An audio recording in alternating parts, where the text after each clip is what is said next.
श्रीमदानन्दतीर्थ भगवत्पादाचार्यगुरुभ्यो नमः। जयति हरिरचिन्त्यः सर्वदेवैकवन्द्यः परमगुरुरभीष्टावप्तिदः सज्जनानाम् निखिलगुणगणार्णो नित्यनिर्मुक्तदोषः सरसिजनयनोऽसौ श्रीपतिर्वानदो नः। सरसिजनिलये सरोजहस्ते धवलदलाङ्कुशगन्धमाल्यशोभे भगवति हरिवल्लभे मनोज्ञे त्रिभुवनभूषितकरं प्रसीद मह्यम्। नमस्ते प्राणेश प्रणतविभवायावनिमगाः नमः स्वामिन् रामप्रियतमः हनुमन् गुरुगुण नमस्तुभ्यं भीमप्रबलतम कृष्णेष्टभगवन् नमः श्रीमन्मध्वप्रदर्शसदृशन्नो जय जय भवतेदनुभावाद्येडमुखोऽपि वाक्ति जडमतिरपि जन्तुर्जायते प्राज्ञमौलिः सकलवचनचेतो देवता भारतीता मम वचसे निधत्तां सन्निधिं मानसे च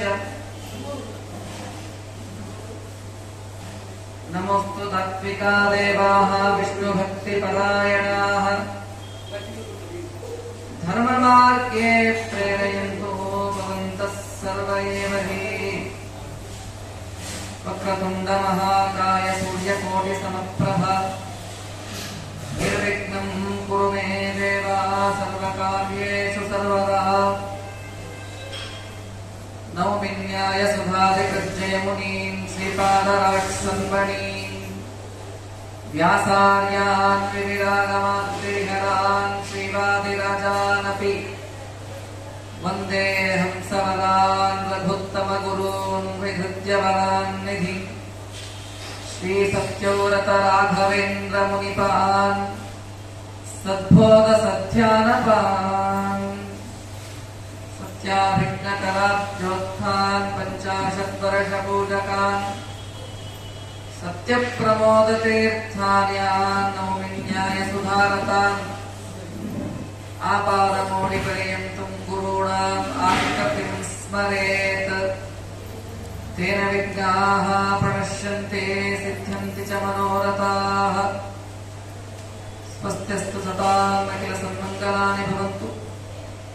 सम्यक् श्लोकैकश्रवणपठनमात्रेण कथावत्सश्रोतॄणाम् निखिलकलिमुदकल्मषापनोदनपटुतले धर्माद्यखिलपुरुषार्थसाधनीभूते परतरतत्त्वविनिर्णयः।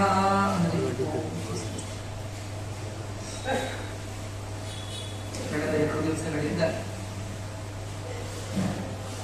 ಶ್ರಾದ್ದದ ಬಗ್ಗೆ ಅನೇಕ ವಿಚಾರಗಳನ್ನು ತಿಳಿಯುವ ಪ್ರಯತ್ನವನ್ನು ಮಾಡಿದ್ದೇವೆ.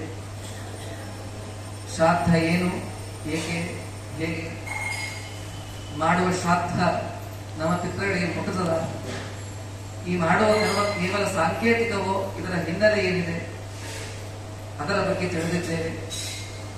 ನಿನ್ನೆ ದಿವಸ ರಾಮಾಯಣ, ಮಹಾಭಾರತ, ಭಾಗವತಾದಿಗಳಲ್ಲಿ, ಪದ್ಮಪುರಾಣ, ಭವಿಷ್ಯೋತ್ತರ, ಗರುಡ ಪುರಾಣಾದಿಗಳಲ್ಲಿ ಬಂದ ಆ ಶ್ರಾದ್ದದ ಅನೇಕ ವಿಧವಾದ ಮಹಿಮೆಯ ಭಾಗವನ್ನು ಕೂಡ ನಿನ್ನೆ ದಿವಸ ಶ್ರವಣವನ್ನು ಮಾಡಿದ್ದೇವೆ. ಈ ದಿವಸ ಅದರ ಉಪಸಂಹಾರವನ್ನು ಮಾಡಿ, ಅದರಲ್ಲೂ ಕೂಡ ಸಮಸ್ತ ಪಿತೃಗಳಿಗೆ ಅತ್ಯಂತ ಪ್ರೀತ್ಯಾಸ್ಪದವಾದ ದಿವಸ ಸರ್ವಪಿತೃ ಅಮಾವಾಸ್ಯೆ. ಈ ದಿವಸ ಆ ಸರ್ವಪಿತೃಗಳ ಅಂತರ್ಯಾಮಿಯಾದ ಶ್ರಾದ್ದಸ್ವಾಮಿಯಾದ ಜನಾರ್ದನ ವಾಸುದೇವನಿಗೆ ಈ ಜ್ಞಾನಕೋಸ್ಮವನ್ನ ಈ ದಿವಸ ಅರ್ಪಣೆಯನ್ನು ಮಾಡುವರಿದ್ದೇವೆ. ಇನ್ನೂ ಕೆಲವು ವಿಚಾರಗಳನ್ನ ಶ್ರಾದ್ದದ ಬಗ್ಗೆ ತಿಳಿಯುವುದು ಅಂತಾದರೆ, ಶ್ರಾದ್ದವನ್ನ ಮಾಡಬೇಕಾದರೆ ಪ್ರಧಾನವಾಗಿ 3 ಇರಬೇಕು ಅಂತ ಹೇಳ್ತಾರೆ. ಅವಶ್ಯವಾಗಿ ಈ 3 ಇದ್ರೆ ಶ್ರಾದ್ದ ಪರಿಸಮಾಪ್ತಿ ಆಗ್ತದೆ. ಏನದು? ಶ್ರಾद्धೇ 3 ಪವಿತ್ರಾಣಿ ದೌಹಿತ್ರಂ ಕುತಪ ಸ್ಥಿರ ಅಂತ. ಶ್ರಾದ್ದದಲ್ಲಿ ಅತ್ಯಂತ 3 ಪವಿತ್ರವಾದ ವಸ್ತುಗಳು ಇರಬೇಕು. ಯಾವುದು ಅಂದ್ರೆ ದೌಹಿತ್ರ, ಕುತಪ ಕಾಲ, ಇಲ್ಲ ದೌಹಿತ್ರ ಅಂದ್ರೆ ಮಗಳ ಮಗ, ಕುತಪ ಕಾಲ, ಅದೇ ರೀತಿಯಾಗಿ ಎಳ್ಳು. ಈ 3 ಶ್ರಾದ್ದ ಕರ್ಮದಲ್ಲಿ ಇತ್ತು ಅಂತಂದ್ರೆ ಆ ಶ್ರಾದ್ದ ನಡೆದ ಕರ್ಮ ಅದು ಅತ್ಯಂತ ಪವಿತ್ರವಾಗ್ತಾ ಇದೆ. ಈ 3 ಆ ಶ್ರಾದ್ದದ ಸ್ಥಳದಲ್ಲಿ ಇರೋದ್ರಿಂದ, ಶ್ರಾದ್ದ ಮಾಡುವ ಸಂದರ್ಭದಲ್ಲಿ ಈ 3ರ ಸಂಪರ್ಕ ಇತ್ತು ಅಂತಂದ್ರೆ ಅದು ಅತ್ಯಂತ ಪವಿತ್ರ ಅಂತ ಹೇಳಿ ಕರೆದಿದ್ದಾರೆ. ಅನೇಕ ವಸ್ತುಗಳಿವೆ ಶ್ರಾದ್ದದಲ್ಲಿ, ಅನೇಕ ವಸ್ತುಗಳನ್ನು ಬಳಸ್ತೇವೆ. ಇಷ್ಟಿದ್ದರೂ ಈ 3ಕ್ಕೆ ಏಕೆ ಪ್ರಾಶಸ್ತ್ಯವನ್ನು ಕೊಟ್ಟಿದ್ದಾರೆ? ಮಗಳ ಮಗನಿಗೆ, ಕುತಪ ಕಾಲಕ್ಕೆ, ಅದೇ ರೀತಿಯಾಗಿ ಆ ತಿಲ ಎಳ್ಳಿಗೆ, ಇದಕ್ಕೆ ಯಾಕೆ ಇಷ್ಟು ವಿಧವಾದ ಮಹಾತ್ಮೆಯನ್ನ, ಪ್ರಾಶಸ್ತ್ಯವನ್ನ ಶ್ರಾದ್ದ ಕಾಲದಲ್ಲಿ ಕೊಟ್ಟಿದ್ದಾರೆ ಅನ್ನೋದ್ರ ಬಗ್ಗೆ ಸ್ವಲ್ಪ ವಿಚಾರ ಮಾಡೋಣ. ಏನಾಯಿತು? ಮತ್ಸ್ಯ ಪುರಾಣ ಒಂದು ಕಥೆ ಹೇಳುತ್ತದೆ. ಯಾಕೆ ಶ್ರಾದ್ದದಲ್ಲಿ ತಿಲ ಇದು ಅತ್ಯಂತ ಮಹತ್ತರವಾದ ಸ್ಥಾನವನ್ನ ಪಡೆದಿದೆ ಅಂತ ಮತ್ಸ್ಯ ಪುರಾಣ ತಿಳಿಸಿಕೊಡ್ತಾರೆ. ಏನಾಯಿತು? ಯಸ್ಮಾನ್ ಮಧುವದೇ ಕಾಲೇ ವಿಷ್ಣೋ ದೇಹ ಸಮುದ್ಭವಾಃ ತಿಲಾಃ ಕುಶಾಶ್ಚ ಆಶಾಶ್ಚ ತಸ್ಮಾತ್ ಶಾಂತ್ಯೈ ಭವಂತ್ಯಃ. ಪರಮಾತ್ಮ ಮಧುನಾಮಕ ದೈತ್ಯನ ಸಂಹಾರವನ್ನ ಮಾಡಿದ ಮೇಲೆ ಅವನ ದೇಹದ ಬೆವರಿನಿಂದ ಸೃಷ್ಟವಾದ ವಸ್ತುಗಳು 3. ಒಂದು ಎಳ್ಳು, ಒಂದು ದರ್ಬೆ, ಮತ್ತೊಂದು ನಾಶ, ಉದ್ದು. ಆದ್ದರಿಂದ ಈ 3 ವಸ್ತುಗಳು ಅಲ್ಲಿಂದ ನಿರ್ಮಾಣವಾದದ್ದರಿಂದ, ಪರಮಾತ್ಮನ ದೇಹದಿಂದ ನಿರ್ಮಾಣವಾದದ್ದರಿಂದ ಇವು ಅತ್ಯಂತ ಪವಿತ್ರವಾಗಿದೆ.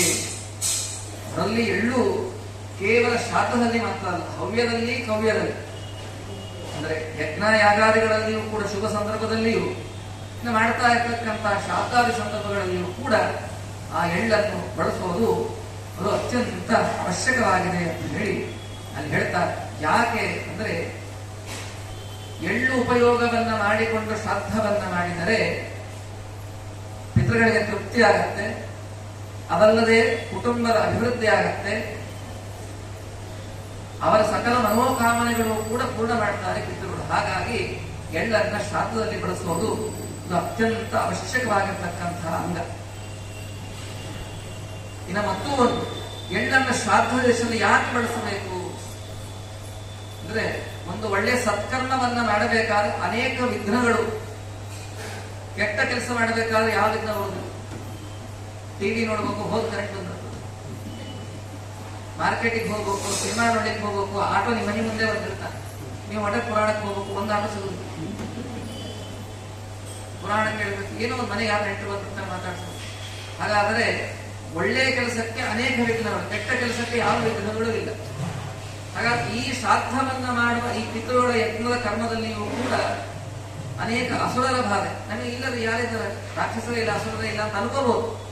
ಆದರೆ ಅಸುರಿ ಶಕ್ತಿ ಅಂತಂದ್ರೆ ಏನು? ನೆಗೆಟಿವ್ ಎನರ್ಜಿ ಅಂತ ಅರ್ಥ. ನಮಗೆ ದುಷ್ಟವಾಗಿ ಕಾಣಿಸ್ಬೇಕು ಅಂತ ಹೇಳಿಲ್ಲ, ಏನೋ ಒಂದು ರೂಪದಿಂದ ನಮಗೆ ಆ ಮಾಡ್ತಕ್ಕಂಥ ಕಾರ್ಯಕ್ಕೆ ವಿಘ್ನವನ್ನು ತಂದುಕೊಡ್ತದೆ. ಅದಕ್ಕೆ ಹೇಳ್ತು, ಮಾಡುವ ಶ್ರಾದ್ದಾದಿ ಕರ್ಮಗಳಲ್ಲಿ ವಿಘ್ನ ಬರಬಾರದು, ಮಾಡುವ ಶ್ರಾದ್ದ ಪರಿಪೂರ್ಣವಾಗಿ ಅದು ಸಮಾಪ್ತಿಯಾಗಬೇಕು ಅಂದ್ರೆ ತಿಲಾನ್ ಅವಕಿರೇತ್ತತ್ತ ಸರ್ವತೋ ಬಂಧಯೇ ದಿಶಃ ಅಸುರೋಪಹತಂ ಸರ್ವಂ ತಿಲೈಹಿ ಶುದ್ಧಂ ಜಲೇನ ಚ. ಶ್ರಾದ್ದ ದೇಶದಲ್ಲಿ ಎಲ್ಲ ಕಡೆಗಳಲ್ಲಿ ಎಲ್ಲನ್ನ ಸಿಡಿಸೋದ್ರಿಂದ ಅಲ್ಲಿ ಯಾವ ಅಸುರರ ಬಾಧೆ ಆ ಸ್ಥಳಕ್ಕೆ ಆಗುವುದಿಲ್ಲ. ಅದಕ್ಕೆ ಶ್ರಾದ್ದ ಮಂತ್ರದಲ್ಲಿ ಅಪಾದ ಆಸನಾಕ್ಷಿ ಅನ್ನುವ ಮಂತ್ರದಿಂದ ಅಪ್ಪದಕ್ಷಿಣಾಕಾರವಾಗಿ ಅಂದ್ರೆ ಉಲ್ಟಾ ಯು ಶೇಪ್ ಅಲ್ಲಿ ಎಳ್ಳನ್ನು ಚಲಿಸ್ತಾರೆ ಪುರೋಹಿತರು. ಎಳ್ಳು ಹಾಕೊಂಡು ಇಲ್ಲಿಂದ ಪ್ರಾರಂಭ ಮಾಡಿ, ಪ್ರಾರಂಭ ಅಗ್ನಿ ದಿಗ್ಭಾಗಿ ಅಲ್ಲಿಂದ ಪ್ರಾರಂಭವನ್ನು ಮಾಡಿಕೊಂಡು ಎಳ್ಳು ಹಾಕ್ರಿ ಅಂತ. ಯಾಕೆ? ಆಸುರಿ ಶಕ್ತಿ ಶ್ರಾದ್ದದ ದೇಶವನ್ನ ಪ್ರವೇಶವನ್ನು ಮಾಡಬಾರದು. ಹಾಗಾಗಿ ಶ್ರಾದ್ದ ದೇಶದಲ್ಲಿ ಎಳ್ಳಿತ್ತು ಅಂತಂದ್ರೆ ಯಾವುದೇ ವಿಧವಾಗಿರ್ತಕ್ಕಂಥ ಅಸುರ ಸಂಪರ್ಕ ಅಂತ ಅನ್ನೋದು ಆ ಶ್ರಾದ್ದ ಸ್ಥಳದಲ್ಲಿ ಬರೋದಿಲ್ಲ. ಆದ್ದರಿಂದ ಶ್ರಾದ್ದದಲ್ಲಿ ಎಳ್ಳಿನ ಬಳಕೆ ಅತ್ಯಂತ ಅವಶ್ಯಕವಾಗಿದೆ.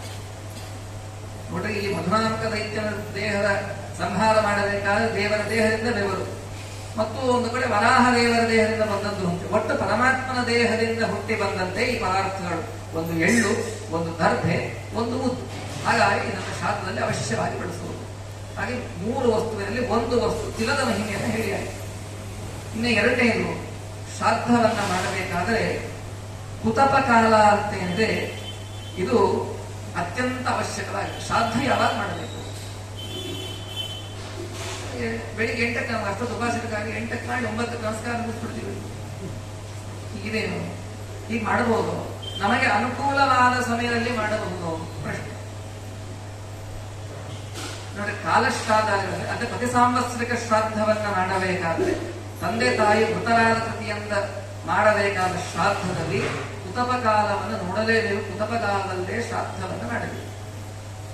ಹೌದು, ಕುತಪ ಕಾಲ ಅಂದ್ರೆ ಯಾವಾಗ? ಅಂದ್ರೆ ದಿವಸಸ್ಯ ಅಷ್ಟಮೇ ಭಾಗೆ ಮಂದಿ ಭವತಿ ಭಾಸ್ಕರ ಸಕಾಲ ಕುತಪೋಜ್ಞೇಯ ಪಿತೃಣಾಂ ದತ್ತಮಕ್ಷಯಂ ಅಂತೇಳಿ. ಇಡೀ ದಿವಸವನ್ನ, ಬೆಳಗಿನ ಅರ್ಧ ಭಾಗವನ್ನ, ಹಗಲಿನ 15 ಮುಹೂರ್ತಗಳಲ್ಲಿ ಅರ್ಧ ಭಾಗವನ್ನ 8ನೇ ಮುಹೂರ್ತ ಏನಿದೆ ಅದಕ್ಕೆ ಕುತಪ ಕಾಲ ಅಂತ ಕರೀತಾರೆ. ಅಂದ್ರೆ ಬೆಳಗ್ಗೆ 6 ಗಂಟೆಗೆ ಸೂರ್ಯೋದಯ ಆಯ್ತು ಅಂತ ಇಟ್ಟುಕೊಂಡ್ರೆ, 6 ಗಂಟೆ ಲೆಕ್ಕಕ್ಕೆ ಸೂರ್ಯೋದಯ ಅಂತ ಇಟ್ಟುಕೊಂಡ್ರೆ ಸರಿಸುಮಾರು 11 ಕಾಲಿಗೆ ಕುತಪ ಕಾಲ, 11 ಕಾಲಿಂದ 11ವರೆಗೆ ಕುತಪ ಕಾಲ ಬರ್ತದೆ. ಈ ಸಮಯದಲ್ಲಿ ಶ್ರಾದ್ದವನ್ನ ಮಾಡಬೇಕು. ಅಂದ್ರೆ ಏನು?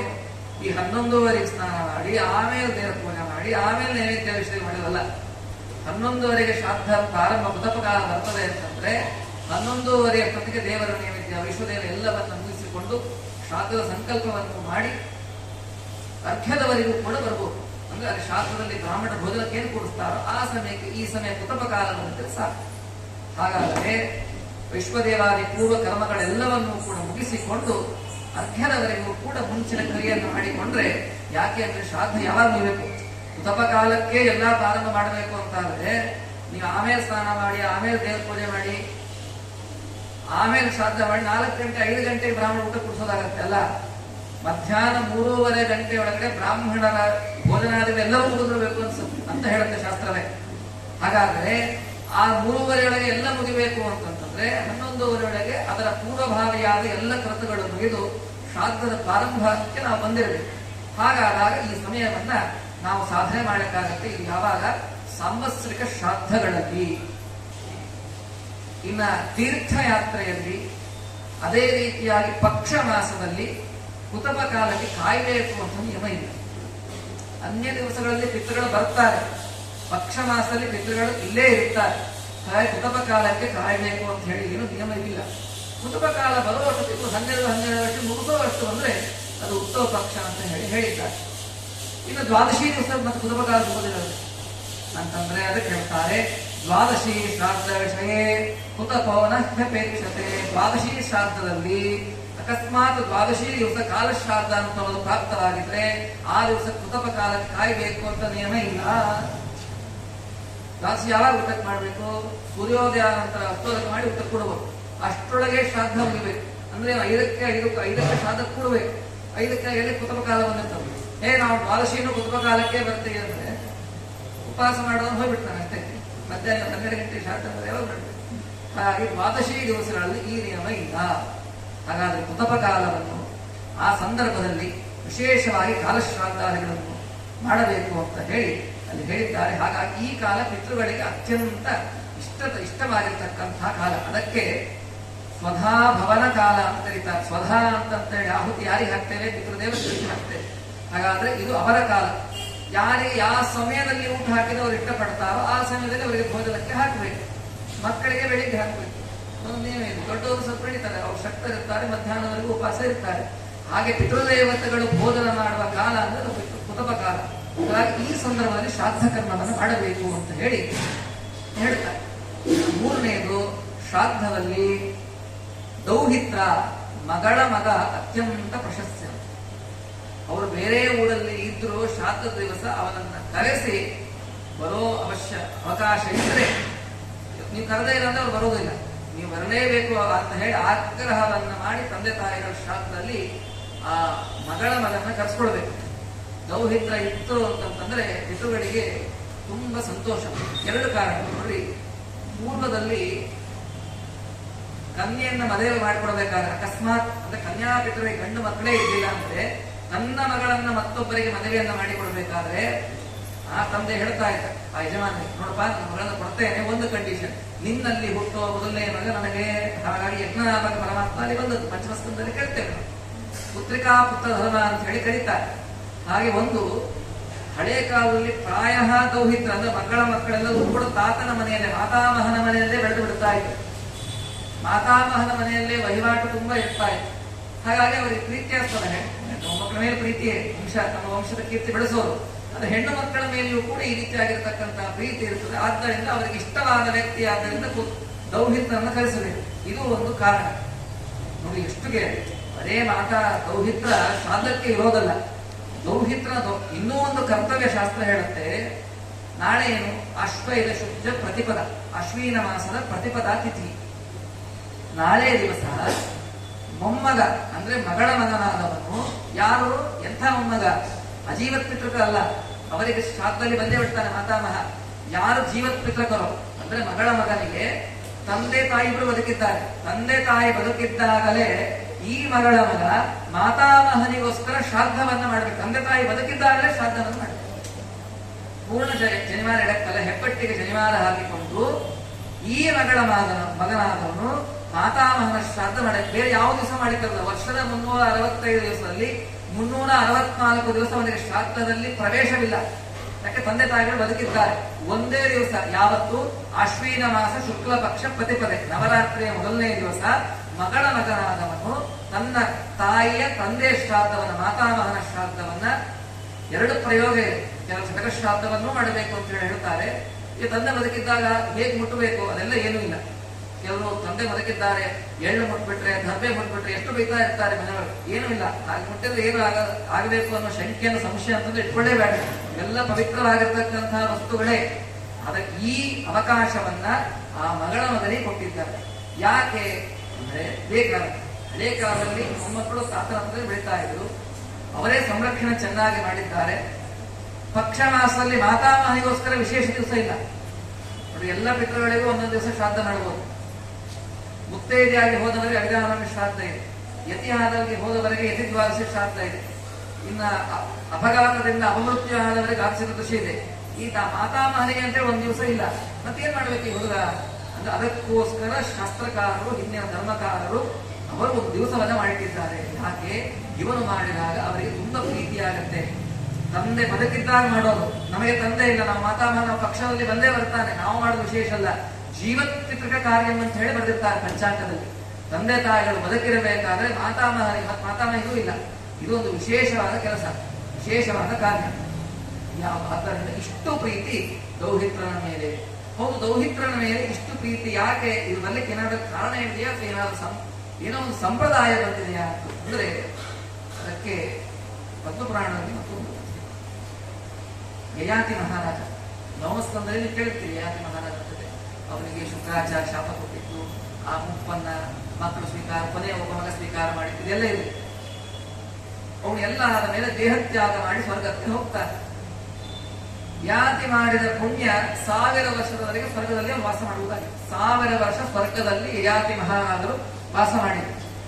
ಯಾವಾಗ ಅವರು ಮಾಡಿದ ಪುಣ್ಯ ಮುಗಿತೋ, ಕ್ಷೀಣೆ ಪುಣ್ಯ ಮತ್ಯಲೋಕೆ ವಿಶಂತಿ. ಪುಣ್ಯ ಮುಗಿತು, ದೇವತೆ ಇಟ್ಕೊಳ್ಳೋದಿಲ್ಲಂತೆ, ದೊಬ್ಬಿ ಬಿಡ್ತಾರೆ.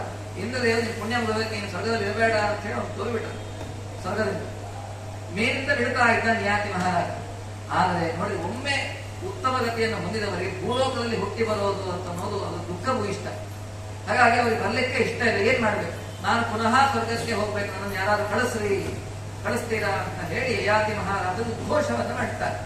ಹೀಗೆ ಉದ್ಘೋಷವನ್ನ ಮಾಡಿದಾಗ ಯಯಾತಿ ಮಹಾರಾಜನ ಮಗಳ ಮಗ ಅಂದ್ರೆ ದೌಹಿತ್ರ ಯಯಾತಿ ಮಹಾರಾಜರನ್ನು ಕುರಿತು ಶ್ರಾದ್ದ ಕರ್ಮವನ್ನ ಮಾಡ್ತಾರೆ. ಯಾವಾಗ ಯಯಾತಿ ಮಹಾರಾಜರ ಕುರಿತು ಶ್ರಾದ್ದ ಕರ್ಮವನ್ನ ಮಾಡಿದ್ನೋ, ಅವನು ಮಾಡಿದ ಶ್ರಾದ್ದ ಕರ್ಮದಿಂದ ತೃಪ್ತರಾದ ಯಯಾತಿ ಮಹಾರಾಜರು ಪುನಃ ಸ್ವರ್ಗಕ್ಕೆ ಹೋದರು. ಹಾಗಾದ್ರೆ ದೌಹಿತ್ರ ಮಾಡಿದ ಶ್ರಾದ್ದ ಕರ್ಮದಿಂದ ಮಾತಾಮಹ ಸ್ವರ್ಗಕ್ಕೆ ಹೋದ್ರಿಂದ ಯಯಾತಿ ಮಹಾರಾಜರು ಅಂದು ವರ ಕೊಡ್ತಾರೆ. ಏನಂತ? ಶ್ರಾದ್ದ ಕಾಲದಲ್ಲಿ ದೌಹಿತ್ರನಿಟ್ಟುಕೊಂಡು ಮಾಡೋದು ಇದು ಅತ್ಯಂತ ಅವಶ್ಯಕ. ಇದರಿಂದ ಪಿತೃಗಳಿಗೆ ಪ್ರೀತವಾಗಲಿ ಅಂತ ಹೇಳಿ ಯಾತಿ ಮಹಾರಾಜರು ಕೊಟ್ಟಿರ್ತಕ್ಕಂತಹ ವರ. ಸಂಪ್ರದಾಯವೂ ಇದೆ, ಕಾರಣವೂ ಇದೆ, ಪೌರಾಣಿಕ ಹಿನ್ನೆಲೆಯೂ ಇದೆ. ಹೀಗಾಗಿ ಶ್ರಾದ್ದ ಮಾಡಬೇಕಾದ್ರೆ 3 ಅತ್ಯಂತ ಅವಶ್ಯವಾಗಿ ಇರಬೇಕು. ಏನು? ಒಂದು ದೌಹಿತ್ರ, ಉತಪಕಾಲ, ಅದೇ ರೀತಿಯಾಗಿ ತಿಲ. ಈ 3 ಇದ್ದಾಗ ಇಂಥವರನ್ನಿಟ್ಟುಕೊಂಡು ಶ್ರಾದ್ದವನ್ನ ಮಾಡಿದಾಗ ಅದು ವಿಶೇಷವಾಗಿ ಪುಣ್ಯವನ್ನ ಆ ಪಿತೃಗಳಿಗೆ ದೊರಕಿಸಿಕೊಡ್ತದೆ ಅಂತ ಹೇಳಿ ಅಲ್ಲಿ ಹೇಳ್ತದೆ. ಇನ್ನು ಶ್ರಾದ್ದ ಕಾಲದಲ್ಲಿ ದರ್ಭೆಯನ್ನ ಬೆಳೆಸ್ತೇವೆ. ಈ ದರ್ಭೆಗೆ ಪವಿತ್ರ ಅಂತ ಯಾಕೆ ಹೆಸರು ಬಂತು? ದರ್ಭೆ ಅಂತಾನೆ ಕರಿಬಹುದಲ್ಲ. ಈ ದರ್ಭೆಗೆ ಪವಿತ್ರ ಅಂತಕ್ಕಂಥ ಹೆಸರು ಬರಲಿಕ್ಕೆ ಕಾರಣವೇನಾಗಿದೆಯಾ ಅಂದ್ರೆ ಅದಕ್ಕೆ ಅನೇಕ ಕಾರಣಗಳು ಇದೆ. ಈ ದರ್ಭೆ ಬಂದದ್ದು ಎಲ್ಲಿ? ಒಂದು ವರಾಹ ದೇವರ ದೇಹದಿಂದ, ಮಧುನಾಮಕ ದೈತ್ಯ ಸಂಹಾರ ಮಾಡಬೇಕಾದ ಪರಮಾತ್ಮನ ದೇಹದಿಂದ ಅಂತ ಕೇಳಿದ್ದೆ. ಅದರ ಜೊತೆಗೆ ಈ ದರ್ಭೆ ದ್ವೈಂಚಿನ ಸಹೋತ್ಪನ್ನ ಪರಮೇಷ್ಠಿ ನಿಸರ್ಗಜ, ನಾರದ ಪುರಾಣದ ವಾಕ್ಯ. ಏನು? ಬ್ರಹ್ಮದೇವರ ಹುಟ್ಟಬೇಕಾದ್ರೆ ಬ್ರಹ್ಮದೇವರ ಜೊತೆಗೆ ಈ ದರ್ಭೆ ಹುಟ್ಟಿ ಬಂತು. ನೋಡಿ, ಅನೇಕ ಕಡೆಗಳಲ್ಲಿ ಹುಟ್ಟು ಒಂದೇ ಕಡೆ ಇರಬೇಕಂತ ಹೇಳಿದೆ. ಹಾಗೆ ಬ್ರಹ್ಮದೇವರ ಜೊತೆಗೆ ಉತ್ಪನ್ನವಾದದ್ದು ಈ ದರ್ಭೆ. ಹಾಗಾಗಿ ಇಂತಹ ದರ್ಭೆಯನ್ನು ಶ್ರಾದ್ದ ಕಾಲದಲ್ಲಿ ಬೆಳೆಸಬೇಕು. ಇದಕ್ಕೆ ಪವಿತ್ರ ಅಂತ ಹೆಸರು ಬರಲಿಕ್ಕೆ ಕಾರಣವೇನು ಅಂದ್ರೆ, ಹಿಂದೆ ಏನಾಯಿತು, ಕರ್ತೃ ಮತ್ತೆ ವಿನತಾದೇವಿ ಕಶ್ಯಪರ ಇಬ್ಬರು ಹೆಣ್ಣರು. ಇವರಿಬ್ಬರು ವಾಕಿಂಗ್ ಹೊಂಟಿದ್ರು. ಆಕಾಶದಲ್ಲಿ ನಭದಲ್ಲಿ ಒಂದು ಕುದುರೆ, ಹಾರೋ ಕುದುರೆ, ಓಡೋ ಕುದುರೆ, ರೆಕ್ಕೆ ಇಟ್ಟು ಹಾಡ್ತಾ ಇರ್ತಕ್ಕಂಥ ಪೂರ್ಣ ಶ್ವೇತವರ್ಣದ ಕುದುರೆ, ಉತ್ರೇಶವಸ್ಸು. ಸಮುದ್ರ ಮಥನವನ್ನ ಮಾಡಬೇಕಾದ್ರೆ ಸಮುದ್ರ ಮಥನದಿಂದ ಹುಟ್ಟಿ ಬಂದ ಕುದುರೆ. ಈ ಕುದುರೆ ಆಕಾಶದಲ್ಲಿ ಹಾರಿ ಹೋಗ್ತಾ ಇತ್ತು. ಈ ಕದ್ರು ವಿನತೆ ಇಬ್ರು ನೋಡಿದ್ರು. ವಿನತೆ ಅಂತ ಎಷ್ಟು ಚೆನ್ನಾಗಿದೆ ಈ ಕುದುರೆ, ಎಷ್ಟು ತುಂಬಾ ಬೆಳ್ಳಗಿದೆ ಅಂತ. ವಿನತೆ ಅಂತ ಕದ್ರು ಒಂದು ಹೋದಕ ತುಂಬಾ ಚೆನ್ನಾಗಿದೆ, ತುಂಬಾ ಬೆಳ್ಳಗಿದೆ, ಆದ್ರೆ ಬಾಲ ಮಾತ್ರ ಕಪ್ಪಿದೆ ಅಂತ ಕದ್ರು. ವಿನತೆ ಸಂಪೂರ್ಣವಾಗಿ ಬೆಳ್ಳಗಿದೆ, ಎಲ್ಲೂ ಕಪ್ಪಿನ ಸಂಪರ್ಕವೇ ಇಲ್ಲ ಅಂತ ವಿನತೆ. ಇಲ್ಲ ಪೂರ್ಣ ಬೆಳ್ಳಗಿದ್ರು ಬಾಲ ಕಪ್ಪಿದೆ ಅಂತ ಹೇಳಿ ಕದ್ರು. ಇವರಿಬ್ರು ಸ್ವಲ್ಪ ಮಾತು ಮುಂದುವರಿ. ಅವ ಕದ್ರು ಒಂದು ಕೆಲಸ ಮಾಡೋಣ, ಏನು? ನಾ ಇವರು ಒಂದು ಪಣ ಇಡೋಣ. ಏನ್ ಪಣ? ನೋಡು, ಪೂರ್ಣ ಬೆಳ್ಳಗಾಗಿದ್ರೆ ಆ ಕುದುರೆ ಬೆಳ್ಳಗಿತ್ತು ಅಂದ್ರೆ ನಿನ್ನ ದಾಸಿ ನಾ ಆಗ್ತೇನೆ. ದೇಹ ಎಲ್ಲ ಬೆಳ್ಳಗಿದ್ದು ಬಾಲ ಮಾತ್ರ ಕಪ್ಪಿದ್ರೆ ನೀನ್ ನನ್ನ ದಾಸಿ ಹಾಕಿದ್ರು. ಆಯ್ತು ಅಂತ ಹಾಕಿದ್ರೆ ಹೊರಟಿದ್ರೆ ಹಾಗೆ ಕದ್ರು ಕಣ್ಣೆ ಹಾಕೋದು. ಮನೆಗೆ ಹೋದ್ದು ಈ ಕದ್ರು 1000 ಜನ ಮಕ್ಕಳಂತ. ಯಾರ ಮಕ್ಕಳು? ಎಲ್ಲವೂ ಸರ್ಪಗಳೇ. 500 ಜನ ಮಕ್ಕಳನ್ನು ಕರೆದು, ನೋಡು, ದೊಡ್ಡಮ್ಮ ವಿನತೆ ಅಂತ ನಾನು ಪಣ ಕಟ್ಟಿದ್ದೇನೆ. ಅದು ಆಕಳು, ಅದು ಏನು ಕುದುರೆ ಇದೆ ಪೂರ್ಣ ಶ್ವೇತ ವರ್ಣದಿದೆ. ಆದ್ರೆ ನಾನು ಸೋಲಕ್ಕೆ ನಂಗೆ ಕರಿತೆ, ನಾನೇ ಗೆಲ್ಲಬೇಕು. ನೀವು ಯಾರಾದ್ರೂ ಹೋಗಿ ಬಾಲಕ್ಕೆ ಸುತ್ಕೊಳ್ರಿ, ಅದು ತಪ್ಪಾಗತ್ತೆ, ನಾ ಗೆಲ್ತೇನೆ, ಅವಳನ್ನು ದಾಸಿ ಆಗ್ತಾಳೆ. ಅವರನ್ನು ದೊಡ್ಡಮ್ಮ ಇನ್ನು ಮೋಸ ಮಾಡ್ಲಿಕ್ಕೆ ಆಗೋದಿಲ್ಲ, ತಪ್ಪು, ಅನ್ಯಾಯ. ನಮ್ಮ ಮಾತೇ ನಿರ್ತ್ಯ, ನೀವೆಲ್ಲರೂ ಸತ್ತು ಹೋಗ್ರಿ ಅಂತ ಶಾಪ ಕೊಟ್ಟರು. ನೋಡಿ, ಹೆತ್ತ ತಾಯಿ ತನ್ನ 500 ಜನ ಮಕ್ಕಳಿಗೆ ಶಾಪ. ಈ 500 ಸರ್ಪಗಳೇ ಮುಂದೆ ಜನಮೇಜಯ ಮಾಡಿದ ಸರ್ಪ ಯಜ್ಞದಲ್ಲಿ ಅವರೆಲ್ಲರೂ ಕೂಡ ಯಜ್ಞದಲ್ಲಿ ಆಹುತಿಗಳಾಗಿರ್ತಾರೆ. ಇನ್ನು 500 ಜನ ಮಕ್ಕಳು ಕರೆದು, ನೀವು ಹೋಗ್ಬೇಕು, ಬಾಲ ಸುತ್ಕೋಬೇಕು, ಇಲ್ಲ ಅಂದ್ರೆ ನಮಗೂ ಶಾಪ ಕೊಟ್ಬಿಟ್ಟ. ಆಯ್ತು ಅಂತ ಒಪ್ಪಿಕೊಂಡು ಮಾರನೇ ದಿವಸ ಯಥಾವಿಧಿಯಾಗಿ ಮತ್ತೆ ಕುದುರೆ ಬಂದಿದೆ. ಇವರು ವಾಕಿಂಗ್ ಹೊಂಟಿದ್ರು, ಕುದುರೆ ನೋಡಿದ್ದು, ಒಂದು ಸರ್ಪ ಬಂದು ಬಾಲ ಸುತ್ಕೊಂಡಿತ್ತು. ಆ ವಿನತೆ ದಾಸಿ ಆಗ್ತಾಳೆ, ಕದ್ರಿನ ದಾಸಿ. ಗರುಡ ದೇವರಿಗೆ ತನ್ನ ತಾಯಿ ದಾಸಿಯಾಗಿರೋದು ಇಷ್ಟ ಆಗಿದೆ. ಏನ್ ಮಾಡಬೇಕು? ಏನಾದರೂ ಮಾಡಿ ನಮ್ಮ ತಾಯಿಯ ದಾಸ್ಯವನ್ನ ವಿಮೋಚನೆ ಮಾಡಿಸಬೇಕು. ಅದಕ್ಕೆ ಸರ್ಪಗಳ ಹತ್ರ ಹೋಗಿ ಏನಾದರೂ ಒಂದು ಪ್ರೀತಿ ಮಾಡ್ಕೊಂಡು, ನೀವೇನು ಹೇಳ್ತೀರ ಹೇಳಿ, ಏನ್ ಅಪೇಕ್ಷಿತವಾಗಿದ್ದ ಹೇಳ್ತೀವಿ, ಅದನ್ನ ಕೊಟ್ಬಿಡ್ತೇನೆ, ನಮ್ಮ ತಾಯಿಯ ದಾಸ್ಯ ವಿಮೋಚನೆ ಆಗಬೇಕು. ಅವ ಈ ಕದ್ರು ಅಂತಾಳೆ, ಚಿಕ್ಕಮ್ಮ ನೋಡು ಗರುಡ, ನೀವೆಲ್ಲ ಅಮೃತ ಕೊಡ್ಬಿಟ್ಟು ಅಮರರಾಗ್ಬಿಟ್ಟಿದ್ದಪ್ಪ, ಚಿರಂಜೀವಿಗಳಾಗಿರಿ, ನನ್ನ ಮಕ್ಕಳಿಗೆ ಅಮೃತ ಸಿಕ್ಕಿಲ್ಲ, ಹಾಗಾಗಿ ನನ್ನ ಮಕ್ಕಳಿಗೆ ಅಮೃತ ಕೊಟ್ರೆ ನಿಮ್ಮ ಅಮ್ಮನ ದಾಸ್ಯ ವಿಮೋಚನೆ ಮಾಡ್ತೀವಿ, ನನಗೆ ಒಪ್ಪಿಗೆ ಇದೆ, ಈ ಸಂಧಾನಕ್ಕೆ ನಾವು ಒಪ್ಕೊಳ್ತೇನೆ ಅಂತ ಕದ್ರು. ದೇವರಿಗೆ ಆಯ್ತು ಅಂತ ಹೇಳಿ ಸಮುದ್ರ ಮಥನ ಆದಾಗ ಸ್ವಲ್ಪ ಇಲ್ಲಿ ಸ್ಪೇರ್ ಇರಲಿ ಅಂತ ಹೇಳಿ ಸಣ್ಣ ಬಂಗಾರದ ಗಿಂಡಿ ಆಗಿ ಹೋಗ್ತಿದ್ರು. ಸ್ವರ್ಗದಲ್ಲಿ ಇಟ್ಟಿದ್ರು ಅಮೃತ. ಸೀದಾ ಸ್ವರ್ಗಕ್ಕೆ ಹೋದ ಗರುಡದೇವರು. ಕೇಳಿದ್ರಿಂದ ಅಮೃತ ಕೊಡೋ, ಕೊಡೋದಿಲ್ಲ. ಕೇಳಿದ, ನೀ ಕೊಡೋದಿಲ್ಲ, ನಾ ತಗೊಂಡು ಹೋಗ್ತೀನಿ ಅಂತ ತಗೊಂಡು ಹೋಗೇ ಬಿಟ್ಟ ಅಮೃತ ಕಳಶವನ್ನ. ಇನ್ನು ದೇವ್ ಸಿಟ್ಟು ಬಂತು, ನಾನು ಬೇಡ ಅಂದ್ರೆ ಅಮೃತ ವೈದ್ಯ. ವಜ್ರಾಯುಧ ಪ್ರಯೋಗ ಮಾಡ್ತಾರೆ ಗರುಡದೇವರ ಮೇಲೆ.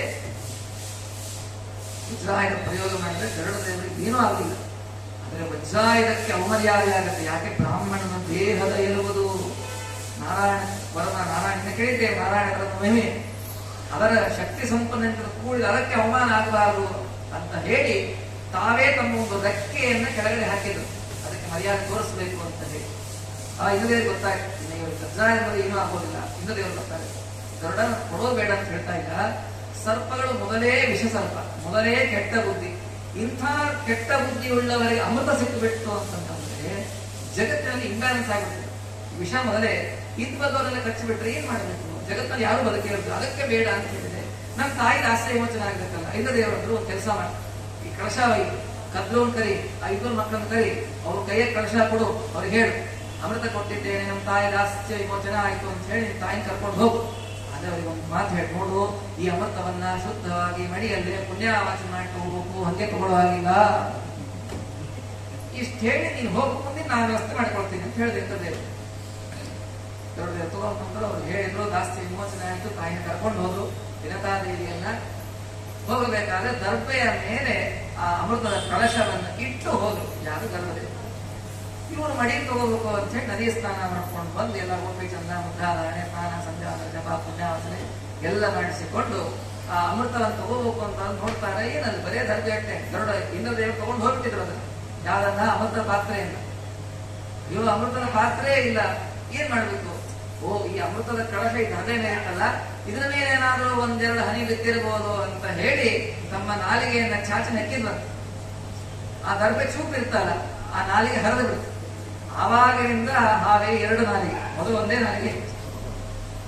ಈ ಅಮೃತ ಕಳಶದ ಸಂಪರ್ಕ ದರ್ಭೆಯ ಮೇಲೆ ಕೆಲವು ಹೊತ್ತಾಯ್ತು ನೋಡ್ರಿ. ಸಂಪರ್ಕ ಆಯ್ತಲ್ಲ ಅಮೃತ ಕಳಶ. ಆ ಸಂಪರ್ಕ ಆದದ್ದರಿಂದ ದರ್ಭೆಗೆ ಪವಿತ್ರ ಅಂತ ಹೆಸರು ಬಂತು. ಈ ದರ್ಭೆಗೆ ಪವಿತ್ರ ಅಂತ ಹೆಸರಲ್ಲೇ ಇಷ್ಟು ಕಾರಣವಿದೆ. ಇದು ಮಹಾಭಾರತದಲ್ಲಿ ಬರ್ತದೆ. ಆದ್ದರಿಂದ ಪವಿತ್ರ ದರ್ಭೆ ಇದು ಅತ್ಯವಶ್ಯಕವಾಗಿ ಇರಲೇಬೇಕು. ನೀವು ಬೆಳ್ಳಿ ಆಚಾರ ನಾವು ಬಂಗಾರ ಹಚ್ಕೊಂಡಿವಾಚಾರೆ ಪವಿತ್ರ ಉಂಗ್ರ, ಬಂಗಾರದ ನೀವು ಪವಿತ್ರ ಉಂಗ್ರ ಹಾಕಿಸಿಕೊಂಡ್ರು ದರ್ಭೆಯ ಪವಿತ್ರ ಉಂಗ್ರ ಇದು ಅತ್ಯವಶ್ಯಕವಾಗಿ ಬೇಕೇ ಬೇಕು. ಅದು ಇಲ್ಲದೆ ಯಾವ ಕೆಲಸವನ್ನು ಕೂಡ ಮಾಡಲಿಕ್ಕೆ ಆಗುವುದಿಲ್ಲ. ಎಷ್ಟು ಮಹಿಮೆ ಗೊತ್ತಾ ದರ್ಭೆದು? ಯಥಾ ಪುಷ್ಕರ ಪರ್ಣೇಶು ಅಪಾಂ ಲೋಪೋನ ವಿದ್ಯತೆ ಏವಂ ಪವಿತ್ರ ಹಸ್ತಸ್ಯಾನೇಪೋ ವಿದ್ಯತೆ ಕ್ವಚಿತ್. ನೋಡಿ, ಯಾವ ರೀತಿಯಾಗಿ ಕಮಲದ ಎಲೆ ನೀರಿನೊಳಗೆ ಇದೆ, ಆದರೆ ಆ ಕಮಲದ ಎಲೆಗೆ ನೀರು ಅಂಟಿಕೊಳ್ಳೋದಿಲ್ಲ. ಅದೇ ರೀತಿಯಾಗಿ ಯಾರು ಈ ಪವಿತ್ರವನ್ನ ಧಾರಣೆಯನ್ನ ಮಾಡಿಕೊಂಡು ಕರ್ಮಗಳನ್ನ ಮಾಡ್ತಾರೋ ಅವರಿಗೆ ಯಾವ ದೋಷವೂ ಕೂಡ ತಟ್ಟೋದಿಲ್ಲ. ಆದ್ದರಿಂದ ಈ ದರ್ಭೆಯ ಪವಿತ್ರವನ್ನು ಹಾಕಿಕೊಂಡೇ ಕೇವಲ ಶ್ರಾದ್ದ ಅಲ್ಲ, ಎಲ್ಲ ದೇವರ ಪೂಜೆ ಮಾಡಬೇಕಾದ್ರೂ ದರ್ಭೆ ಹಾಕೋಬೇಕು. ನಾವು ಹಾಕೊಳ್ಳೋದಿಲ್ಲ. ನೀವು ಶ್ರೀವೇಟ್ ನೋಡಿ, ನಾಳೆಯಿಂದ ತಿರುಪತಿಯಲ್ಲಿ ಬ್ರಹ್ಮೋತ್ಸವ ನೋಡ್ತೀರಿ, ಟಿವಿ ಟಿಕೆಟ್ ಚಾನಲ್ ನೋಡಿ, ಅವ್ರ ಕೈಯಲ್ಲಿ ಪವಿತ್ರ ಯಾವಾಗಲೂ ಹಾಕೊಂಡಿರ್ತಾರೆ. 2 ದರ್ಭೆ ಪವಿತ್ರ ದೇವರ ಪೂಜೆ. ಶ್ರಾದ್ದಕ್ಕೆ 3 ದರ್ಭೆ ಪವಿತ್ರ. ಶಾಂತಿಗಳಿಗೆ ಇವೆಲ್ಲ ಇದೆ. ಎಚ್ಚೆತ್ತು ದರ್ಭೆ ಪವಿತ್ರ ಅಂತ ಹೇಳಿ ಪವಿತ್ರವಿಲ್ಲದೆ ಯಾವ ಕೆಲಸವನ್ನು ಮಾಡಬಾರದು. ಯಾಕೆ ಪವಿತ್ರ? ಅದೋ ಬ್ರಾಹ್ಮಣರಿಗೆ ಯಾಕೆ ಪವಿತ್ರ ಇಷ್ಟು ಮಹಾತ್ಮೆ ಇದೆ ಅಂದ್ರೆ ಅದಕ್ಕೆ ಹೇಳ್ತಾರೆ, ಯಥಾ ವಜ್ರಂ ಸುರೇಂದ್ರಸ್ಯ ಯಥಾ ಚಕ್ರಂ ಹರೇಸ್ತಥಾ ತ್ರಿಶೂಲಂ ತ್ರಿನೇತ್ರಸ್ಯ ಯಥಾ ವಿದ್ರತ್ ಪವಿತ್ರಕಂ. ದೇವೇಂದ್ರನ ಕೈಯಲ್ಲಿ ವಜ್ರಾಯುಧ ಎಷ್ಟು ಶಕ್ತಿಯುತವಾಗಿದೆಯೋ, ಯಾವ ರೀತಿಯಾಗಿ ಪರಮಾತ್ಮನ ಕೈಯಲ್ಲಿ ಸುದರ್ಶನ ಚಕ್ರವೋ, ಯಾವ ರೀತಿಯಾಗಿ ರುದ್ರದೇವರ ಕೈಯಲ್ಲಿ ತ್ರಿಶೂಲವೋ ಅಷ್ಟೇ ಶಕ್ತಿಯುತವಾದದ್ದು ಬ್ರಾಹ್ಮಣನ ಕೈಯಲ್ಲಿ ಧರಿಸಿಕೊಂಡ ಪವಿತ್ರ. ಹಾಗೆ ಪವಿತ್ರಕ್ಕೆ ಇಷ್ಟು ಮಹಿಮೆ ಇದೆ. ಆದ್ದರಿಂದ ಪವಿತ್ರವನ್ನ ಅಲ್ಲಿ ಧರಿಸಬೇಕು ಅಂತ ಹೇಳಿ ಹೇಳ್ತಾರೆ. ಆದ್ದರಿಂದ ಪವಿತ್ರ ಇದು ಅವಶ್ಯವಾಗಿ ಧಾರಣೆಯನ್ನು ಮಾಡಿಕೊಂಡು ಆ ಕರ್ಮವನ್ನು ಮಾಡಬೇಕು. ಇನ್ನು ಪವಿತ್ರ ಧಾರಣೆ ಸುಮ್ಮನೆ ಹಾಕೊಂಡ್ಬಿಟ್ಟು ಏನೋ ಪವಿತ್ರ ಇದೆ ಅಲ್ಲಿಟ್ಟಿದ್ರು ತಗೊಂಡು ಹಾಕೊಂಡು ಕರ್ಮ ಮಾಡಿದ್ರೆ, ಮಂತ್ರವನ್ನ ಹೇಳದೇ ಪವಿತ್ರವನ್ನ ಧಾರಣೆ ಮಾಡಿದರೆ ಮಾಡಿದ ಎಲ್ಲ ಕರ್ಮ ನಿಷ್ಫಲವಾಗುತ್ತೆ. ಮಂತ್ರ ಉಚ್ಚಾರ ಮಂತ್ರಂ ವಿನಾದೃತ ಎತ್ತತ ಪವಿತ್ರಂ ನಿಷ್ಫಲಂ ಭವೇತ್. ಪವಿತ್ರ ಹಾಕೊಳ್ಳಬೇಕಾದ್ರೂ ಕೂಡ ಪವಿತ್ರಂತೆ ವಿತಾತಂ ಬ್ರಹ್ಮಣಸ್ತತೆ ಪ್ರಭುಗಾತ್ರಾಣಿ ಪರ್ಯೇಷಿ ವಿಶ್ವದಾಹ ಅತಪ್ತನೋ ನ ತದಾಮೋ ಅರ್ಪುತೆ ಶತಾತ ಇತ್ವಹಂ ಸತ್ಸಮಾದಶತ್. ಈ ಮಂತ್ರವನ್ನು ಹೇಳಿಕೊಂಡೇ ಪವಿತ್ರವನ್ನ ಧಾರಣೆಯನ್ನು ಮಾಡಿ ಆಚಮನ ಮಾಡಿ ಪವಿತ್ರ ಧಾರಣೆ ಮಾಡಿ ಮತ್ತೆ ಆಚಮನ ಮಾಡಬೇಕು. ಹೀಗೆ ಧಾರಣೆಯನ್ನು ಮಾಡಿಕೊಂಡು ಮುಂದಿನ ಕರ್ಮಗಳನ್ನು ಮಾಡಿದಾಗ ಆ ಎಲ್ಲ ಕರ್ಮಗಳು ಕೂಡ ಪವಿತ್ರೀಭೂತವಾಗುತ್ತೆ ಅಂತ ಹೇಳಿ ಅಲ್ಲಿ ಹೇಳ್ತಾರೆ. ಆದ್ದರಿಂದ ಪವಿತ್ರವನ್ನ ಅವಶ್ಯವಾಗಿ ಧಾರಣೆಯನ್ನು ಮಾಡಬೇಕು. ಎಲ್ಲಿವರೆಗೆ ಎಲ್ಲಾ ಕರ್ಮಗಳಲ್ಲಿ ನೋಡಿ, ಸ್ನಾನೇ ಹೋಮೆ ಜಪೆ ದಾನೆ ಸ್ವಾಧ್ಯಾಯೇ ಪಿತೃಕರ್ಮಣಿ ಕರೋ ಸತತ ಕುರ್ವೆಯಿಂದ ತಥಾ ಸಂಧ್ಯಾಭಿವಾದನೆ. ಸ್ನಾನ ಮಾಡಬೇಕಾದ್ರೆ, ಹೋಮ ಮಾಡಬೇಕಾದ್ರೆ, ಜಪ ಮಾಡಬೇಕಾದ್ರೆ, ದಾನ ಕೊಡಬೇಕಾದ್ರೆ, ಸ್ವಾಧ್ಯಾಯ ಮಾಡಬೇಕಾದ್ರೆ, ಪಿತೃ ಕಾರ್ಯ ಮಾಡಬೇಕಾದ್ರೆ, ಸಂಧ್ಯಾವಂದನೆ ಮಾಡಬೇಕಾದ್ರೆ ಎಲ್ಲ ಕಾರ್ಯಗಳಲ್ಲೂ ಪವಿತ್ರ ಹಾಕೊಳ್ಬೇಕು. ದಿವಸ ದರ್ಬೆ ಕಟ್ಟಲಿಕ್ಕೆ ಆಗೋದಿಲ್ಲ ಅನ್ನೋದಕ್ಕೆ 2 ದರ್ಬೆ, ಒಂದು ಬಂಗಾರ ಪವಿತ್ರ ಮಾಡಿ ಹಾಕೊಂಡ್ಬಿಟ್ರೆ ಅದು ನಿತ್ಯ ಕರ್ಮಕ್ಕೆ, ಶ್ರಾದ್ದಾರಿಗೆ 3 ದರ್ಬೆ ಪವಿತ್ರ. ಪವಿತ್ರವಿಲ್ಲದ ಯಾವ ಕರ್ಮಗಳನ್ನು ಕೂಡ ಮಾಡಬಾರದು ಅಂತ ಹೇಳ್ತಾರೆ. ಹಾಗಾಗಿ ಪವಿತ್ರ ಇದು ಅತ್ಯಂತ ಅವಶ್ಯಕವಾಗಿರ್ತಕ್ಕಂತಹ ಅಂಗ. ಅದನ್ನು ಧಾರಣೆಯನ್ನು ಮಾಡಿಕೊಂಡೇ ಎಲ್ಲ ಕೆಲಸವನ್ನು ಕೂಡ ಮಾಡಬೇಕು ಅಂತ ಹೇಳ್ತಾರೆ. ಆದ್ರೆ ಪವಿತ್ರ ಧಾರಣೆಯನ್ನು ಮಾಡಿಕೊಂಡು ಎಲ್ಲಾ ಕೆಲಸ ಮಾಡಬೇಕು. ಪವಿತ್ರ ಧಾರಣೆ ಮಾಡಿ ಏನು ಮಾಡಬಾರದು ಅನ್ನೋದು ಗೊತ್ತಿರಬೇಕು. ಪವಿತ್ರ ಹಾಕೊಂಡು ಶಾಸ್ತ್ರದಲ್ಲಿ ಗಂಧ ಕೊಡಬಾರದು. ಈಗ ನೂರಾರು ಜನ ಔಷಧ ಆಚಾರ ಗಂಧ ಕೊಡ್ರಿ ಅಂತ ಹೇಳಿ ಗಂಧ ಕೂತ್ಬಿಟ್ಟಿರ್ತಾರೆ. ನೀವು ಪವಿತ್ರ ಹಾಕೊಂಡವ ಬಿಟ್ಟ ಮುಗಿಯುವುದಿಲ್ಲ. ಆದ್ರೆ ಗಂಧವನ್ನ ಕೊಡಬೇಕಾದ್ರೆ ಯಜಮಾನನ ಕೈಯಲ್ಲಿ ಪವಿತ್ರ ಇರಬಾರದು. ಯಾಕೆ? ಗಂಧ ಲಕ್ಷ್ಮಿ ಆ ಪವಿತ್ರ ಸಮೇತರಾಗಿ ಗಂಧವನ್ನು ಕೊಡಬಾರದು. ಹಾಗಾಗಿ ಗಂಧ ಕೊಡಬೇಕಾದ್ರೆ ಕೈಯಲ್ಲಿ ಪವಿತ್ರ ಇರಬಾರದು. ಅಲ್ಲಿ ಬಂದಿರುವ ಬ್ರಾಹ್ಮಣರಿಗೆ ನಮಸ್ಕಾರವನ್ನು ಮಾಡಬೇಕಾದ್ರೆ ಕೈಯಲ್ಲಿ ಪವಿತ್ರ ಇರಬಾರದು. ಕಿವಿಯಲ್ಲಿ ಇಟ್ಟುಕೊಂಡೇ ನಮಸ್ಕಾರ ಮಾಡಬೇಕು.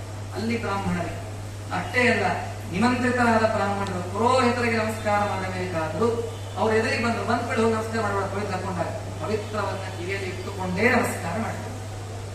ಪವಿತ್ರವನ್ನು ಹಾಕಿಕೊಂಡು ನಮಸ್ಕಾರವನ್ನು ಮಾಡಿದರೆ ಅದು ನಿಷ್ಫಲವಾಗುತ್ತೆ. ಹಾಗಾಗಿ ಎಲ್ಲೆಲ್ಲಿ ಪವಿತ್ರ ಹಾಕೊಳ್ಳಬೇಕು ಎಷ್ಟು ಮುಖ್ಯವೋ, ಎಲ್ಲಿ ಪವಿತ್ರವನ್ನ ಧಾರಣೆ ಮಾಡಿರಬಾರದು ಅನ್ನೋದು ತಿಳಿಯೋದು ಕೂಡ ಅಷ್ಟೇ ಮುಖ್ಯವಾಗಿದೆ. ಹೀಗಾಗಿ ಪವಿತ್ರವನ್ನು ಹೇಗೆ ಬಳಸಬೇಕು, ಎಂತಹ ಸಂದರ್ಭದಲ್ಲಿ ಬಳಸಬೇಕು, ಇವೆಲ್ಲವನ್ನು ಕೂಡ ತಿಳಿದಿರಬೇಕು.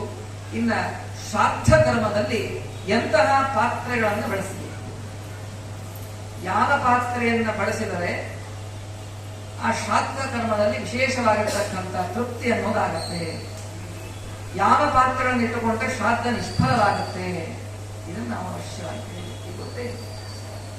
ಬಡದಾಗ ಹೇಳ್ತಿರ್ತಾರೆ, ಒಂದು ಎಲೆ ಬಳಸಿಬಿಟ್ಟಿರ್ತಾರೆ, ಇದೆಲ್ಲ ಒಂದು ಇಡೀ ತಪ್ಪೇಲಿ ಅನ್ನ ಮಾಡಿಬಿಟ್ಟು ಪಾಯಸನ ಒಂದು ಪಾತ್ರೆ ಮಾಡಿ ಎಲೆ ಹಾಕಿಬಿಟ್ಟಿರ್ತಾರೆ. ನೀವು ಬೆಂಗಳೂರು ಕಡೆ ಹೋದ್ರೆ ನಾವು ಕೇಳಿ ನೋಡಿಲ್ಲ. ನಿಮ್ಮಲ್ಲಿ ಎಷ್ಟು ಜನ ಪಿತೃಗಳು 35 ಪಿಂಡ ಕಟ್ಟೆ ಇಟ್ಬಿಟ್ಟಿರ್ತಾರೆ.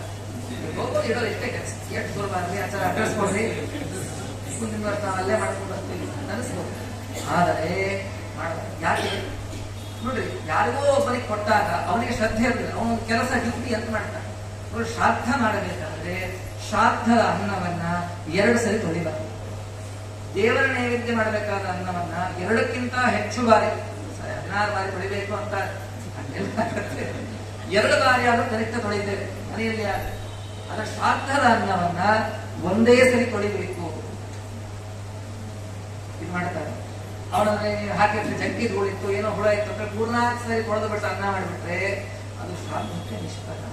ನೋಡಿ, ದೇವರ ಹಾಗಲ್ಲ. ಎಲ್ಲಿ ಲೋಪ ಆಗ್ತದೆ ಗೊತ್ತಾಗ್ತದೆ. ನಾನು ಹೇಳ್ತಾ ಹೋದ್ರೆ ಎಲ್ಲೆಲ್ಲಿ ಲೋಪ ಆಗ್ತಾ ಇದೆ ಶ್ರಾದ್ದದಲ್ಲಿ ಅಂತ ಹೇಳಿ ಯಾವ ಅಡಿಯೋರು ಅನ್ನ ಮಾಡಿಬಿಟ್ರು ಅಂತ ಅವ್ರಿಗೆ ಗೊತ್ತಿರೋದಿಲ್ಲ. ಒಂದು 5-6 ಸರಿ ತೊಳೆದು ಸ್ವಚ್ಛ ಲಕ ಅನ್ನ ಮಾಡಿಬಿಡ್ತಾರೆ, ನೀವು ಶ್ರಾದ್ದ ಮಾಡ್ತೀವಿ. ಆ ಶ್ರಾದ್ದದ ಅನ್ನವನ್ನ 1 ವಾರಕ್ಕಿಂತ ಹೆಚ್ಚು ಬಾರಿ ತೊಳಿಬಾರ್ದು. ದೇವರ ನೈವೇದ್ಯದ ಅನ್ನವನ್ನ 2ಕ್ಕಿಂತ ಹೆಚ್ಚು ಬಾರಿ ತೊಳಿಬೇಕು. ಇನ್ನು ಹೊರಗಡೆ ತೀರಿ ಹೋದಾಗ 11 ದಿವಸ ಹೊರಗಡೆ ಕರ್ಮ ಮಾಡ್ಕೊಂಡು ಬರ್ತಾರೆ ನೋಡಿ, ಹೌದು ದೇವಸ್ಥಾನ, ಅಲ್ಲಿ ಅಕ್ಕಿಯನ್ನು ತೊಳೆಯದೇ ಅನ್ನ ಮಾಡಬೇಕು. ನೋಡಿ, ಎಲ್ಲೆಲ್ಲಿ ಹೆಂಗ್ ಮಾಡ್ಬೇಕು ಎಂಬುದು ಗೊತ್ತಿರೋದಿಲ್ಲ. ಮನೆಗೆ ದೇವ್ರ ನೀರು ತೊಗೊಂಡು ಅಲ್ಲೂ ಅಕ್ಕಿ 3-3 ಸರಿ ತೊಳೆದ್ಬಿಟ್ಟು ಅನ್ನ ಮಾಡಿಬಿಟ್ರೆ ಹಾಗೆ ಮಾಡಬೇಕು. ಇನ್ನು ತೊಳೆದ ನೀರನ್ನ ಚೆಲ್ಲಬಾರ್ದು, ಗಿಡಗಳಿಗೆ ಹಾಕಬಾರ್ದು. ಅಲ್ಲಿರೋ ಪ್ರಾಣಿಗಳನ್ನು ಅಕಸ್ಮಾತ್ ಆಕಳಿಗೆ ಇರಬಾರದು ಅಕ್ಕಿ ತೊಳೆದ ನೀರು. ಎಲ್ಲಿವರೆಗೆ ಶ್ರಾದ್ದದ ದಿವಸ ಎಲ್ಲ ಬ್ರಾಹ್ಮಣರ ಭೋಜನ ಆಗುವವರೆಗೆ ತರಕಾರಿ ಹೆಚ್ಚುತ್ತಲ್ಲ, ಸಿಪ್ಪಿ ಇಪ್ಪಿ ದಂಟು ಅದನ್ನು ಹೊರಗಡೆ ಹಾಕಬಾರ್ದು. ನೋಡ್ರಿ, ಗಂಡಸು ಶ್ರಾದ್ದ ಮಾಡಿದ್ರು ಪುಣ್ಯ ಬಂತು, ಹೆಣ್ಮಕ್ಳಿಗೆ ಪುಣ್ಯ ಇಲ್ಲ ಅಂತ ಅನ್ಕೋಬಹುದು. ಇದೆಲ್ಲ ಅನ್ನ ಮಾಡಿಕೊಡೋದು ಯಾರ ಕೆಲಸ? ಸೊಸೆ ಕೆಲಸ. ಸೊಸೆ ಪುಣ್ಯ ಹೆಂಗ್ ಬರ್ತದೆ? ಸರಿಯಾಗಿ ತಿಳ್ಕೊಂಡು ಈ ಅಕ್ಕಿ ನೀರು ಚೆಲ್ಲಬಾರದು ಅಂತ ತಿಳಿದಿರಬೇಕು. ಎಲ್ಲ ಸಿಪ್ಪೆಗಳು ದಂಟುಗಳು ಇದೆಲ್ಲ ತಿಳಿದಿರಬೇಕು.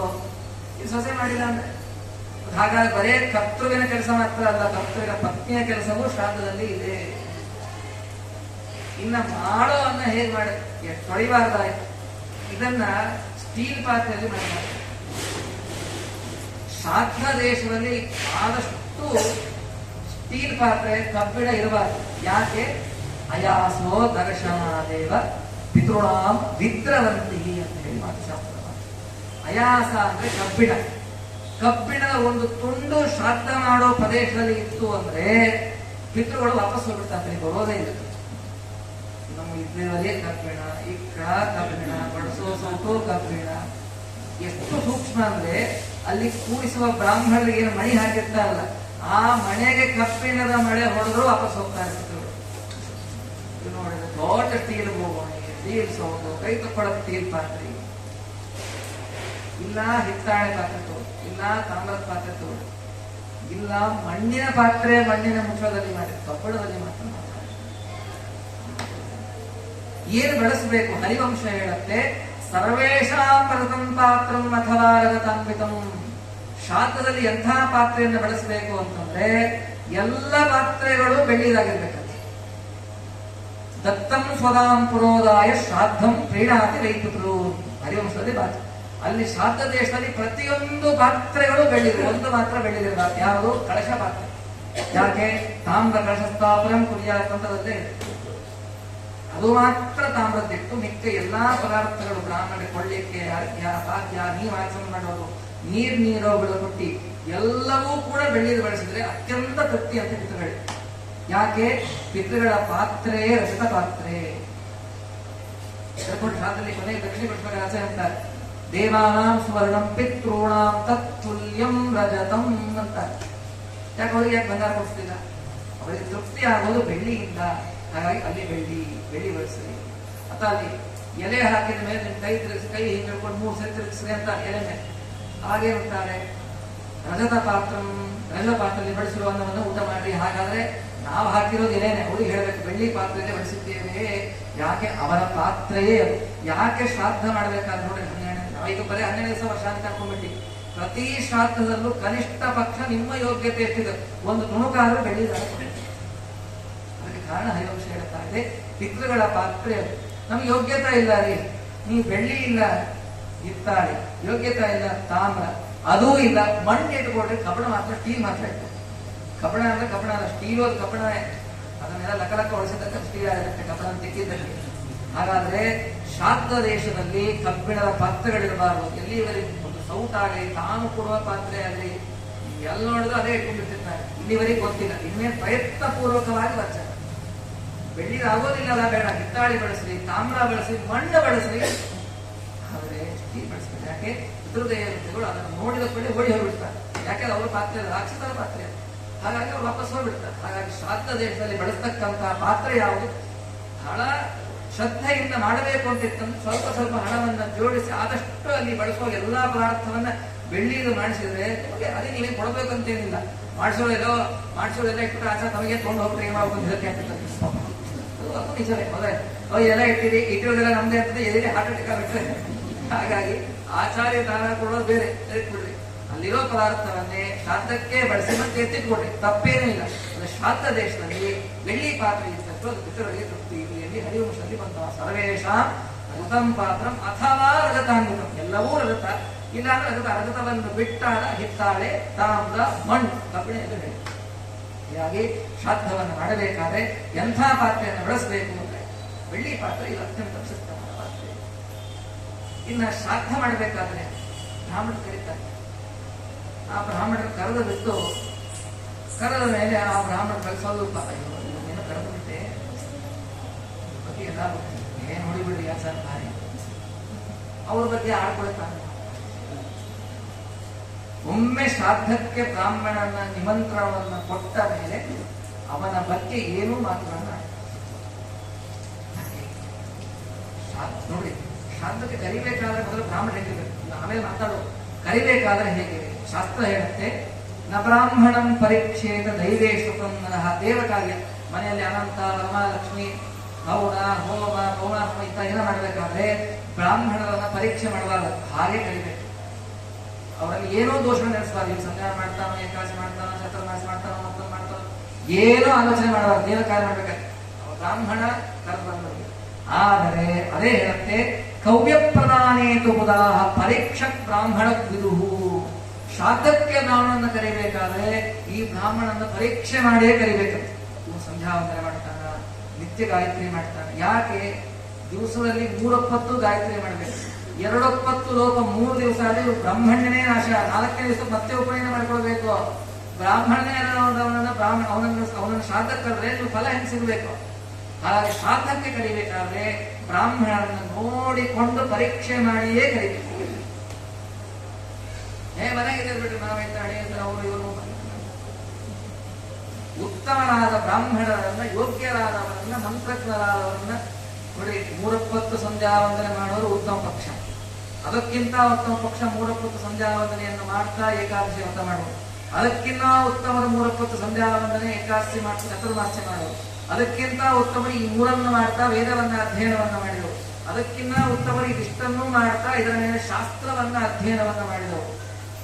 ನೋಡಿ, ಇದರಲ್ಲಿ ಯಾರು ಸಿಗತ್ತೆ, ಯಾರಿಗೆ ನೀವು ತೂಗಿಸಬಹುದು, ಯಾರನ್ನ ಅನುಗ್ರಹವನ್ನು ಬೆಳ್ಳಕ್ಕೆ ಸೇರಿ ನೋಡ್ರಿ. ಅದರ ಶ್ರಾದ್ದಕ್ಕೆ ಮಾತ್ರ ಯಾಕೆ ಅವರು ಆಶೀರ್ವಾದವನ್ನು ಮಾಡತಕ್ಕಂತಹ ಶಕ್ತಿ ಉಳ್ಳವರಾಗಿರ್ಬೇಕು.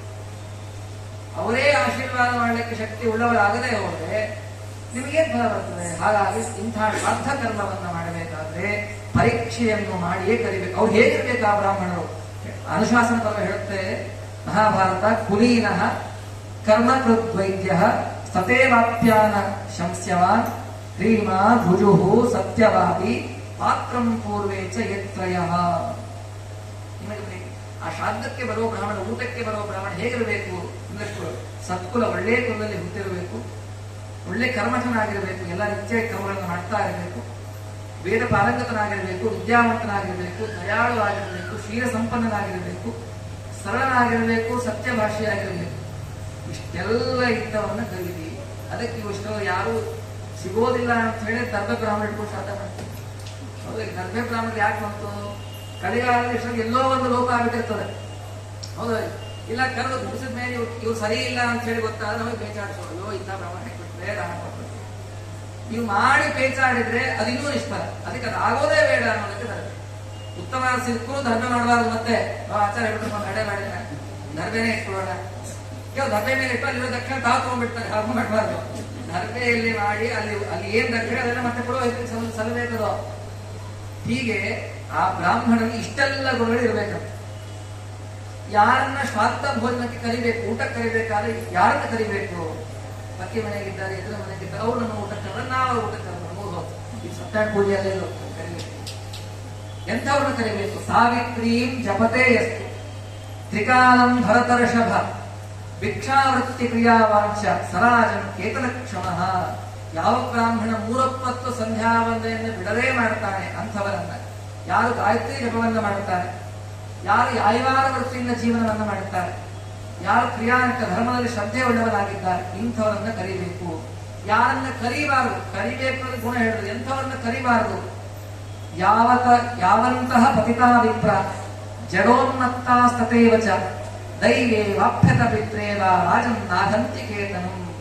ಪತಿತನಾಗಿ ಧರ್ಮಭ್ರಷ್ಟನಾದವರನ್ನ, ಧರ್ಮಭ್ರಷ್ಟ ಹೇಗಾಗ್ತಾರೆ? ಮತ್ತೊಬ್ಬರು ಕನ್ಯಾ ಮದುವೆ ಮಾಡ್ಕೊಂಡ್ರೆ, ದಿವಸ ಆದವ್ರನ್ನ ಮದುವೆ ಮಾಡ್ಕೊಂಡ್ರೆ ತಲೆ ಸುಳ್ಳು ಆಗ್ತಾರೆ ಎಲ್ಲರೂ.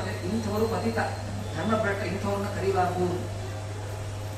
ಬುದ್ಧಿವಂತ ಇಲ್ಲದೆ ಇರೋರು, ಉನ್ಮತ್ತ, ಅತೀ ನನ್ನ ನಾಲ್ಭಾರಿ ನನ್ನಕ್ಕೆ ಯಾರೂ ಇಲ್ಲ, ಹೀಗೆ ಉನ್ಮತ್ತರಾಗಿ ಆಗಿರ್ತಾರೆ, ಇಂಥವ್ರನ್ನ ಕರಿಬಾರದು. ಅಷ್ಟೇ ಅಲ್ಲ, ಶ್ವಿತ್ರೀ ಕ್ಲೀಬಷ್ಟ ಕುಷ್ಟೀ ತಥಾ ಯಕ್ಷ ಶತಶ್ಚಯ ಅಪಸ್ಮಾರೇ ಚ ಯಶ್ಚಾಂದೋ ರಾಜನ್ ಅರ್ಹಂತಿ ಕೇತನಂ. ತೊನ್ನು ಬಿಳುಪು ರೋಗ ಇರೋರನ್ನು ಕರಿಬಾರದು ಶಾಸ್ತ್ರದಲ್ಲಿ ಊಟಕ್ಕೆ. ನಪುಂಸಕನಾಗಿರೋರನ್ನು ಕರಿಬಾರದು, ಕುಷ್ಠರೋಗಿ ಆಗಿರೋರನ್ನು ಕರೆಯಬಾರದು, ಕ್ಷಯರೋಗಿ ಆಗಿರಬಾರದು, ಮೂರ್ಛ ರೋಗಿ ಆಗಿರಬಾರದು, ಅಂಗವೂನ ಕುರುಳ ಕುಂಟ ಆಗಿರಬಾರದು, ಇಂಥವ್ರನ್ನ ಕರಿಬಾರದು. ಬೇರೆ ಯಾವುದೇ ರೀತಿಯಲ್ಲಿ ಸಹಾಯ ಮಾಡಿ ಶ್ರಾದ್ದಕ್ಕೆ ನಿಮಂತ್ರಣ ಮಾಡಿ ದಾನಗಳನ್ನು ಅಂಥವರಿಗೆ ಕೊಡಬಾರದು. ಇನ್ನು ಯಾರಿಗಾರ ಬ್ರಾಹ್ಮಣನೇ ಆಗಿದ್ದ, ಎಲ್ಲಾ ಕಡೆ ವೇದ ಪಾರಂಗತನಾಗಿದ್ದ, 3 ಸಂಧ್ಯಾ ವಂದನೆ ಮಾಡ್ತಾ ಇದ್ದ, ಏಕಾದಶಿ ಉಪವಾಸ ಮಾಡ್ತಾ ಇದ್ದ, ಚಾತುರ್ಮಾಸ ಮಾಡ್ತಾ ಇದ್ದ, ಇಷ್ಟು ಮಾಡ್ತಾ ಹಣದ ಆಸೆಗೋಸ್ಕರ ಏನ್ ಮಾಡ್ತಾ ಇದ್ದ? ಹೋತಾರೋ ವಶರಾನಾಂಚ ವಶರಾಧ್ಯಾಪಕಸ್ತತ. ಶೂದ್ರರಿಗೆ ಶೂದ್ರನ ಮನೆಗೆ ಹೋಗಿ ಹೋಮ ಮಾಡಿಸ್ತಾ ಇದ್ದ, ಶೂದ್ರರಿಗೆ ಪಾಠ ಹೇಳ್ತಾ ಇದ್ದ, ಶೂದ್ರನ್ನ ಶಿಷ್ಯರನ್ನಾಗಿ ಮಾಡಿಕೊಂಡಿದ್ದ. ಅಂತಂದ್ರೆ ಇವನು ಎಷ್ಟೇ ಯೋಗ್ಯನಾಗಿದ್ರು ಇಂಥವನ್ನ ಊಟ ಕರಿಬಾರದು, ಇಂಥವನ್ನ ಕರಿಬೇಕು, ಇಂಥವನ್ನ ಕಡಿಬಾರದು. ಅದೆಲ್ಲವನ್ನು ಕೂಡ ಹೇಳ್ತಾರೆ. ಇನ್ನು ಬ್ರಾಹ್ಮಣರಾಗಿಟ್ಕೊಂಡು ಬಡ್ಡಿಗೋಸ್ಕರ ಹಣ ಕೊಟ್ಟಿರ್ತಾರೆ, ಬಡ್ಡಿ ಹಬ್ಬ ಮಾಡ್ತಾರೆ.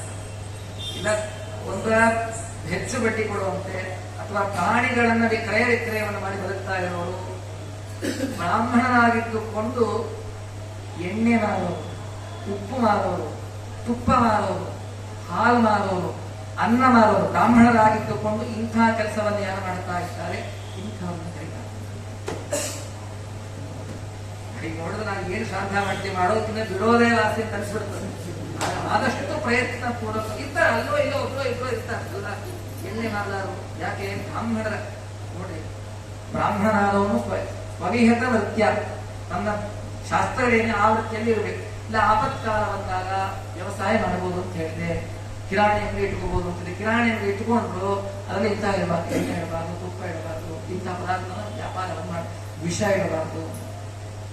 ಮೆಡಿಕಲ್ ಶಾಪ್ ಬ್ರಾಹ್ಮಣನಾಗಿ ಮೆಡಿಕಲ್ ಶಾಪ್ ಇಟ್ಕೊಂಡು ಪಾಯ್ಸನ್ ಆಗುತ್ತೆ, ಆಸಿಡ್ ಮಾಡ್ಬಿಟ್ಟೆ ಬರೀ ಊಟಕ್ಕೆ ಕಲಿಬಾರ್ದು. ಹೀಗೆ ಇಷ್ಟೆಲ್ಲವನ್ನು ಕೂಡ ಹೇಳಿದ್ದಾರೆ. ಇಷ್ಟೇ ಅಲ್ಲ, ಯಾವ ಗಂಡ ನಾ ಹೇಳ್ತಾ ಇದ್ದೆ ಮತ್ತೆ ಸ್ತ್ರೀ ಪೂರ್ವ ಕಾಂಡ ಪೃಷ್ಟಾಶ್ಚ ಯಾವಂತೋ ಭರತರ್ಷಭ ಅಜಪ ಬ್ರಾಹ್ಮಣಾಶ್ಚೈವ ಶಾಸ್ತ್ರೇಣ ಹಂತಿಕೇತನಂ.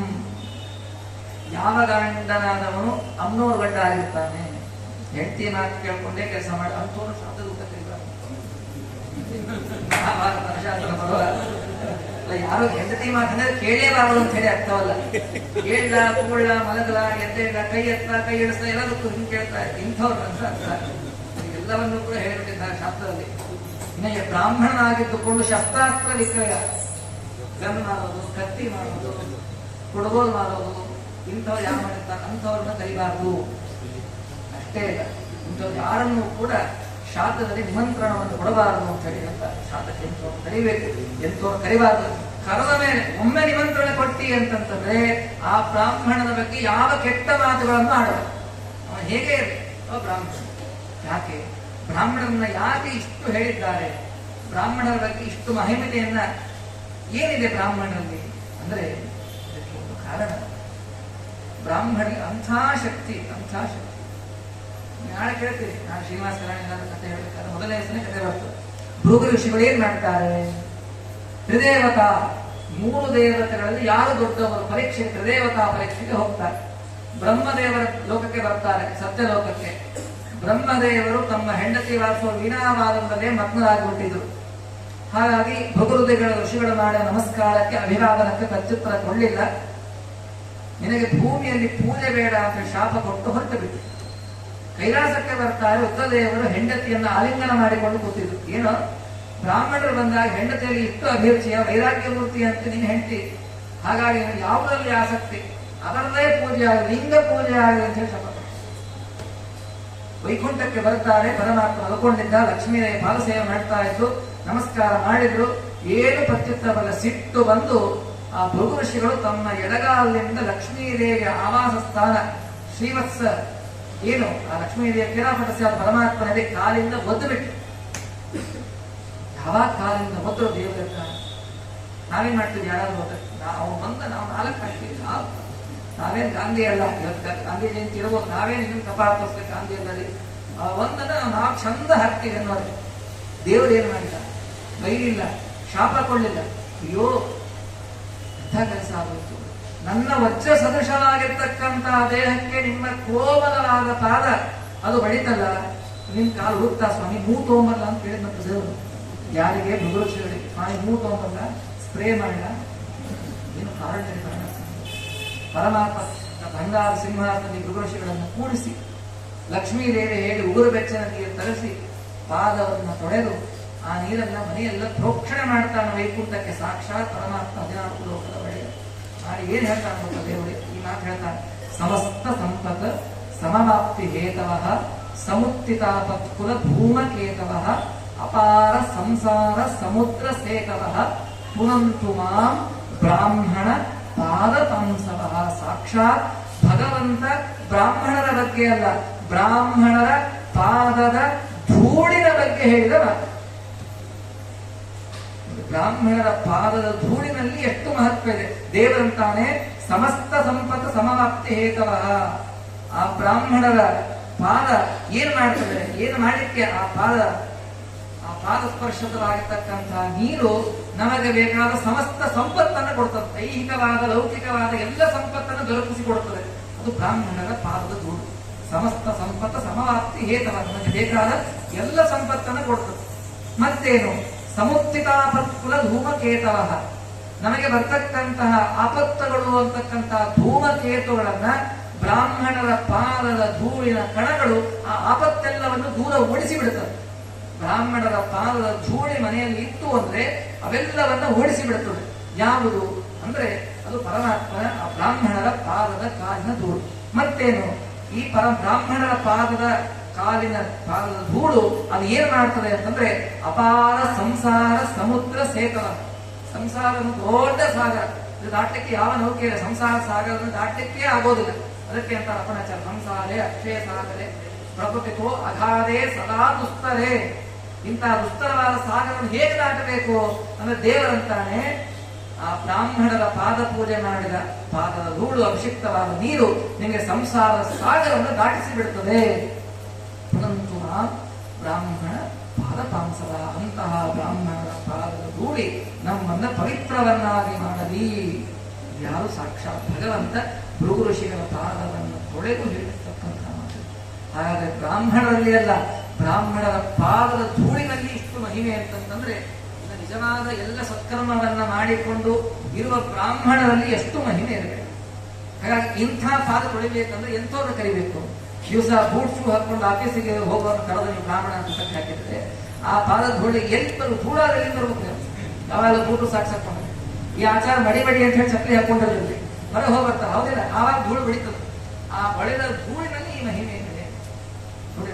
ದೇವಸ್ಥಾನಕ್ಕೆ ಮಠಕ್ಕೆ ಹೋದಾಗ ಪ್ರದಕ್ಷಿಣೆ ಮಾಡಿದ್ರೆ ನಮಸ್ಕಾರ ಹೋಗಿ ಕೆಳಗೆ ಭಾರಿ ಧೂಳಿರ್ತದೆ. ಮೇಲಿನ ಶಾಟಿ ತೆಗೆದು ಹಿಂಗ್ ಹಾಡಿಸಿ ಆಮೇಲೆ ನಮಸ್ಕಾರ ಮಾಡ್ತಾರೆ. ಮಾಡಬಾರ್ದು. ಆ ಬ್ರಾಹ್ಮಣದ ತುಳಿದಾಡಿದ ಪಾದದ ಧೂಳಿ ನಮ್ಮ ದೇಹಕ್ಕೆ ಮೆತ್ತಬೇಕಂತೆ, ಹಾಗೆ ನಮಸ್ಕಾರ ಮಾಡಬೇಕು. ಗಂಡಸ ನಮಸ್ಕಾರ ಮಾಡಬೇಕಾದ್ರೆ ಝಾಡಿಸಿ ಮಾಡೋದಲ್ಲ, ದೇಹದ ಮೇಲೆ ವಸ್ತ್ರ ಇರಬಾರ್ದು. ದೇಹದ ಮೇಲೆ ವಸ್ತ್ರ ಹಾಕೊಂಡಿದ್ರೆ ವಸ್ತ್ರವನ್ನು ತೆಗೆದೇ ನಮಸ್ಕಾರ ಮಾಡಬೇಕು. ಅದಕ್ಕೆ ಟೈಮ್ ಇಲ್ಲ ಅಂದ್ರೂ ಪರವಾಗಿಲ್ಲ, ಶರ್ಟು ಪ್ಯಾಂಟ್ ಹಾಕೊಂಡು ದೇವಸ್ಥಾನಕ್ಕೆ ಹೋಗ್ಬೇಕು. ಯಾಕಂದ್ರೆ ಹೋಗಿ ನಮಸ್ಕಾರ ಏನೋ ಪುಣ್ಯ ಬರೋದೇ ಇಲ್ಲ. ಯಾಕೆ ನಮ್ಮ ದೇಹ ಅದು ಬ್ರಾಹ್ಮಣರ ಪಾದಧೂಳಿಗೆ ಮೈ ಒಡ್ಡಬೇಕಂತೆ. ಯಾಕೆ ಆ ಬ್ರಾಹ್ಮಣರ ಪಾದಧೂಳಿಯಲ್ಲಿ ಇಷ್ಟು ಮಹಿಮೆ ಇದನ್ನು ಸಾಕ್ಷಾತ್ ಭಗವಂತನಿಗೆ ವಿಶ್ವೋತ್ತ ಪ್ರಾಣದಲ್ಲಿ ಬಂದಿರತಕ್ಕಂತಹ ಕಥೆ ಕೇಳ್ತೀವಿ. ಹಾಗಾಗಿ ಒಮ್ಮೆ ಬ್ರಾಹ್ಮಣರನ್ನ ನಿಮಂತ್ರಣವನ್ನ ಮಾಡಿದ ಮೇಲೆ ಬ್ರಾಹ್ಮಣರ ದೋಷಗಳನ್ನ ಎಣಿಸಬಾರದು. ಕರೆಯೋ ಬ್ರಾಹ್ಮಣರಲ್ಲೇ ಉತ್ತಮರಾದವರನ್ನ ಯೋಗ್ಯರಾದವರನ್ನ ಆರಿಸಿ ಕರಿ. ಹೀಗಾಗಿ ಆ ಬ್ರಾಹ್ಮಣರ ಕರಿಬೇಕಾದ್ರೆ ಎಷ್ಟು ಜಾಗ್ರತೆಯಿಂದ ನಾವಿರಬೇಕು ಅಂತ ಸಿಗುತ್ತೆ. ಇನ್ನ ಇಂಥ ಬ್ರಾಹ್ಮಣರು ಬಂದ್ಮೇಲೆ ಏನ್ ಮಾಡ್ಬೇಕು? ನಮ್ಮಪ್ಪ ಶ್ರಾದ್ದ ಮಾಡ್ತಾ ಇದ್ರಿ, ಬ್ರಾಹ್ಮಣರಿಗೆ 8 ದಕ್ಷಿಣೆ ಕೊಡ್ತಾ ಇದ್ವಿ. ನಾವು 1 ರೂಪಾಯಿ ಕೊಡ್ತೀವಿ ಸರ್. ದಕ್ಷಿಣೆ ಕೊಡ್ಬೇಕಾದ್ರೆ ಎಲ್ಲಿ ಕೊಡಬೇಕು, ಎಷ್ಟು ಕೊಡಬೇಕು ಬೇಕು ಅದೇ ಗೊತ್ತೇ ಇಲ್ಲ. ಏನೋ ಒಂದು ಕೊಟ್ರ ಆಯ್ತು. ಮಡದಾಗ ಶ್ರಾದ್ದ ಮಾಡಿಸಿ 5 ಜನ ಬ್ರಾಹ್ಮಣರಿಗೆ 5 ಬಾಳೆಹಣ್ಣು ಇಟ್ಟು 10 ರೂಪಾಯಿ ದಕ್ಷಿಣೆ. ಶಾಸ್ತ್ರ ಏನ್ ಹೇಳ್ತದೆ? ಎಷ್ಟು ದಕ್ಷಿಣೆಯನ್ನು ಕೊಡ್ಬೇಕು, ಯಾವ ಕರ್ಮಕ್ಕೆ ಎಷ್ಟು ಹಣವನ್ನು ಏನ್ ಮಾಡಬೇಕು ನೋಡ್ರಿ. ಯಾಕೆ ಶ್ರಾದ್ದದಲ್ಲಿ ದಕ್ಷಿಣೆಗೆ ಅಷ್ಟು ಪ್ರಾಶಸ್ತ್ಯ ಅಂದ್ರೆ ನೋಡಿ, ಶ್ರಾದ್ದ ಅಂತ ಯಾಕೆ ಕಲಿಬೇಕು? ಶ್ರಾದ್ದ ಕಲ್ಪಲತಾ ಹೇಳುತ್ತೆ, ಪಿತೃದ್ವೇಷೇನ ಶ್ರದ್ಧೆಯ ತ್ಯಕ್ತಸ್ಯ ದ್ರವ್ಯಸ್ಯ ಬ್ರಾಹ್ಮಣೇ ಯತ್ ಸ್ವೀಕರಣಂ ತತ್ ಶ್ರಾದ್ದಂ. ಯಾವ್ದು ಶ್ರಾದ್ದ ಅಂತ ಕಲಿಬೇಕಂತ ಪಿತೃಗಳನ್ನ ಉದ್ದೇಶವನ್ನ ಮಾಡಿಕೊಂಡು ದ್ರವ್ಯವನ್ನ ಬ್ರಾಹ್ಮಣರು ಸ್ವೀಕಾರ ಮಾಡೋದಕ್ಕೆ ಶ್ರಾದ್ದ ಅಂತಾರೆ. ನೀವು ಪಿಂಡ ಇಡೋದಕ್ಕೆ ಶ್ರಾದ್ದ ಅಲ್ಲ, ತಿಳ್ಕೊಂಡ್ಬಿಡಿ. ಹಾಗಾದ್ರೆ ಶ್ರಾದ್ದ ಅನ್ನೋದು ಅದಕ್ಕೆ ಪೂರ್ಣತ್ವ ಬರೋದು ಯಾವಾಗ?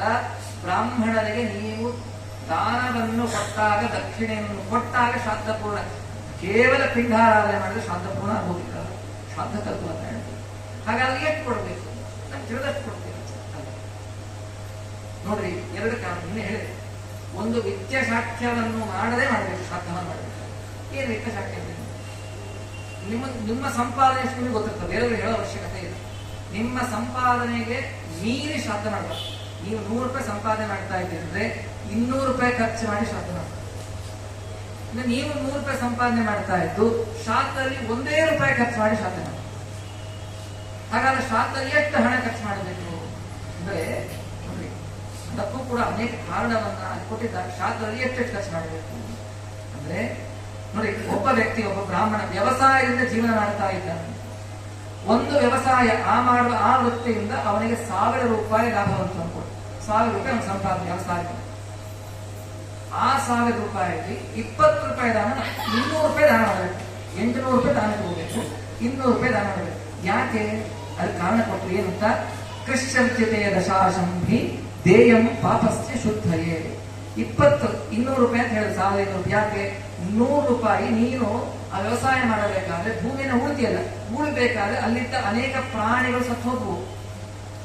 ಹಾಗಾಗಿ ಆ ಪ್ರಾಣಿಗಳನ್ನ ಕಷ್ಟ ಕೊಟ್ಟಿದ್ದಲ್ಲ, ಆ ಕೀಟನಾಶದಿಂದ ಬಂದ ಪಾಪದ ಪರಿಹಾರಕ್ಕೆ 100 ರೂಪಾಯಿ. ಅಂದ್ರೆ 1000 ರೂಪಾಯಿ ಲೆಕ್ಕ ಹಾಕೊಂಡು ಇದ್ರ ನಿಮ್ಗೆ ಎಷ್ಟು ಬರ್ತದೋ ಅದ್ರ ಪ್ರಕಾರ ಹಿಂಗ್ ಮಾಡ್ಕೋಬಹುದು. ನೀವು ₹1,00,000 ಬರ್ತಾ ಇದ್ದ ಆಚಾರ 1000 ರೂಪಾಯಿ ನೀರೇ ಕಟ್ಕೋಬಾರ್ದು. ಮತ್ತೆ ಹೇಳೋದು ಕಟ್ಟ 1000 ರೂಪಾಯಿ ಒಂದಿಲ್ಲ, ಒಮ್ಮೆ ಲೆಕ್ಕ ಕೊಟ್ಟಿದ್ದೆ ನಿಮ್ಗೆ ಅರ್ಥ ಆಗಲಿ ಅಂತ ಹೇಳಿ. 100 ರೂಪಾಯಿ ಪಾಪನಾಶಕ್ಕೆ ಆದ್ರೆ ಮತ್ತೆ 100 ರೂಪಾಯಿ ಅದರ ಪುಣ್ಯ ಸಂಪಾದನೆ ಮಾಡ್ಕೊಳ್ಳಿಕ್ಕೆ. ಹೀಗೆ ಇನ್ನು ಅದೇ ವ್ಯಕ್ತಿ ವಾಣಿಜ್ಯ ವ್ಯಾಪಾರವನ್ನ ಮಾಡಿ ಜೀವನವನ್ನ ಮಾಡ್ತಾ ಇದ್ದ ಅಂತಂದ್ರೆ ಅವನು ಕೂಡ ಅಷ್ಟೇ ತನ್ನ 20% ಹಣ ಎಷ್ಟು ಉಳಿತಾನೋ ಅದರಲ್ಲಿ ಎಲ್ಲ ಉಟ್ಬಿಟ್ರೆ. ಶುಕ್ರಾಚಾರ್ಯ ಹೇಳ್ತಾರೆ, ಎಲ್ಲಿ ಅಷ್ಟಮ ಸ್ಕಂದ ಭಾರತ ವಾಮನ ದೇವತೆ ಕೇಳ್ತೇವೆ. ವಾಮನ ಬಂದು ದಾನ ಕೇಳಿದ, ನಾ ದಾನ ಕೊಡ್ತೇನೆ ಅಂತಂದ. ದಾನ ಕೊಡಬೇಡೋ, ಪರಟಿ ಎಣಿಸ್ಬಿಡ್ತಾನೆ, ಕೇರ ಫುಟ್ಪಾತ್ ಆಗಿರ್ತೀಯ ನೀನು ಅಂತಾರೆ ಶುಕ್ರಾಚಾರ್ಯ. ಯಾರಿಗೆ? ಬಲಿಚಕ್ರವರ್ತಿ. ಯಾಕೆ ಸ್ವಾಮಿ? ನೋಡಪ್ಪ, ನೀನು ಸಂಪಾದನೆ ಮಾಡಿದ ಹಣವನ್ನು ಹೇಗೆ ಖರ್ಚು ಮಾಡೋದು ಶಾಸ್ತ್ರ ಹೇಳುತ್ತೆ, ನಾನು ಹೇಳ್ತೀನಿ ಅಂತ ಶುಕ್ರಾಚಾರ್ಯ ಹೇಳ್ತಾರೆ. ನೀವು ಸಂಪಾದನೆ ಮಾಡಿದ ಹಣ ಹೇಗೆ ಖರ್ಚು ಮಾಡಬೇಕು? ಧರ್ಮಾಯ, ಯಶಸ್ಸೆ, ಅರ್ಥಾಯ, ಕಾಮಾಯ, ಸ್ವಜನಾಯ ಚ ಪಂಚರ ವಿಭಜನ ವಿತ್ತಂ ಇಹಾಮುಕ್ತ ಚ ಮೋದತೆ. ನೀವು ಸಂಪಾದನೆ ಮಾಡಿದ್ದನ್ನ 5 ಭಾಗ ಮಾಡಬೇಕು. ನೀನು 100 ರೂಪಾಯಿ ದುಡಿದೆ ಅಂತಂದ್ರೆ 20 ರೂಪಾಯಿ ದಾನ ಧರ್ಮಕ್ಕೆ ಇಡಬೇಕು, 20 ರೂಪಾಯಿ ನಿನ್ನ ಕೀರ್ತಿಗೋಸ್ಕರ ಇಡಬೇಕು, ಇನ್ನ 20 ರೂಪಾಯಿ ನಿನಗೆ ಆಪತ್ಕಾಲ ಬರ್ತಲ್ಲ ಅದಕ್ಕೆ ಇಟ್ಕೋಬೇಕು, ಇನ್ನ 20 ರೂಪಾಯಿ ನಿನ್ನ ಹೆಂಡತಿಗೆ ಮಕ್ಕಳ ಸಂತೋಷ ಪಡಕ್ಕೆ ಇಟ್ಕೋಬೇಕು, ಇನ್ನ 20 ರೂಪಾಯಿ ನಿನ್ನ ನಂಬಿಕೊಂಡೇ ಉಪಜೀವನ ಮಾಡೋದಕ್ಕೋಸ್ಕರ ಇಡಬೇಕು. ಹಾಗಾಗಿ ನೀನು 100 ರೂಪಾಯಿ ಸಂಪಾದನೆ ಮಾಡಿ 100 ರೂಪಾಯಿನೂ ದಾನ ಮಾಡ್ತೀನಿ ಅಂತ ಶಾಸ್ತ್ರ ಒಪ್ಪೋದಿಲ್ಲ. ಇನ್ನು 100 ರೂಪಾಯಿ ಬಂದ್ಮೇಲೆ 1 ರೂಪಾಯಿ ದಾನ ಕೊಡ್ತೀನಿ ಅಂತ ಶಾಸ್ತ್ರ ಒಪ್ಪೋದಿಲ್ಲ. ಹಾಗಾಗಿ ಎಷ್ಟು? ನೀವು ಸಂಪಾದನೆ ಮಾಡುವ 20% ದಾನ ಮಾಡಬೇಕು. ನೀವು ಕನಿಷ್ಠ ವರ್ಷಕ್ಕೆ ₹1,00,000 ಸಂಪಾದನೆ ಮಾಡ್ತಾ ಇದ್ರೆ 1% 20,000 ಖರ್ಚು ಮಾಡ್ತಾರೆ. ಯಾರು ಮಾಡ್ತಾ ಇದ್ದೀನಿ? ಯಾಕೆ?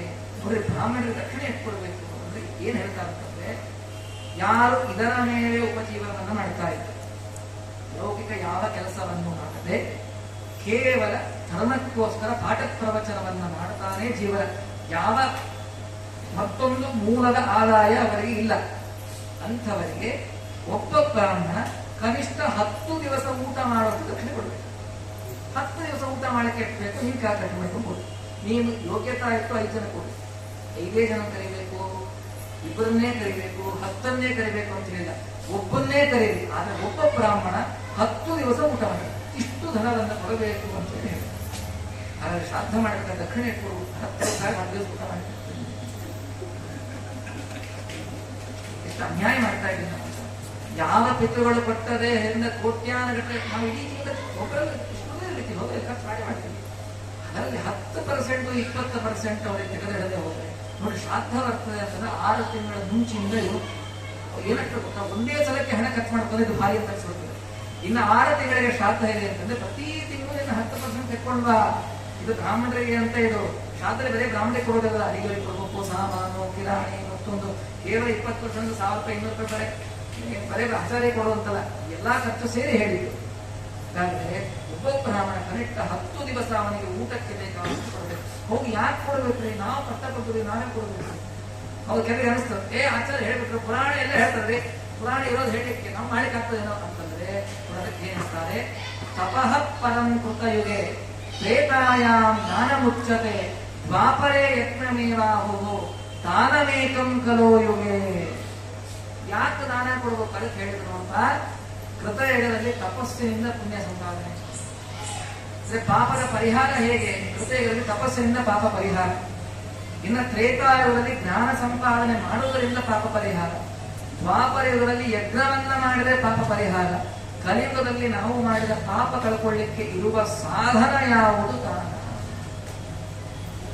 ಹಾಗಾದ್ರೆ ದಾನ ಕೊಟ್ರೆ ಆಚಾರ ದಕ್ಷಿಣೆ ಕೊಟ್ಟರೆ ಸಂತೋಷ ಪಡಬೇಡ್ರಿ, ನಿಮ್ಮ ಪಾಪ ಟ್ರಾನ್ಸ್ಫರ್ ಹೋಗಿ ಆಚಾರ ಹೋಗಿ ನಾಳೆ ಹೋಗಿ ಕೊಡೋದು ಆಡಬೇಡಪ್ಪ, ನಿಮ್ ಪಾಪ ನಾವೇ ಎತ್ಕೊಂಡು ಹೋಗಿ, ನಾವ್ಯಾಕೆ ಎತ್ಕೊಂಡು ಹೋಗ್ತಂತೆ ಎಲ್ಲಾದ್ರೂ ಕೂಡ ದಾನ ಇಸ್ಕೊಳ್ಳೋದು ಯಾರು? ಎಂಥ ದಾನ ಆದ್ರೂ ಸ್ವೀಟಿ. ಕೆಲವರು ಬಂಗಾರ ದಾನ, ಬೆಳ್ಳಿ ದಾನ ಆಚಾರ್ಯರು ಕೈ ಮುಂದೆ ಮಾಡ್ತಾರೆ. ಎಳ್ಳು ದಾನ ಇದೆ, ಕುಂಬಳಕಾಯಿ ದಾನ ಇದೆ, ಹತ್ತಿ ದಾನ ಇದೆ, ಬ್ಯಾಡ ನಮ್ಮೂರು ಅಷ್ಟೇ ತಪ್ಪು ಮಾಡ್ತಾರೆ.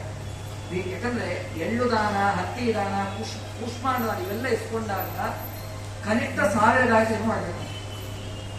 ಯಾರು ಮಾಡ್ಕೊಬೇಕು? ಅಲ್ಲ ಇವರಿಗೋಸ್ಕರ 1000 ಗಾಯತ್ರಿ ಮಾಡ್ಕೊಬೇಕಂದ್ರೆ ಇವ್ರು 1/4 kg ಎಳ್ಳು ಕೊಟ್ಟು ಅದನ್ನ 2 ರೂಪಾಯಿ ದಕ್ಷಿಣೆ ಇಟ್ಕೊಳ್ತಾರೆ. ಅವ್ರು 1000 ರೂಪಾಯಿ ಇಳಿತ. ಹಾಗಾದ್ರೆ ಇಂಥಲ್ಲಿ ದಕ್ಷಿಣೆ ಬಹಳ ಇರಬೇಕು. ನಮ್ಗೆ ಎಲ್ಲಿ ದಕ್ಷಿಣೆ ಜಾಸ್ತಿ ಇರಬೇಕು ಅನ್ನೋದು ಗೊತ್ತಿಲ್ಲ. ಬೇರೆ ದಾನ ವಸ್ತ್ರ ಕೊಡ್ಬೇಕಾದ್ರೆ 5 ರೂಪಾಯಿ 10 ರೂಪಾಯಿ ಇಟ್ಟು ಪರವಾಗಿಲ್ಲ. ಎಳ್ಳು, ಕೂಷ್ಮಾಂಡ, ಗೋದಾನ, ಸುವರ್ಣ ದಾನ ಇವೆಲ್ಲ ಕೊಟ್ಟಾಗ ಪಾಪಗಳು ತುಂಬಾ ಹೆಚ್ಚು ಸಂಪಾದನೆ ಮಾಡ್ತಾನೆ. ಅದನ್ನು ಕಳ್ಕೊಳ್ಳಿಕ್ಕೆ ಅವನು ಜಪ ಮಾಡ್ಕೊಳ್ಬೇಕು, 1000 ಗಾಯತ್ರಿ ಮಾಡ್ಕೊಳ್ಬೇಕು. ಇದು ಮಾಡ್ಕೊಳ್ಬೇಕು ಅಂತಂದ್ರೆ ಅದಕ್ಕೆ ತಪ್ಪುದಾದ ದಕ್ಷಿಣೆ ಕೊಡಬೇಕು. ಎಳ್ಳು ದಾನ ಮಾಡಿದ್ರೆ ಅದು 10 ಪಟ್ಟು, 1 kg ಎಳ್ಳು 350 ರೂಪಾಯಿ ಅಂದ್ರೆ 1 kg ಎಳ್ಳು ದಾನ ಕೊಟ್ಟರೆ ಅದು 10 ಪಟ್ಟು 3500 ರೂಪಾಯಿ ದಕ್ಷಿಣೆ ಕೊಡಬೇಕು. ಹಾಗಾಗಿ ಅದಕ್ಕೆ ಆಚಾರ್ಯ ಎಳ್ಳು ದಾನ ಕೊಟ್ಟರೆ ಅದು ಹನುಮಪ್ಪ ಮುಂದೆ ಇಟ್ಕೊಳ್ಬೇಡಿ. ನೀವು ನೋಡ್ರಿ ಎಷ್ಟು ಇಂಥ ಹೌದು ಯಾರು ಯಾಕೆ ತಗೊಂತ ಸುಮ್ಮನೆ ಯಾಕೆ ಪುಕ್ಸಟ್ ಯಾಕೆ ತಗೊಂತಾರೆ? ಹೌದು, ನಾವು ಆಲೋಚನೆ ಮಾಡ್ಬೇಕು. ಕನಿಷ್ಠ 3500 ಮಾಡಿ, ಕನಿಷ್ಠ ಒಂದು ಮಿನಿಮಮ್ ತೀರಾ 5-10 ರೂಪಾಯಿ ಎಷ್ಟು ಅಸಹ್ಯ. ಹೌದೇ? ಯಾಕೆ ಅವನು ತನ್ನ ಎಲ್ಲಾ ಕೆಲಸವನ್ನು ಬಿಟ್ಟು ಬರೇ ಇಸ್ಕೊಂಡಿದ್ದು ಬರೇ ನಿಮ್ಮ ಪಾಪ ಪರಿಹಾರ ಮಾಡ್ಬೇಕು, ಬರೇ ಜಪ ಮಾಡ್ತಾ ಕೂತ್ರೆ ಅವನು ಸಾಧನೆ ಯಾರು ಹಾಗಿದ್ರೆ. ದಾನ ಕೊಡೋದ್ರಿಂದ ಒಂದು ನೀವು ಕೊಟ್ಟಾಗ ಎಷ್ಟು ಕೊಡಬೇಕು ಅಂತ ಹೇಳಿದ್ರೆ, ಆದ್ರೆ ಎಷ್ಟು ಕೊಡಬೇಕು, ಯಾಕೆ ಎಷ್ಟು ಕೊಡಬೇಕು ಅಂತ ಶಾಸ್ತ್ರ ಒತ್ತಿ ಹೇಳುತ್ತೆ ದಕ್ಷಿಣೆ ಅಂತಂದ್ರೆ, ಒಂದು ನೀವು ಮಾಡಿದ ಪಾಪದ ನಾಶ ಆಗಬೇಕು, ಮತ್ತೊಂದು ಅವರು ನಿಮ್ಮ ಬಂದಿರ್ತಾರೆ ಎಲ್ಲಾ ಪಾಪ ಹೋಗೋದಿಲ್ಲ, ನಿಮ್ಮ ಪಾಪ ನಾಶ ಆಗ, ನಿಮ್ಮ ಪಾಪ ಆಚಾರ ಏನು ಹೋಗೋದಿಲ್ಲ, ಆದ್ರೆ ಅವರು ನಿಮ್ಮ ಪುಣ್ಯವನ್ನು ಕೊಟ್ಟು ಹೋಗ್ತಾರೆ. ಇದೊಂದು ಮಿಸ್ಕಾನ್ಸೆಪ್ಟ್ ಇದೆ. ಏನಂತ ಹೇಳಿ, ನಾ ಆಚಾರ್ಯ ಲಕ್ಷ ಕೊಟ್ಬಿಟ್ರೆ ನಮ್ಮ ಪಾಪದ ಆಚಾರ್ಯ ಡೈರೆಕ್ಟ್ ಟ್ರಾನ್ಸ್ಫರ್ ಮೋದಿ ಮಾಡ್ತಾನೆ, 6,000 ರೂಪಾಯಿ ಯಾರು ಕದ್ದಿರ್ಬೋದು ಮಾಡ್ತಲ್ಲ, ನಂಗೆ ಎಲ್ಲಾ ಪಾಪ ಆಚಾರ್ಯ ಹೋದ್ರೆ ಆಚಾರ ಬರಬೇಕು. ಹೆಂಗೆ ಹಿಂಗೇನು ಟ್ರಾನ್ಸ್ಫರ್ ಹೊರಗೆ ಆಗೋದಿಲ್ಲ, ಬರ್ತದೆ ಇಲ್ಲ ಅಂತ ಹೇಳಿ ಇಲ್ಲ. ಆದರೆ ಇವರ ಪಾಪ ನಾಶ ಆಗುತ್ತೆ. ಸ್ವೀಕಾರ ಮಾಡಿದಕ್ಕೆ ಬ್ರಾಹ್ಮಣರು ಇವರಿಗೆ ಪುಣ್ಯವನ್ನ ಧಾರೆಯಲ್ಲಿ ಕೊಡ್ತಾರೆ. ಹಾಗಾಗಿ ನೀವು ಪಾಪ ಬರೇ ಪಾಪ ತಗೊಳ್ಳೋದಾದ್ರೆ ಯಾರೂ ದಾನ ಇಸ್ಕೊಳ್ಳೋದೇ ಇಲ್ಲ ರೀ. ಅಂದ್ರೆ ಬ್ರಾಹ್ಮಣರಾದ ಕರ್ತವ್ಯ ಯಜ್ಞ ಮಾಡಬೇಕು, ಯಜ್ಞ ಮಾಡಿಸಬೇಕು, ದಾನ ಕೊಡಬೇಕು, ದಾನ ಸ್ವೀಕಾರ ಮಾಡಬೇಕು, ಅಧ್ಯಯನ ಮಾಡಬೇಕು, ಅಧ್ಯಾಪನ ಮಾಡಿಸಬೇಕು. ಹಾಗೆ ಇದೆಲ್ಲ ಆಗಬೇಕು ಅಂತಂದ್ರೆ ಒಂದಕ್ಕೊಂದು ಪೂರಕ. ನೋಡಿ, ನೀವು ಕೊಡುವ ದಾನ ಅದರಿಂದ ಧರ್ಮದ ರಕ್ಷಣೆ ಆಗುತ್ತೆ. ಅದಕ್ಕೆ ದಾನ ಧರ್ಮ ಅಂತ ಹೇಳಿದ್ದಾರೆ, ಧರ್ಮದಾನ ಅಂತ ಹೇಳಿಲ್ಲ. ದಾನ ಧರ್ಮ ನೋಡಿ, ಶಬ್ದ ಪ್ರಯೋಗ ಹೆಂಗ್ ಮಾಡಿದ್ದಾರೆ. ಹಿರಿಯರು ಮಾಡುವ ಶಬ್ದ ಪ್ರಯೋಗದಲ್ಲೂ ಒಂದು ಔಚಿತ್ಯ ಇದೆ. ಮೊದಲು ದಾನ, ನೀವು ಮಾಡುವ ದಾನದಿಂದ ಧರ್ಮ ಉಳಿಯುತ್ತೆ, ಧರ್ಮಕ್ಕೆ ಸಹಕಾರಿಯಾಗತ್ತೆ. ಹಾಗಾದ್ರೆ ದಾನ ಕೊಡಬೇಕು. ಕೇವಲ ಸಾಂಕೇತಿಕವಾಗಿ ಏನೋ ಒಂದು ಮಾಡಿದ್ರಿ, ಏನೋ ಒಂದು ಕೊಟ್ರಿ ಅಲ್ಲ, ದಾನ ಕೊಡಬೇಕಾದ್ರೆ ಇಷ್ಟು ಮಹತ್ವ ಇದೆ, ಇಷ್ಟು ಮಹತ್ವ. ನೋಡಿ, ಒಂದು ವಸ್ತ್ರ ಶ್ರಾದ್ದ ಮಾಡ್ಬೇಕಾದ್ರೆ ಒಂದು ವಸ್ತ್ರ ದಾನ ಅಂತ ಕೊಡ್ರಿ ಅಂತ. ಯಾಕೆ ಕೊಡ್ರಿ ಅಂತಾರೆ? ಆಚಾರ್ಯ ಬಟ್ಟೆ ಹಳೆ ಕಾಲ ಇರ್ತಿದ್ದೆ, ರಾಯರಿಗೆ ಪಾಪ ಒಂದು ದೀಪಾವಳಿ ಒಂದು ವಸ್ತ್ರ ಇರ್ತಿದ್ರು. ಹಾಗೆ ಈಗಿನ ಕಾಲಕ್ಕೆ ಏನ ಬ್ರಾಹ್ಮಣ ಮನೆ ಬೀವಾರ ತೆಗೆದ್ರೆ ಬೀವಾರದಿಂದ ಹೊರಗೆ ಬೀಡೋ ಅಷ್ಟು ಧೋತ್ರ ಹೊಡ್ರಿ. ಈಗ ಪಾಲಿಕರು ಬರೇ ವಾರಿ ಧೋತ್ರಗಳು ಬಂದ್ಬಿಡ್ತಾರೆ ಅಷ್ಟೇ. ಈಗ ಯಾವ ಬ್ರಾಹ್ಮಣರಿಗೂ ಬಟ್ಟೆ ಕಡಿಮೆ. ಯಾಕೆ ಕೊಡಬೇಕು?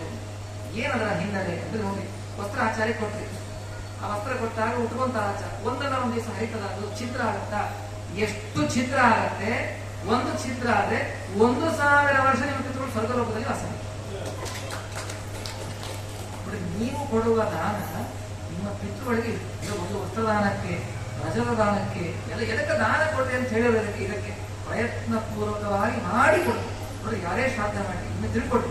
ಏನು ಹಿಂದೆ ಇಡೀ ಜೀವನ ಇಡೀ ಸಂಪಾದನೆ ಅದಕ್ಕೆ ಇಡಬೇಕು ಅಂತ ಹೇಳಿ ವರ್ಷದಲ್ಲಿ ಒಂದು ಶ್ರಾದ್ದ ಪಕ್ಷಕ್ಕಾಗಿ ನಿಮ್ಮ ತಂದೆ ತಾಯಿ ಇಂತಹ ದೇಹವನ್ನು ಕೊಟ್ಟ ತಂದೆ ತಾಯಿಗೋಸ್ಕರ ಏನು ಬೆಳ್ಳಿ ತಂಗಿನೇ ಕೊಡಬೇಕು ಅಂತ ಹೇಳಿ 500-300 ರೂಪಾಯಿ ಕೊಟ್ಟು ಒಂದು ಬಟ್ಲು ಒಂದು ಬೆಳ್ಳಿ ಹೋಗ್ಬಾರ್ದು, ಅದನ್ನ ಹಾಕಿಕೊಡಿ. ಯಾಕೆ? ಅದು ಪಿತೃಗಳ ಪ್ರಾರ್ಥನೆ, ಒಂದು ವಸ್ತ್ರದಾನ, ಒಂದು ನೋಡಿ. ಸತ್ಯಭಾಮೆಯ ಮನೆಯಲ್ಲಿ ಬೆಳಿಗ್ಗೆ ಸಮಂತಕ ಮನೆಯಿಂದ ಬಂದ ಅಷ್ಟೋ ಹೇರಳವಾದ ಸಂಪತ್ತಿತ್ತು. ನಾಲ್ಕು ಬಂದ್ರಂತ ಮನೆಗೆ. ನಾಲ್ಕು ಕೇಳಿ ಸತ್ಯಭಾಮ ಪ್ರಶ್ನೆ ಮಾಡಿ, ಏನು ನಮ್ಮ ಮನೆಗೆ ಇಷ್ಟು ಸಂಪತ್ತು ಇದಕ್ಕೆ ಕಾರಣವೇನು? ಅದಕ್ಕೆ ನಾವು ಗಮನಿಸಿದ್ರೆ, ನೀನು ಹೋದ ಕಾರ್ತೀಕ ಮಾಸದಲ್ಲಿ ಅಂದ್ರೆ ಕಾರ್ತೀಕ ಮಾಸದಲ್ಲಿ ಮಾಡಿದ ದೀಪಾರಾಧನೆ, ದೀಪದಾನದಲ್ಲಿ ಇಷ್ಟು ಸಂಪತ್ತು ಬಂತು. ಕಾರ್ತೀಕ ಮಾಸದಲ್ಲಿ ಮಾಡೋ ದೀಪಾರಾಧನೆ ನಮಗೆ ಸಂಪತ್ತು ವೃದ್ಧಿ. ಪ್ರತಿಯೊಂದಕ್ಕೂ ಒಂದೊಂದು ಅಂತ ಹೇಳ್ತಾ ಕೂತ್ರೆ ಸಮಯ ಇಲ್ಲ, ಟೈಮ್ ಇಲ್ಲ. ಪ್ರತಿಯೊಂದಕ್ಕೂ ಕಾರಣ ಇದೆ. ಕಾರಣವಿಲ್ಲದೆ ಯಾವುದನ್ನು ಶಾಸ್ತ್ರಕಾರರು ಮಾಡಿಲ್ಲ. ಅಥವಾ ಈ ಆಚಾರಗಳು ತಮಗಬೇಕು ಅಂತ ಹೇಳಿ ಬೆಳ್ಳಿ ಬಂಗಾರ ವಸ್ತ್ರ ಕೊಡೋದು, ರಕ್ಷಣೆ ಕೊಡೋದು, ಜಾಸ್ತಿ ರಕ್ಷಣೆ ಕೊಡೋದು ಹೇಳಿದ್ದಲ್ಲ. ಒಂದೊಂದಕ್ಕೆ ಒಂದೊಂದು ಕಾರಣ ಇದೆ, ಪ್ರತಿಯೊಂದಕ್ಕೂ ಕಾರಣ ಇದೆ. ಅಪಹಾಸ್ಯ ಮಾಡಿ ನಗುವುದಿಲ್ಲ. ಬ್ರಾಹ್ಮಣ ಜವಾಬ್ದಾರಿ ಇರ್ತದೆ. ಕೊಡ್ತಾರ ಅಂತ ಹೇಳಿ ಹಿಂಡಿ ಹಿಟ್ಟು ಮಾಡಿದ್ರೆ ನಮಗೂ ಮಾಡೋದಿಲ್ಲ. ಇನ್ನೊಂದ್ಸರಿ ಅವನ ಮತ್ತೆ ಇನ್ನೊಂದು ಜೀವನಗಳ ಆಚಾರವನ್ನು ಕೆಲವೊಂದು ಓಡೋದಿಲ್ಲ. ಹಾಗೂ ಮಾಡಬಾರ್ದು. ಯೋಗ್ಯವಾಗಿ ಏನನ್ನ ಶಾಸ್ತ್ರ ಹೇಳಿದೆ, ಏನನ್ನ ಧರ್ಮ ಹೇಳಿದೆ, ಮಾಡುವ ಕರ್ತವ್ಯನ ಯೋಗ್ಯತೆ ಎಷ್ಟು, ಇಷ್ಟೆಲ್ಲವನ್ನು ತಿಳುಕೊಂಡು ಮಾಡಬೇಕು, ಹೇಳಿ ಮಾಡಿಸಬೇಕು. ಯಾಕೆ ಪುರೋಹಿತ, ಹೆಸರೇ ಪುರೋಹಿತ. ಯಾಕೆ ಪುರ ಅಂದ್ರೆ ದೇಹ. ಈ ದೇಹಕ್ಕೆ ಹಿತವನ್ನು ಬಯಸುವವನು ಪುರೋಹಿತ. ಈ ದೇಹಕ್ಕೆ ಬಟ್ಟೆ ಗಿಟ್ಟಿ ಬ್ಯಾಂಟು ಗಿಟ್ಟಿ ಇದು ಪುರೋಹಿತ ಅಲ್ಲ. ಈ ದೇಹ ಬಿಟ್ಟ ಮೇಲೆ, ಈ ಪುರ ಬಿಟ್ಟ ಮೇಲೆ ಮುಂದೆ ಹೋಗಬೇಕಾದ್ರೆ, ಈ ದೇಹಕ್ಕೆ ಹಿತ ಆಗಬೇಕಾದ್ರೆ, ಈ ದೇಹದಿಂದ ಏನು ಕರ್ಮವನ್ನ ಮಾಡಬೇಕು ಅಂತ ಹೇಳಿ ಹಿತವಾದ ನುಡಿಯನ್ನ ಆ ಯಜಮಾನಿಗೆ ಹೇಳಿ ಅವನಿಂದ ಕರ್ಮವನ್ನ ಮಾಡಿಸ್ತಾನೆ. ಆದ್ದರಿಂದ ಅವನಿಗೆ ಪುರೋಹಿತ ಅಂತ ಹೆಸರು. ಸುಮ್ಮನೆ ಅಭ್ಯಾಸ ಇಟ್ಕೊಂಡ್ಬಿಟ್ಟಿದ್ದಲ್ಲ ಅವರು ಎಲ್ಲದಕ್ಕೂ. ಹಾಗಾದ್ರೆ ಪುರೋಹಿತನ ಕರ್ತವ್ಯ ಯಜಮಾನರಿಗೆ ಹೇಳಿ ಸಂಕೋಚ ಪಡೋದೇನು ಬೇಡ. ಈಗಿನ ಧರ್ಮಶಾಸ್ತ್ರ ಇದೆ, ಪ್ರಯತ್ನ ಮಾಡಿ. ಈಗ ಮಾಡ್ತಾರೆ, ಕೆಲವು ಗೊತ್ತಿರೋದಿಲ್ಲ, ಹೇಳಿದ್ರೇನಾದ್ರೂ ಮಾಡಲಿಕ್ಕೆ ಪ್ರಯತ್ನವನ್ನು ಮಾಡಿ. ವಿಶೇಷವಾಗಿ ಎಲ್ಲ ಕೆಲಸಗಳನ್ನು ಕೂಡ ಅಲ್ಲಿ ಮಾಡಬೇಕು ಅಂತ ಹೇಳ್ತಾರೆ. ಹೀಗೆ ಅನೇಕ ವಿಚಾರ ಶಾಸ್ತ್ರ. ಹೌದು, ಈ ಕೆಲವು ಶ್ರಾದ್ದ ಮಾಡಬೇಕಾದ್ರೆ ಮಾಡ್ತಾರೆ, ಆ ಪಿಂಡ ಕಟ್ತಾ ಇರ್ತಾರೆ. ಪಿಂಡ ಬಹಳ ಅನ್ನೋದು ಹಾಕು, ಬಾಳೆಹಣ್ಣು ಹಾಕು, ನೀರು ಹಾಕು, ಪಾಯಸ ಹಾಕು. ಈ 12 ದಿವಸ ಅಡಿಗೆ ಮಾಡ್ಯಾರಂತೆ. ಇರೋಬರೋ ಎಲ್ಲಾ ಪದ ನಮ್ಮಪ್ಪಗೆ ಢಾಣಿ ಇಟ್ಟಾನು, ಪಿಂಡ ಢಾಣಿ ಹಾಕು, ಬಾದುಷ್ ಹಾಕು, ಮಣ್ಣಿಗೆ ಹಾಕು, ಇರೋಬರೋ ಎಲ್ಲ ಪದಾರ್ಥ ಮುರಿದು ಪಿಂಡ ಕಟ್ಟಿರ್ತಾರೆ. ಹತ್ತೋದು ಬಿಡಿಸ್ತಾ ಇರ್ತಾರೆ ನೋಡಿ, ಹೊರದಾಗ ಎಲ್ಲ ಕಲಸಿ ಸಕೊಡ್ ಸಂಘ ಹಂಗೆ ಪಿಂಡದಾಗ ಎಲ್ಲ ಸಾರು ಹಾಕಿ, ಹುಳಿ ಹಾಕಿ, ಬಜ್ಜ ಹಾಕಿ, ಎಲ್ಲ ಹಾಕಿ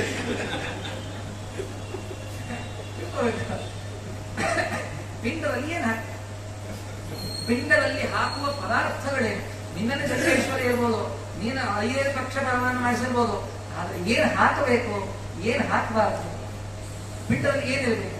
ತಿಲಮನ್ನಂಚ ಪಾನೀಯಂ ಪಯಂ ದದಿ ಗುಡಸ್ತತ ಮಧು ಸರ್ಪಿ ಸಮಾಯುಕ್ತಂ ಅಷ್ಟಾಂಗಂ ಪಿಂಡ ಲಕ್ಷಣಂ ಅಂತ ಶಾಸ್ತ್ರ.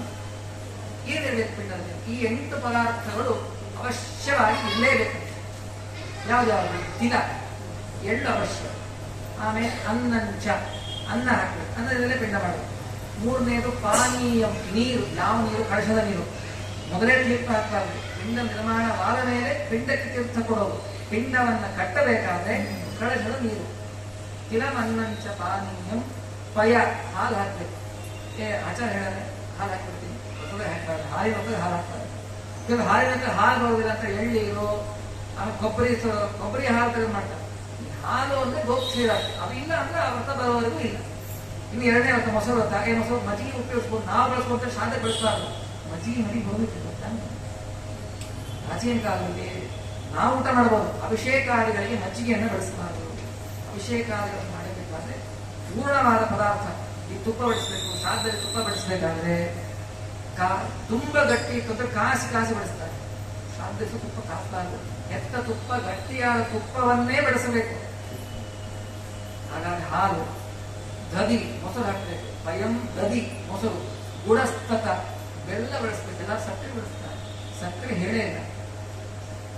ಗುಡವನ್ನೇ, ಬೆಲ್ಲವನ್ನೇ ಬೆಳೆಸ್ಬೇಕು. ಗುಡಸ್ತತ, ಮಧು ಅಂದ್ರೆ ಜೇನುತುಪ್ಪ. ಸರ್ಪಿ, ತುಪ್ಪ ಹೇಳಿ ಎಲ್ಲ ತುಪ್ಪ ಬೆಳೆಸ್ಬೇಕು. ಸರ್ಪಿ ಅಂದ್ರೆ ಏನು ನೋಡಿ, ಒಂದು ಮಂತ್ರ ಹೆಂಗೆ ಶ್ರಾದ್ದ ಕರ್ಮ ಹೆಂಗೆ ತಿಳಿಸ್ಕೊಡ್ತದೆ. ಶ್ರಾದ್ದ ಕರ್ತೃವಾದವರ ಮನೆಯಲ್ಲಿ ಅವತ್ತಿನ ದಿವಸವೇ ಬೆಳಗ್ಗೆ ಬೆಣ್ಣೆ ಕಾಸಬೇಕು. ಬೆಣ್ಣೆ ಕಾಸಿದಾಗ ಕೆಳಗಡೆ ಗಟ್ಟಿ ಬರ್ತದೆ, ಮೇಲೆ ಬಿಳಿ ಭಾಗ ಬರ್ತದೆ. ಆ ಮೇಲಿನ ಭಾಗಕ್ಕೆ ಸರ್ಪಿ ಅಂತ ಕರೀತಾರೆ. ಇದನ್ನ ಬೆಳೆಸ್ಬೇಕು. ಶ್ರಾದ್ದ ತುಪ್ಪ ಅಂತ ಹೇಳಿಲ್ಲ. ಕ್ಷೀರಂ ಸರ್ಪಿರ್ಂ ಮಧೂರಕಂ, ಯಾವುದು ಹೋಮಾನ ಕಡೆಯೇ ಮಂತ್ರ. ಅಲ್ಲಿ ಕೂಡ ತುಪ್ಪದಿಂದ ಹೋಮ ಅಂತ ಹೇಳಿಲ್ಲ, ಸರ್ಪಿ ಅಂತಾನೆ ಹೇಳಿದ್ದಾರೆ. ನೀವು 3-4 ಸರಿ ಕಾಸಿದ್ರೆ ಸರ್ಪಿ ಬರ್ತದೆ. ಮೊದಲನೇ ದಿವಸ ಬೆಣ್ಣೆ ಕಾಸಿದಾಗ ಮಾತ್ರ ಬರ್ತದೆ ಸರ್ಪಿ. ಹಾಗಾದ್ರೆ ಶ್ರಾದ್ದದ ದಿವಸನೇ ಬೆಣ್ಣೆ ಕಾಸಬೇಕು. ಯಾಕೆ ಹೆಚ್ಚು ತುಪ್ಪನೇ ಬಳಸಬೇಕು? 2ನೇ ಸರಿ ಕಾಸು ಆಗುತ್ತಾ? ಇದೆಲ್ಲ ನಿಯಮ. ಈ 8 ಪದಾರ್ಥವನ್ನ ಹಾಕಿ ಅಲ್ಲಿ ಪಿಂಡವನ್ನ ಕಟ್ಟಬೇಕು. ಹೌದು, ಯಾಕೆ ಬೇರೆ ಎಲ್ಲ ಪದಾರ್ಥ ಹಾಕಬಾರ್ದ ಅಂದ್ರೆ ಅದಕ್ಕೆ ಕಾರಣವನ್ನು ಕೊಡ್ತಾರೆ. ಯಾಕೆ ನೋಡಿ, ನೀವು ಎಳ್ಳನ್ನ ಹಾಕಿ ಪಿಂಡವನ್ನ ಕಟ್ಟಿದಾಗ ಆ ಪಿಂಡ ಏನಿದೆ ಗೊತ್ತಾ, ಅದು ನಮ್ಮ ಪಿತೃಗಳ ದೇಹದ. ನೀವು ಎಳ್ಳನ್ನ ಹಾಕಿದಾಗ ಪಿತೃಗಳ ದೇಹದಲ್ಲಿ ಅವರಿಗೆ ಶಿರಸ್ಸು ನಿರ್ಮಾಣವಾಗುತ್ತೆ. ನಿಮ್ಮ ಪಿತೃಗಳ ಶಿರಸ್ಸು ನಿರ್ಮಾಣ ಆಗುವುದು ಎಳ್ಳು ಬೆಳೆಸಿದ್ದಕ್ಕೆ. ಇನ್ನ ಮೊಸರಿನಿಂದ ಮೂಗು ನಿರ್ಮಾಣ ಆಗುತ್ತಂತೆ, ಪಿತೃಗಳ ಮೂಗು. ಇನ್ನು ತುಪ್ಪದಿಂದ ಕಿವಿಯ ನಿರ್ಮಾಣವಾಗುತ್ತೆ. ಬೆಲ್ಲವನ್ನ ಹಾಕಿದಾಗ ಭುಜಗಳ ನಿರ್ಮಾಣವಾಗುತ್ತೆ. ಹಾಲು ಹಾಕಿದಾಗ ಹೃದಯ ನಿರ್ಮಾಣವಾಗುತ್ತೆ. ಜೇನುತುಪ್ಪ ಹಾಕಿದಾಗ ಕೂದಲುಗಳು ರೋಮಗಳ ನಿರ್ಮಾಣವಾಗುತ್ತೆ, ನೀರು ಹಾಕಿದಾಗ ಕೈಕಾಲುಗಳು ನಿರ್ಮಾಣವಾಗುತ್ತೆ. ಇಷ್ಟೆಲ್ಲ ನಿರ್ಮಾಣ ಆಯಿತು. ಅದು ಒಂದು ಉಳಿತು, ಏನು ಕಣ್ಣು ಬಂದಿಲ್ಲ. ಅದು ಕಣ್ಣು ಕೊಡೋದು ಯಾವಾಗ? ಯಾವ ಪದಾರ್ಥಗಳಲ್ಲ, ಪಿಂಡ ಇಲ್ಲ ಇಟ್ಟ ಮೇಲೆ ಪಿಂಡದ ಮೇಲೆ ಎಳ್ಳು ನೀರು ನೋಡಿ. ಪಿಂಡ ಇದು ನಿರ್ಮಾಣ ಹೆಸರು ಅಪೂರ್ಣ ದೇಹ ಆಗಿಲ್ಲ, ಅದಕ್ಕೆ ಪಿಂಡದ ಮೇಲೆ ಎಳ್ಳು ನೀರು ಬೇಕಾದ್ರೆ ಹೆಸರು ಹೇಳಿ ಬಿಡಬಾರ್ದು, ಸುಮ್ಮನೆ ನೀರು ಬಿಡಬೇಕಷ್ಟೇ. ಪಿತಾ ಅದು ಸುಮ್ಮನೆ ಹೆಸರು ಬರೇ ಎಳ್ಳು ನೀರು ಬಿಡೋದಷ್ಟೇ. ಹಾಗಾದ್ರೆ ಮತ್ತೆ ಪೂರ್ಣ ದೇಹ ಯಾವಾಗ ನಿರ್ಮಾಣ ಆಗುತ್ತೆ? ಎಳ್ಳು ನೀರು ಬಿಟ್ಟ ಮೇಲೆ ದೀಪಕ್ಕೆ ದರ್ಭೆಯನ್ನು ತುಪ್ಪಕ್ಕೆ ಹಚ್ಚಿಕೊಂಡು ಕಣ್ಣು ಹಚ್ತೇವೆ. ಎರಡೆರಡು ಕಣ್ಣು ಹಚ್ಚಿದಾಗ ನಿಮ್ಮ ಪಿತೃಗಳ ಪೂರ್ಣ ದೇಹ ನಿರ್ಮಾಣವಾಯಿತು. ಆಮೇಲೆ ಪಿತೃಗಳ ಪೂಜೆ, ಅವರಿಗೆ ಎಳ್ಳು, ಅಕ್ಕಿ, ಗಂಧ, ತುಳಸಿ, ವಸ್ತ್ರ. ಹಾಗಾದ್ರೆ 8 ಪದಾರ್ಥದಿಂದ ಪಿತೃಗಳ ದೇಹ ನಿರ್ಮಾಣವಾಗುತ್ತೆ. ನೀವು ಬಾಳೆಹಣ್ಣು ಹಾಕಿದ್ರೆ ಏನ್ ನಿರ್ಮಾಣ ಆಗ್ತದೆ? ನೀವು ಮಡಿಕೆ ಹಾಕ್ತೀವಿ, ಮಡಿ ಹಾಕ್ತೀವಿ, ಪೂರಿ ಹಾಕ್ತೀವಿ, ಏನಾಗ ಹೇಳಿ. ಎಷ್ಟೇ ಪದಾರ್ಥ ಇದ್ದರೂ ಏನು ಹೇಳಿದ್ದಾರೆ ಅದನ್ನು ಮಾಡಬೇಕು ಅಂತಾಗಿ ಅದನ್ನು ಬಿಟ್ಟು ಹೆಚ್ಚಿನದನ್ನು ನಾವು ಯಾವತ್ತೂ ಕೂಡ ಮಾಡಬಾರದು. ಈ 8 ಪದಾರ್ಥಗಳನ್ನೇ ಹಾಕಿ ಅಲ್ಲಿ ಪಿಂಡವನ್ನ ನಿರ್ಮಾಣವನ್ನು ಮಾಡಬೇಕು ಅಂತ ಹೇಳಿ ಹೇಳಿದ್ದಾರೆ. ಹೀಗಾಗಿ 8 ಪದಾರ್ಥದಿಂದ ಆ ಪಿತೃಗಳ ದೇಹ ಅಂತ ನಿರ್ಮಾಣವಾಗುತ್ತೆ. ಆ ನಿರ್ಮಾಣ ಆದ ಮೇಲೆ ಅಲ್ಲಿ ಪಿತೃಗಳ ಆರಾಧನೆಯನ್ನು ಅಲ್ಲಿ ಮಾಡಬೇಕು ಅಂತ ಹೇಳಿ ಹೇಳ್ತಾರೆ. ಇನ್ನು ಶ್ರಾದ್ದದ ದಿವಸ ಶ್ರಾದ್ದ ಕರ್ಮ ಏನ್ ಮಾಡಬೇಕು? ಅದನ್ನು ಬಿಡಲೇಬೇಕು. ಯಾವ್ದ್ಯಾವುದು? ದಂತರಾವನಂ ತಾಂಬೂಲಂ ತೈಲಾಭ್ಯಂಗಂ ದ್ವಿಭೋಜನಂ ರತ್ಯೌಷಧಿ ಫಲಾನಂಚ ಶ್ರದ್ಧಾಕರ್ತ ವಿವರ್ಜಯೇತು. ಏನ್ ಬಿಡಬೇಕು? ಏನು? ಶ್ರಾದ್ದ ದಿವಸ ಬೆಳಿಗ್ಗೆ ಶ್ರಾದ್ದ ಕರ್ಮವಾಗಲು ಹಲ್ಲು ತಿಕ್ಬಾರ್ದು. ಬ್ರಷ್ಟು, ಹಲ್ಲಿನ ಪುಡಿ, ಪೇಸ್ಟ್ ತಿಕ್ಬ. ನಿಮ್ಮ ಅಷ್ಟು ಹಲ್ಲು ಆಗ್ತಿರತ್ತ ಹಿಂದಿನ ದಿವಸ ರಾತ್ರಿ ಫಳಾರನ್ನು ಮಾಡ್ಕೊಳ್ಳೋಕ್ಕಿಂತ ಮುಂಚೆ ದಶಮಿ ದಿವಸ ಮಾಡ್ಬೇಕು. ನಾವು ಏಕಾಸಿ ಹಲ್ಲು ತಿಕ್ಬಾರ್ದು ಹೋಗ್ತೋ ಇಲ್ಲ. ದಶಮಿ ದಿವಸ ರಾತ್ರಿ ಮಾಡಬೇಕಾದ್ರೆ ಹಲ್ಲು ಉಜ್ತೀವಲ್ವ, ಹಂಗೆ ಶ್ರಾದ್ದದ ಹಿಂದಿನ ದಿವಸ ರಾತ್ರಿ ಹಲ್ಲು ಉಜ್ಜಬೇಕು. ಶ್ರಾದ್ದದ ದಿವಸ ಹಲ್ಲು ಉಜ್ಜಬಾರ್ದು, ಕೇವಲ ಬಾಯಿ ಕುಕ್ಕಳಿಸ್ಬೇಕಷ್ಟೆ, ದಂತದಾನ ಮಾಡೋ ಹಾಗಿಲ್ಲ. ಇನ್ನು ತಾಂಬೂಲ ಊಟ ಎಂಥ ಭೂರಿ ಉಂಡಿ ಬೆಳಿಗ್ಗೆ ನಾವು ಒದ್ದಾಡ್ಬೇಕಾದ್ರೆ ನಮ್ಗೆ ಆಗೋದಿಲ್ಲ. ನಿಮ್ಮ ಕೈ ಶ್ರಾದ್ದ ಕರ್ತೃವಾದವರು ಮಾತ್ರ ಎಲೆ ಅಡಿಕೆ ತಿನ್ನಬಾರ್ದು. ಅದು ಬೆಳಿಗ್ಗೆನೆ ಎಲೆ ಅಡಿಕೆ ಹಾಕೊಂಡು ಅದನ್ನು ಉಗುಳಿ ಅನ್ನಿಸ್ತಾನೆ. ಕೆಲವು ಚಟ ಮಾಡ್ಕೊಂಡ್ಬಿಟ್ಟಿರ್ತಾರೆ, ಏನ್ ಮಾಡ್ಬೇಕು ಬರೋದಿಲ್ಲ. ಅವತ್ತೊಂದು ದಿವಸ ಪ್ರಯತ್ನ ಪೂರ್ವಕವಾಗಿ ರೈತರಿಗೆ ಬಿದ್ರು ಪರವಾಗಿಲ್ಲ, ತಾಂಬೂಲ ಹಾಕೋಬೇಡ್ರಿ. ತಾಂಬೂಲ ಹಾಕೋಬಾರ್ದು, ದುರ್ಗಾರೆಡ್ಡಿ ಹಾಕೊಂಡ್ರೆ ತಾಂಬೂಲ ವಜ್ಜ ಹಾಕೋಬಾರ್ದು. ತೈಲಾಭ್ಯಂಗ ತಲೆಗೆ ಎಣ್ಣೆಯನ್ನು ಹಚ್ಚಿಕೊಂಡು ಸ್ನಾನ ಮಾಡಬಾರ್ದು. ವಿಭೋಜನ 2 ಹೊತ್ತು ಊಟ ಮಾಡಬಾರ್ದು. ಕೆಲವರು ಬೆಳಿಗ್ಗೆ ಅಡಿಗೆ ಬಂದು ತಲೆಗೆ ನೋಡಪ್ಪ, ಬೆಳಿಗ್ಗೆ ಶ್ರಾದ್ದ ಸುತ್ತಾ ಬಿಡ್ತೀವಿ, ಉಂಡಿ ಬಡಿಗಾಗಿ ಹೋಗೋದಿಲ್ಲ, ಅದಕ್ಕೆ ಉಂಡಿ ಬಡಿಗಾಗಿ ಮುಸ್ಲಿಂ ಮಾಡೋದು ಆತೆ ಫಳಾರ ಮಾಡ್ತೀವಿ. ಬೆಳಗ್ಗೆ ಮಾಡಿದ ಯಾವ ಪದಾರ್ಥ ಬರೋದಿಲ್ಲ. ಪೂರ್ಣ ಉಪವಾಸ ಇದ್ದು ಉತ್ತಮ ಪಕ್ಷ. ಇಲ್ಲ ಹಾಲು ಹಣ್ಣು, ಇಲ್ಲ ಒಣವಾಗಿ ಕಲಸಿದ್ದು. ಬೇಯಿಸಿದ್ದೆ ತಿನ್ನಬಾರದು ಅಂತಂದ್ರೆ ನೀವು ಬೆಳಿಗ್ಗೆ ಮಾಡಿದ್ದಕ್ಕಾಗಿ ಇಟ್ಕೊಂಡೆ ಉಂಡಿ ಇಟ್ಕೊಂಡೆ ಮಾಡಿ ನಾವು ಪ್ರತ್ಯಕ್ಷ ನೋಡಿರ್ತೇವೆ. ಬೆಳಿಗ್ಗೆ ತಿನ್ಲಿಕ್ಕೆ ಆಗೋದಿಲ್ಲ, ಏನ್ ಮಾಡಬೇಕು? ಅದಕ್ಕೆ ರಾತ್ರಿ ಹೊಡಿತೀವಿ. ವಿಭೋಜನ ಮಾಡಬಾರ್ದು. ಬೆಳಗ್ಗೆ ಇಟ್ಟ ನೀರನ್ನೇ ಕುಡಿಬಾರ್ದು. ಸಂಜೆ ಹೊಸದಾಗಿ ನೀರು ಹಿಡಿದು ಕುಡಿಬೇಕಂತವನು. ಬೆಳಿಗ್ಗೆ ಬಳಸಿದ ನೀರನ್ನೇ ಕುಡಿಬಾರದು ಅಂತಂದ್ರೆ ಬೆಳಿಗ್ಗೆ ಮಾಡಿದ ಪದಾರ್ಥ ವಿಭೋಜನ 2 ಹೊತ್ತು ಭೋಜನ ಮಾಡಬಾರದು. ಅತ್ಯೌಷಧಿ ಸ್ತ್ರೀ ಸಂಘ ಮಾಡಬಾರದು, ಹೆಂಡತಿಯನ್ನು ಸೇರಬಾರದು. ಫಲಾನ್ನಂಚ ಮತ್ತೊಬ್ಬರ ಮನೆ ಊಟ ಮಾಡಬಾರ್ದು.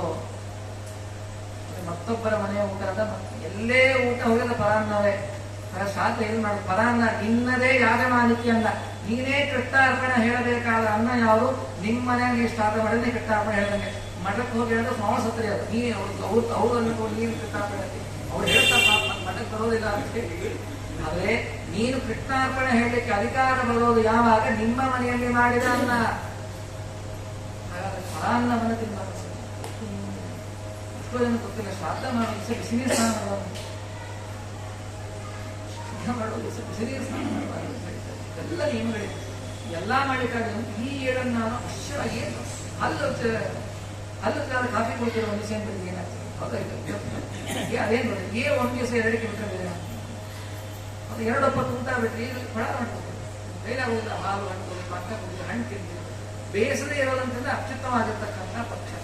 ಪೂರ್ಣ ಅನಾರೋಗ್ಯ ಇತ್ತ ಏನಂತೇಳಿ ಇಡ್ಲಿ ದೋಸೆ ಅಕ್ಕಿ ಸಂಬಂಧ ಉದ್ದಿನ ಬೇಳೆ ಹಾಕಿ ಅವೆಲ್ಲ 2 ಹೊತ್ತು ಊಟ ಮಾಡೋದಕ್ಕೆ ಅದಕ್ಕೆ ಏನೋ ಒಂದು ಒಬ್ಬಿಟ್ಟು ಅವಳೆ ಪ್ರೋಗ್ರಾಮ್ ಮಾಡ್ತಾರೆ. ನೀಟಾಗಿ 15 ದಿವಸ ಭಕ್ಷಣ ಸರಿ ನಾವು ರಾತ್ರಿ ಊಟ ಬಿಟ್ಟೇವಿ. ಒಂದ್ ದಿವಸ ಸಮೋಸ, ಒಂದ್ ದಿವಸ ಪಾನಿಪುರಿ, ಒಂದ್ ದಿವಸ ಈ ನಮ್ಮ ಕೈಯಲ್ಲಿ ಚಿಕ್ಕ ಚಾಪಕ್ಕೆ ಆಗ್ತದೆ, ಹಾಗೆಲ್ಲ ಮಾಡಬಾರ್ದು. ಅದಷ್ಟು ಪ್ರಯತ್ನಪೂರ್ವಕವಾಗಿ ಎಲ್ಲವನ್ನೂ ಕೂಡ ಬಿಡಬೇಕು ಅಂತ ಹೇಳಿ ಹೇಳ್ತಾರೆ. ಇನ್ನ ಶ್ರಾದ್ದ ದೇಶದಲ್ಲಿ ಏನೇನು ಕಾಣಿಸಬಾರದು, ಶ್ರಾದ್ದ ಮಾಡ್ತಾ ಇರ್ತೀವಿ ಗೊತ್ತಿಲ್ಲ. ನಿವಾಪೇ ಹವ್ಯ ಕೌವ್ಯೇವ ಗರ್ಹಿತಂ ಚ ಸ್ವದರ್ಶನಂ ಪಿತರಶ್ಚ ಹಿ ದೇವಾಶ್ಚ ನಾಭಿನಂದತಿ ತದ್ವಿದೆ. ಏನ್ ಹೇಳ್ತಾರೆ ನೋಡಿ, ಅನುಶಾಸನಗಳು ಮಹಾಭಾರತ ಹೇಳ್ತಾ ಇದ್ದಾರೆ. ಏನಂತ,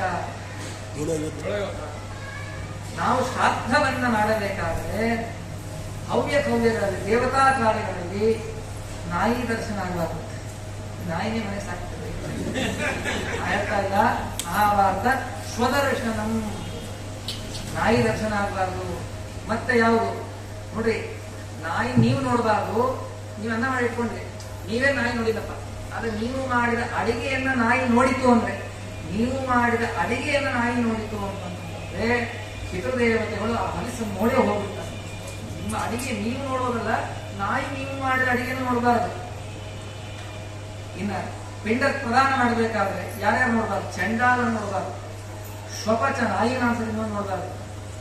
ಕಾಷಾಯ ವಸ್ತ್ರವನ್ನು ಧರಿಸಿರೋದು ನೋಡಬಾರ್ದು. ಸುಮ್ಮನೆ ನಾಟಕವಾಗಿ ಕಾಷಾಯ ವಸ್ತ್ರ ಧರಿಸಿರೋದು.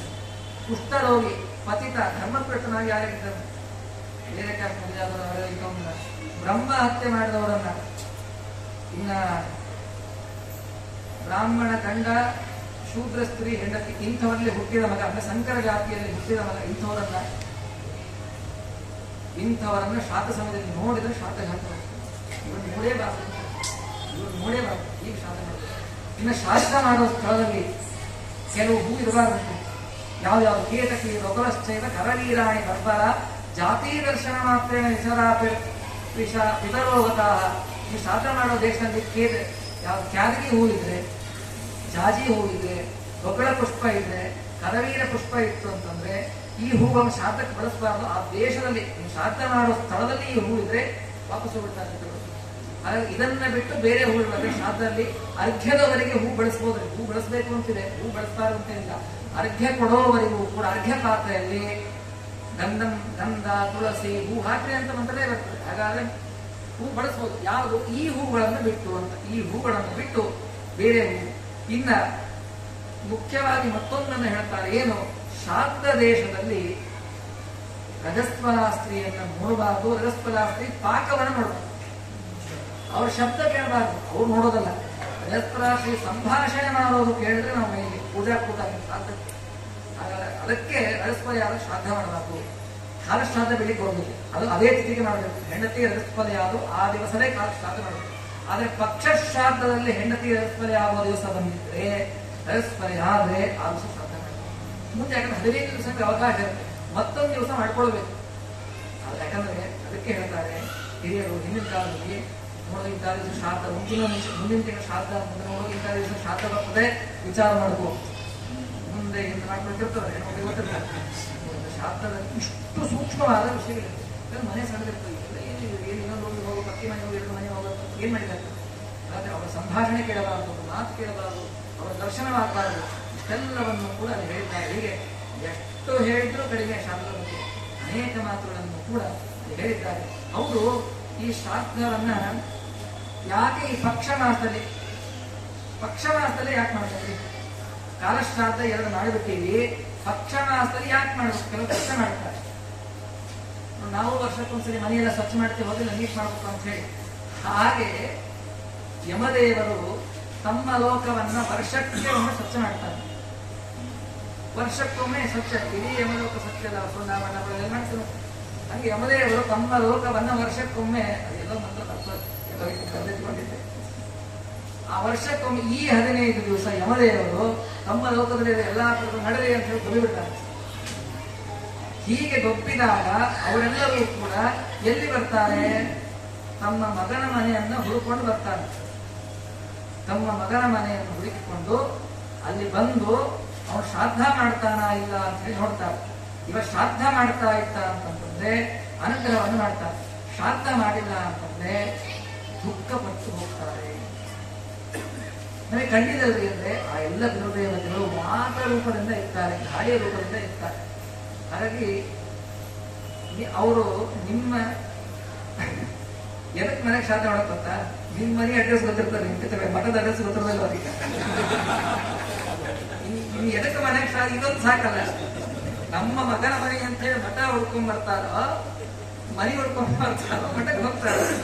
ಹಾಗಾಗಿ ಅವಶ್ಯವಾಗಿ ಶ್ರಾದ್ದವನ್ನ ಪ್ರಯತ್ನ ಪೂರ್ವಕವಾಗಿ ಮನೆಯಲ್ಲೇ ಮಾಡಬೇಕು ಹೊರತಾಗಿ ಬೇರೆ ಎಲ್ಲೂ ಕೂಡ ಮಾಡಬಾರದು. ಯಾಕೆ ಶ್ರಾದ್ದದ ದಿವಸ ಮನೆಗೆ ರಂಗವಲ್ಲಿ ಹಾಕಬಾರ್ದು ಗೊತ್ತಾ? ಕಾರಣ ಅವರು ಹೇಳ್ತಾರೆ, ಯಾಕೆ ಹಾಕಬಾರದು ಅಂದ್ರೆ ಅದಕ್ಕೆ ಕಾರಣ ಹೇಳ್ತಾರೆ. ಏನದು ಕಾರಣ ಅಂದ್ರೆ,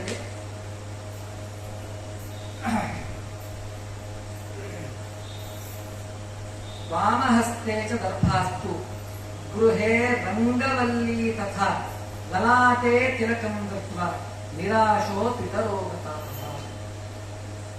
ಹಳೆ ಕಾಲಕ್ಕೆ ಬ್ರಾಹ್ಮಣರು ಯಾಯವಾರ ಭಕ್ತಿ ಮಾಡ್ಕೊಂತ ಊರಿಗೆ ತಿರುಗಾಡು, ಮನೆ ಭಿಕ್ಷಾಟನೆ ಮಾಡುವುದು. ಮನೆಗೆ ಭಿಕ್ಷಾಟನೆ ಮಾಡಕ್ಕೆ ವ್ಯಕ್ತಿ ಬಂದಾಗ ಮನೆಗೆ ಶ್ರಾದ್ದ ನಡೀತಾ ಇದ್ರೆ ಭಿಕ್ಷೆ ಕೊಡೋ ಹಾಗೆ ಆ ಬ್ರಾಹ್ಮಣ ಕೇಳಿಬಿಡ್ತಾನೆ. ಅವನಿಗೆ ಇಲ್ಲ ಅಂತ ಅನ್ನೋ ಹಾಗಿದೆ. ಯಾಕಂದ್ರೆ ಅವನು ಭಿಕ್ಷೆ ಎಂದರೆ ಬದುಕು. ಏನ್ ಮಾಡ್ಬೇಕು? ಅವನು ಭಿಕ್ಷೆ ಬೇಡಬಾರ್ದು. ನಮ್ಮ ಮನೆಗೆ ಅವ್ನು ಹೆಂಗೆ ಗೊತ್ತಾಗ್ಬೇಕು? ಮನೆ ಮುಂದೆ ರಂಗೋಲಿ ಹಾಕಿಲ್ಲ ಅಂತಂದ್ರೆ ಓ ಮನೆಯಲ್ಲಿ ಪಿತೃಕಾಲ ಇದೆ, ಭಿಕ್ಷೆ ಬೇಡಬಾರ್ದು ಅಂದ್ರೆ ಮುಂದಿನ ಮನೆಗೆ ಭಿಕ್ಷಾ ಹೋಗ್ತಾರೆ. ಎಂಥ ಕಾರಣ?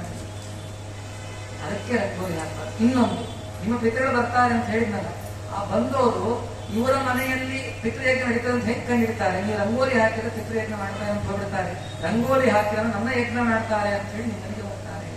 ಅದಕ್ಕೆ ರಂಗೋಲಿ ಹಾಕಬಾರದು. ಅದಕ್ಕೆ ಏನ್ ಮಾಡಬೇಕು ಅದಕ್ಕೆ ಹೇಳ್ತಾರೆ. ವಾಮಹಸ್ತೆ, ಎಡಗೈಯಲ್ಲಿ ದರ್ಬೆಯನ್ನು ನೋಡಿದರೆ, ರಂಗವಲ್ಲಿಯನ್ನು ನೋಡಿದರೆ, ಹಣೆಯಲ್ಲಿ ಅಕ್ಷತೆಯನ್ನು ನೋಡಿದರೆ ಓ ಇವು ಶ್ರಾದ್ದ ಮಾಡ್ತಾ ಇಲ್ಲ ಅಂತ ಹೇಳಿ ಪಿತೃ ದಾಸಾಗಿ ಹೋಗ್ತಾರೆ. ಅದಕ್ಕೆ ಬೇರೆ ದಿವಸ ದೇವ್ರ ಪೂಜೆ ಹಾಕೊಳ್ಳಿ ಅಕ್ಷತೆ ಎತ್ಕೊಳ್ಳೋ ಸಂಪ್ರದಾಯ ಇದೆ ಕೆಲವರಲ್ಲಿ. ಅದು ಶ್ರಾದ್ದ ದಿವಸ ನೀವು ದೇವ್ರ ಪೂಜೆ ಮುಗಿಸಿದ್ರು, ಯಜ್ಞ ಪಿತೃಯಜ್ಞ ಮುಗಿಯುವವರೆಗೂ ಅಕ್ಷತೆಯನ್ನ ಧಾರಣೆಯನ್ನ ಮಾಡಬಾರದು. ಕಾರಣ ಹೋಗ್ತಾ ಇದೆ.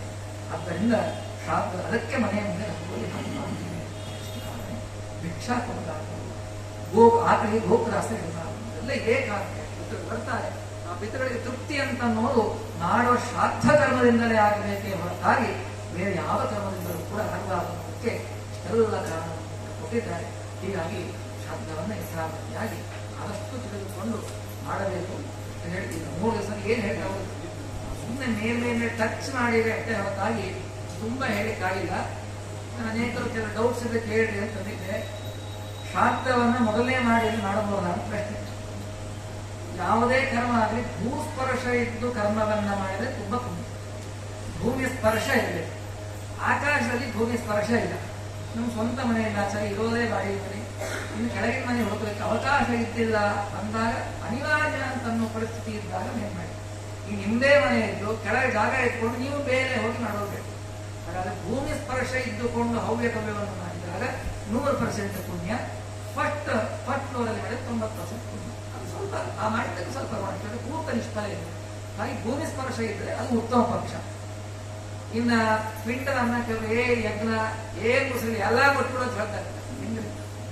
ಅಲ್ಲಿ ನೀವೇನ್ ಅನ್ಕೊಂತೀರ? ಅಲ್ಲಿ ಕೂತಿರೋ ದರ್ಬೆಯಲ್ಲಿ ಸುಮ್ಮನೆ ದರ್ಬೆ ಅನ್ಕೊಂತೀರಾ, ಬ್ರಾಹ್ಮಣರ ಸಂಬಂಧ ಮಾಡ್ತೀರಾ? ಹಾಗಾದ್ರೆ ಅಲ್ಲಿ ಕೂತಿರೋರು ದರ್ಬೆ ಅಲ್ಲ, ದರ್ಬೆ ರೂಪದಲ್ಲಿ ಇರೋ ಬ್ರಾಹ್ಮಣರು. ಬ್ರಾಹ್ಮಣರು ಒಬ್ಬರಿಂದ ಒಬ್ಬರು ತಿಂತಾರ? ಮುಸ್ಲಿಂ ಹೇಗೆ ಮಾಡಿದ ಊಟ ಸ್ವೀಕಾರ ಮಾಡ್ತಾರ?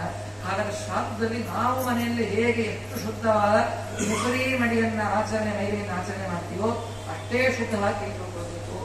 ಎಂದು ಬಡಿಸಬೇಕಾದ್ರೆ ಒಂದೊಂದು ಸೌಟು ಅವರಿಗೆ ಎಲ್ಲಿ ಬಡಿಸಿದ ಇವ್ರು ಎಲ್ಲಿ ಬಡಿಸಲಾದಂಗೆ ಅಷ್ಟೇ ಶುದ್ಧ. ಅವಶ್ಯವಾಗಿ ಅದನ್ನು ಮುಸರೆಯೇ ಈ ಮರದಾಗ ಇಟ್ಟರೆ ಹಾಕೊಂಡು ಈ 3 ನಿಮಿಷಕ್ಕೆ ಕೈ ತೊಳ್ಕೊಂತ ಹೋದ್ರೆ ಬಕೆಟ್ ಬಕೆಟ್ ನೀರು ಎಲ್ಲಿ ತರಬಹುದು? ಅದು ಒಬ್ಬರು ಅವ್ರ ಕೈ ತೊಳ್ಕೊಂಡು ನೀರು ಕೆಳಗೆ ಹಾಯಿಸ್ಬಿಟ್ಟು ಅಂದ್ರೆ ಇನ್ನೊಂದು ಬಿಡಕ್ಕೆ ಎಲ್ಲ ಆಗ್ಬಿಡ್ತೀವಿ. ಅದಕ್ಕೆ ಮುಸರೆ ಇಲ್ಲ ಎಲ್ಲ ನೋಡ್ತೀವಿ ಅಂತ ಅವ್ರು ಹೇಳ್ತಾರೆ. ಆದ್ರೆ ಶ್ರದ್ಧೆ ಇದ್ದವನು ತನಗೆ ಮುಸರೆ ಮೈಗೆ ಮಾಡಲಿಕ್ಕೆ ಅವಕಾಶ ಇದೆ ಅಂತಂದ್ರೆ ಆದಷ್ಟು ಶುದ್ಧವಾಗಿ ಮಾಡಲಿಕ್ಕೆ ಪ್ರಯತ್ನ ಮಾಡಿ. ಮುಸರೇನೂ ಇದೆ, ಎಂದೂ ಇದೆ, ಆದಷ್ಟು ಶುದ್ಧ, ಎಷ್ಟು ಶುದ್ಧವಾಗುತ್ತೋ ಅಷ್ಟು ಶುದ್ಧವಾಗಿ ಮಾಡಲಿಕ್ಕೆ ಪ್ರಯತ್ನ ಮಾಡಿದೆ. ಇನ್ನ ಅವಿಧಾನದ ಬಗ್ಗೆ ಪ್ರಶ್ನೆ ಮಾಡಿದ್ದಾರೆ. ಅವಿಧಾನವನ್ನು ಹೆಂಗೆ? ಕೆಲವರಲ್ಲಿ ಒಂದು ಸಂಪ್ರದಾಯ, ತಂದೆ ಬದುಕಿರುವವರೆಗೂ ಅವಿಧಾನವನ್ನು ಶ್ರಾದ್ದ ಮಾಡಿದ್ದಾರೆ. ನಮ್ಮದೆಲ್ಲ ಘಟನೆಗಳಲ್ಲೂ ರಾಯಮಠ ಅವತಾರದಲ್ಲಿ ತಂದೆ ಬದುಕಿರುವವರೆಗೂ ಅವಿಧಾನವನ್ನು ಶ್ರಾದ್ದ. ಯಾವಾಗ ತಂದೆ ತೀರಿ ಹೋಗ್ತಾನೆ ಅವಿಧಾನವನ್ನು ಶ್ರಾದ್ದ ಇದೆ.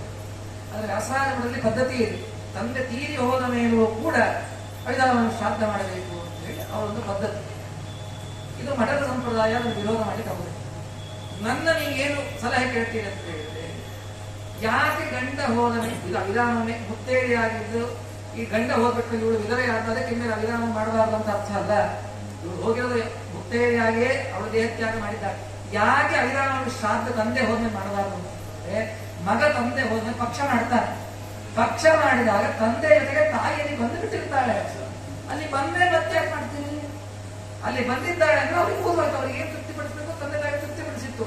ಅದಕ್ಕೋಸ್ಕರ ಅವಿರಾಮ ಶ್ರಾದ್ದ ಮಾಡಬೇಡ ಅಂತ ಹೇಳಿದ್ದಾರೆ. ಹೊರತಾಗಿ ತಂದೆ ಆಮೇಲೆ ಹೋಗಿದ್ದಕ್ಕೆ ಆಮೇಲೆ ಹೋದ್ಮೇಲೆ ನಮ್ಮ ತಾಯಿ ಮೊದಲು ಹೋಗಿ ಮುತ್ತೈದೆ ಹೋದವಳು ಈಗ ವಿಧವೆ ಆಗ್ಬಿಟ್ಟು ಆಗ ನೋಡಿದ್ರೆ ಹೀಗೆ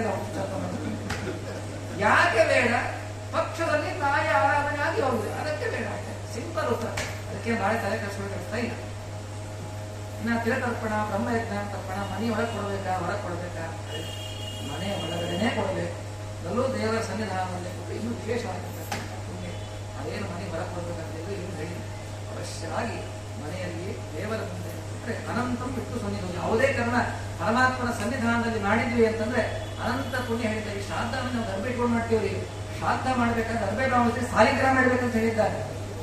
ಪಿತೃಸ್ಥಾನಕ್ಕೆ ಜನಾರ್ದನ ಸಾಲಿಗ್ರಾಮವನ್ನ, ವಿಶ್ವೇ ದೇವರ ಸ್ಥಾನಕ್ಕೆ ವಾಸುದೇವ ಸಾಲಿಗ್ರಾಮವನ್ನ ಶ್ರೀ ವಿಷ್ಣುವಿನಲ್ಲಿ ಪದ್ಧತಿಯಲ್ಲಿ ಸ್ಮಾರಕದಲ್ಲಿ ಹೆಚ್ಚಾಗಿ ಯಾವುದೇ ಶ್ರಾದ್ದ ಮಾಡಿ ಒಂದು ಮಾಸಿಕ ಮಾಡಿದ್ರು ಪ್ರತ್ಯಕ್ಷ ಬ್ರಾಹ್ಮಣ ಕೊಡ್ತಾರೆ.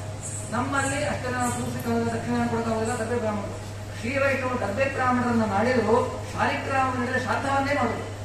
ಶುದ್ಧವಾದ ಕ್ರಿಯೆ, ಪರಮಾತ್ಮನ ಸನ್ನಿಧಾನ ಇಟ್ಟು ಅನಂತವಾದ ಕ್ರಿಯೆ. ಸಮಯ ಇಲ್ಲ, ಅದರ ಇದೆ. ಹಾಗಾಗಿ ಅವಶ್ಯವಾಗಿ ಮನೆಯಲ್ಲಿಯೇ ತರ್ಪಣ, ಅದರಲ್ಲೂ ಕೂಡ ದೇವರ ಸನ್ನಿಧಾನದಲ್ಲಿ ತರ್ಪಣವನ್ನು ಕೊಡಬಹುದು. ಯಾವ್ಯಾವ ವಸ್ತುದಾನ ಪಿತೃಗಳಿಗೋಸ್ಕರ ಮುಖ್ಯವಾಗಿ ಶ್ರಾದ್ದದಲ್ಲಿ ಹೇಳಿರೋದು ಎರಡು. ಒಂದು ವಸ್ತ್ರದಾನ, ಒಂದು ರಜತದಾನ. ಇದು ಎರಡು ಅವಶ್ಯವಾಗಿ ಒಂದೇ ಶ್ರಾದ್ದ ಅಲ್ಲ, ಪ್ರತಿ ಯಾವತ್ತ ಶ್ರಾದ್ದ ಮಾಡಿರೋ ಎಲ್ಲಾ ಶ್ರಾದ್ದಕ್ಕೂ ಕೊಡು. ಧೋತ್ರ ಆಗಿಲ್ಲ ಪಂಚ ಕೊಡು, ಉಟ್ಕೊಳ್ಳೋ ಪಂಚ ಕೊಡು. ಸಣ್ಣಂಗ ವಸ್ತ್ರ ಅವ್ರ ಮೈ ಮುಚ್ಚಲ, ಅವ್ರ ದೇಹ ಮುಚ್ಚಾದ ಕಚ್ಚೆಲ್ಲ ಹಾಕಬೇಕಾಗಿತ್ತು. ಈಗ ಮುಂದೆ ಹೋಗಿದ್ರೆ ಹಿಂದೆ ಬೆಚ್ಚಿ ಒಂದವರ ದೇಹ ಮುಚ್ಚುವಂತ ಒಂದು ವಸ್ತ್ರ, ಅದನ್ನು ಶುದ್ಧ ಪಾಲಿಟ್ರಿ ಏನು ನೀರು ಹಾಕಿದ್ರೆ ನೀರು ತಪ ಹಿಡಿತಾ ಇರ್ತದೆ. ಶುದ್ಧವಾದ ಕಾಟನ್ ವಸ್ತ್ರ, ಹತ್ತಿ ಕಾರ್ಪಾಸ್ ಅಂತ ಹೇಳಿದ್ದಾರೆ. ಶುದ್ಧವಾದ ಕಾಟನ್ ವಸ್ತ್ರ, ಇದೆರಡು ಕಂಪಲ್ಸರಿ ಕೊಡ್ರಿ. ಇದು ಬಿಟ್ಟು ಯೋಗ್ಯತೆ ಏನು ಬೇಕಾದ್ರೂ ಕೊಡ್ರಿ.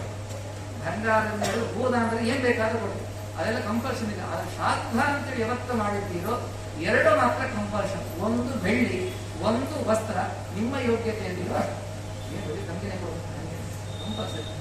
ಈ ದಾನ ಅದು ಪಿತೃಗಳ. ಇನ್ನು ಕ್ಷೇತ್ರವಿದೆ, ಅವಶ್ಯವಾಗಿ ಮಾಡಲೇಬೇಕು. ಯಾತ್ರೆ ಅಂತೇಳಿ ಹೋದಾಗ ಯಾತ್ರೆಗೆ ಹೋದ ದಿವಸವೇ ಪಿತೃಗಳು ನಮ್ಮ ಕಾಲು ತಿರ್ತಾರೆ, ನಾವು ಪಿಂಡ ಹಾಕ್ತಾನೆ ಅಂತ ಹೇಳಿ.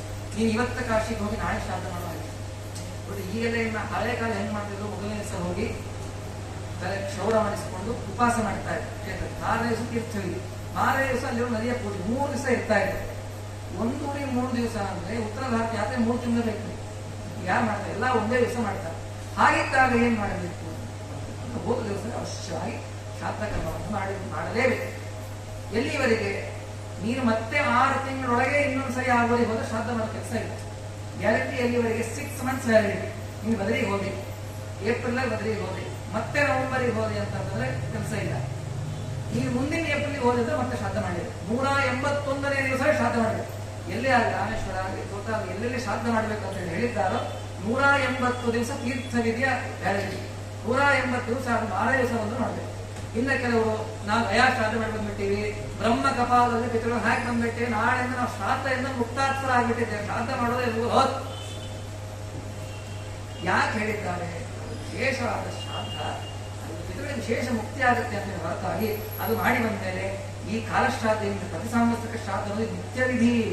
ನಿತ್ಯಕರ ಸಂಧ್ಯಾವಂದನ ಒಂದ್ ದಿವಸ ಮಾಡಿ ನಾಳೆ ಸಂಧ್ಯಾ ಉದ್ಯಾಪನೆ ಹೋಮ ಇಟ್ಕೊಂಡು ಬರ್ತಾರೆ, ಬಂದ್ಬಿಟ್ರಿ ನಾಳೆ ಸಂಧ್ಯಾ. ಹೇಗೆ ಸಂಧ್ಯಾವಂದನೆಗೆ ದೇವರ ಪೂಜೆಗೆ ಉದ್ಯಾಪನೆ ಇಲ್ಲವೋ ಹಾಗೆ ಶ್ರಾದ್ದಕ್ಕೂ ನಿನ್ನ ಕೊನೆಯ ಉಸುರಿರೋವರೆಗೂ ನೀನು ಮಂಚದ ಮೇಲೆ ಮಲಗಿ ಅನ್ಕೊಡ್ರಿ, ನೀನೇ ಕೈ ಆಗೋದಿಲ್ಲ, ನಿಮ್ಗೆ ಎತ್ತೇಳಿಕಾಗೋದಿಲ್ಲ. ನೀನು ಮಂಚದ ಮೇಲೆ ಮಲ್ಕೊಂಡಿದ್ರೆ ನಿನ್ನ ಮಗನಾದವ ಅವ ಸ್ನಾನ ಮಾಡಿ ಅವ ಹೆಬ್ಬೆಟ್ಟಿ ಹಾಕೊಂಡು ಯಜಮಾನಸ್ಯ ಪಿತು ಅಂದ್ರೆ ಸಂಕಲ್ಪ ಮಾಡಿ ನೀನು ಬದುಕಿದ್ದಾಗ ನಿನ್ನ ಮಗ ನಿಮ್ಮಪ್ಪನ ಶ್ರಾದ್ದ ಮಾಡಬೇಕು ಅಂತ ಹೇಳಿದ್ದಾರೆ. ಅಂತ ನೀವು ಒಂದ್ಸರಿ ಗಯಾಕ್ಕೆ ಹೋಗೊಂದು ಬರೀ ಹೋಗಿ ನಾನು ಶ್ರಾದ್ದ ಮಾಡ್ತಾರೆ ಸರ್ವಥಾ ಇಲ್ಲ. ನೀನು 1000 ಗಯಾ ಯಾತ್ರೆ 1000 ಬದರಿ ಯಾತ್ರೆ ಮಾಡಿದ್ರು ಪಿತೃಗಳ ಶ್ರಾದ್ದವನ್ನು ಅವಶ್ಯವಾಗಿ ಮಾಡಲೇಬೇಕು. ಯಾವ ಸಂಕೋಚ ಇದೆ, ಅವಶ್ಯವಾಗಿ ಗಯಾ ಶ್ರಾದ್ದಕ್ಕೆ ಹೋಗಿ ಬಂದು ಮರುದಿವಸನೇ ನಿಮ್ಮಪ್ಪನ ಶ್ರಾದ್ದ ಕಾಲ ಶ್ರಾದ್ದ ಇತ್ತು ಅಂತಂದ್ರೆ ಅವಶ್ಯವಾಗಿ ಮಾಡಲೇಬೇಕು. ಇದಕ್ಕೆ ಯಾವ ವಿನಾಯಿತು ಇಲ್ಲ. ಎಲ್ಲಿವರೆಗೆ? ನಿನ್ನ ದೇಹದಲ್ಲಿ ಉಸುರಿರೋವರೆಗೆ. ನಾನು ಬಿಟ್ಬಿಡ್ತೀನಿ ಅಂತಂದ್ರೆ ಹಾಗಾಗಿ ಶ್ರಾದ್ದವನ್ನು ಅವಶ್ಯವಾಗಿ ಮಾಡಲೇಬೇಕಂತೆ ಎಷ್ಟು ಸಾಧ್ಯವಾಗಿದೆ ಅದನ್ನು ಈಗ 3 ದಿವಸದಲ್ಲಿ ಯಥಾಮತಿಯಾಗಿ ನನ್ನ ಮುದ್ದೆಗೆ ಹೇಳುವ ಪ್ರಯತ್ನವನ್ನು ಮಾಡಿದ್ದೇನೆ.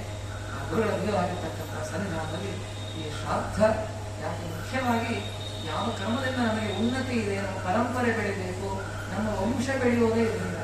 ಯಾಕೆ ವಂಶ ನಿಂತೋಗ ಪ್ರಸಂಗ ಬಂದರೆ ಮಧ್ಯದ ಪಿಂಡವನ್ನು ತಿಂದ್ರಿ ಅಂತ ಕೊಡ್ತಾರೆ. ವಂಶ ನಿಂತು ಹೋಗೋ ಪ್ರಸಂಗ ಬಂದರೆ ಶ್ರಾದ್ದದಲ್ಲಿ ಆತನ ಪಿಂಡವನ್ನು ಕೊಟ್ಟು ಆ ಸ್ತ್ರೀ ಸ್ವೀಕಾರ ಮಾಡಿದ್ರೆ ಮುಂದೆ ಸಂತಾನ ಆಗತ್ತೆ ಅಂತ ಹೇಳ್ತಾರೆ. ಈಗ ಎಷ್ಟೋ ಬ್ರಾಹ್ಮಣ ಕೊಡಗಳು ಕನ್ಯಾ ಸಿಗ್ತಾರೆ, ಮುಂದೆ ಪರಂಪರ ನಿಂತು ಹೋಗೋ ಪ್ರಸಂಗ, ಪರಂಪರ ನಿಂತು ಹೋಗಬಾರದು ಅಂದ್ರೆ ಹಿಂದೆ ಯಾರು ಶ್ರಾದ್ದ ಯೋಗ ಮಾಡಿದ್ದಾರೆ, ಅವರು ಮಾಡಿದ್ದಾರೆ, ಇದ್ದವರು ಅನುಭವಿಸ್ತಾರೆ, ಮುಂದಿನವರು ಅನುಭವಿಸೋದು ಬೇಡಲ್ಲ. ಶ್ರದ್ಧೆಯಿಂದ ಎಲ್ಲರೂ ಅವಶ್ಯವಾಗಿ ಶ್ರಾದ್ದ ಮಾಡಿ ಪ್ರಯತ್ನ ಪೂರ್ವಕವಾಗಿ ಮನೆಯಲ್ಲಿ ನಡೀತಾರೆ. ಪ್ರಯತ್ನ ಪೂರ್ವಕ ಒಬ್ಬೇ ಬ್ರಾಹ್ಮಣನ ಕರೀರಿ, ನಿಮ್ಮ ಹೆಂಡತಿನೇ ಅಡಿಗೆ ಮಾಡಿ ಏನು ಸ್ವಲ್ಪ ಅಡಿಗೆ ಮಾಡ್ಬೇಕಂತಿಲ್ಲ, ಅದರ ಪ್ರಯತ್ನ ಪೂರ್ವಕವಾಗಿ ಮನೆಯಲ್ಲಿ ಮಾಡಿ.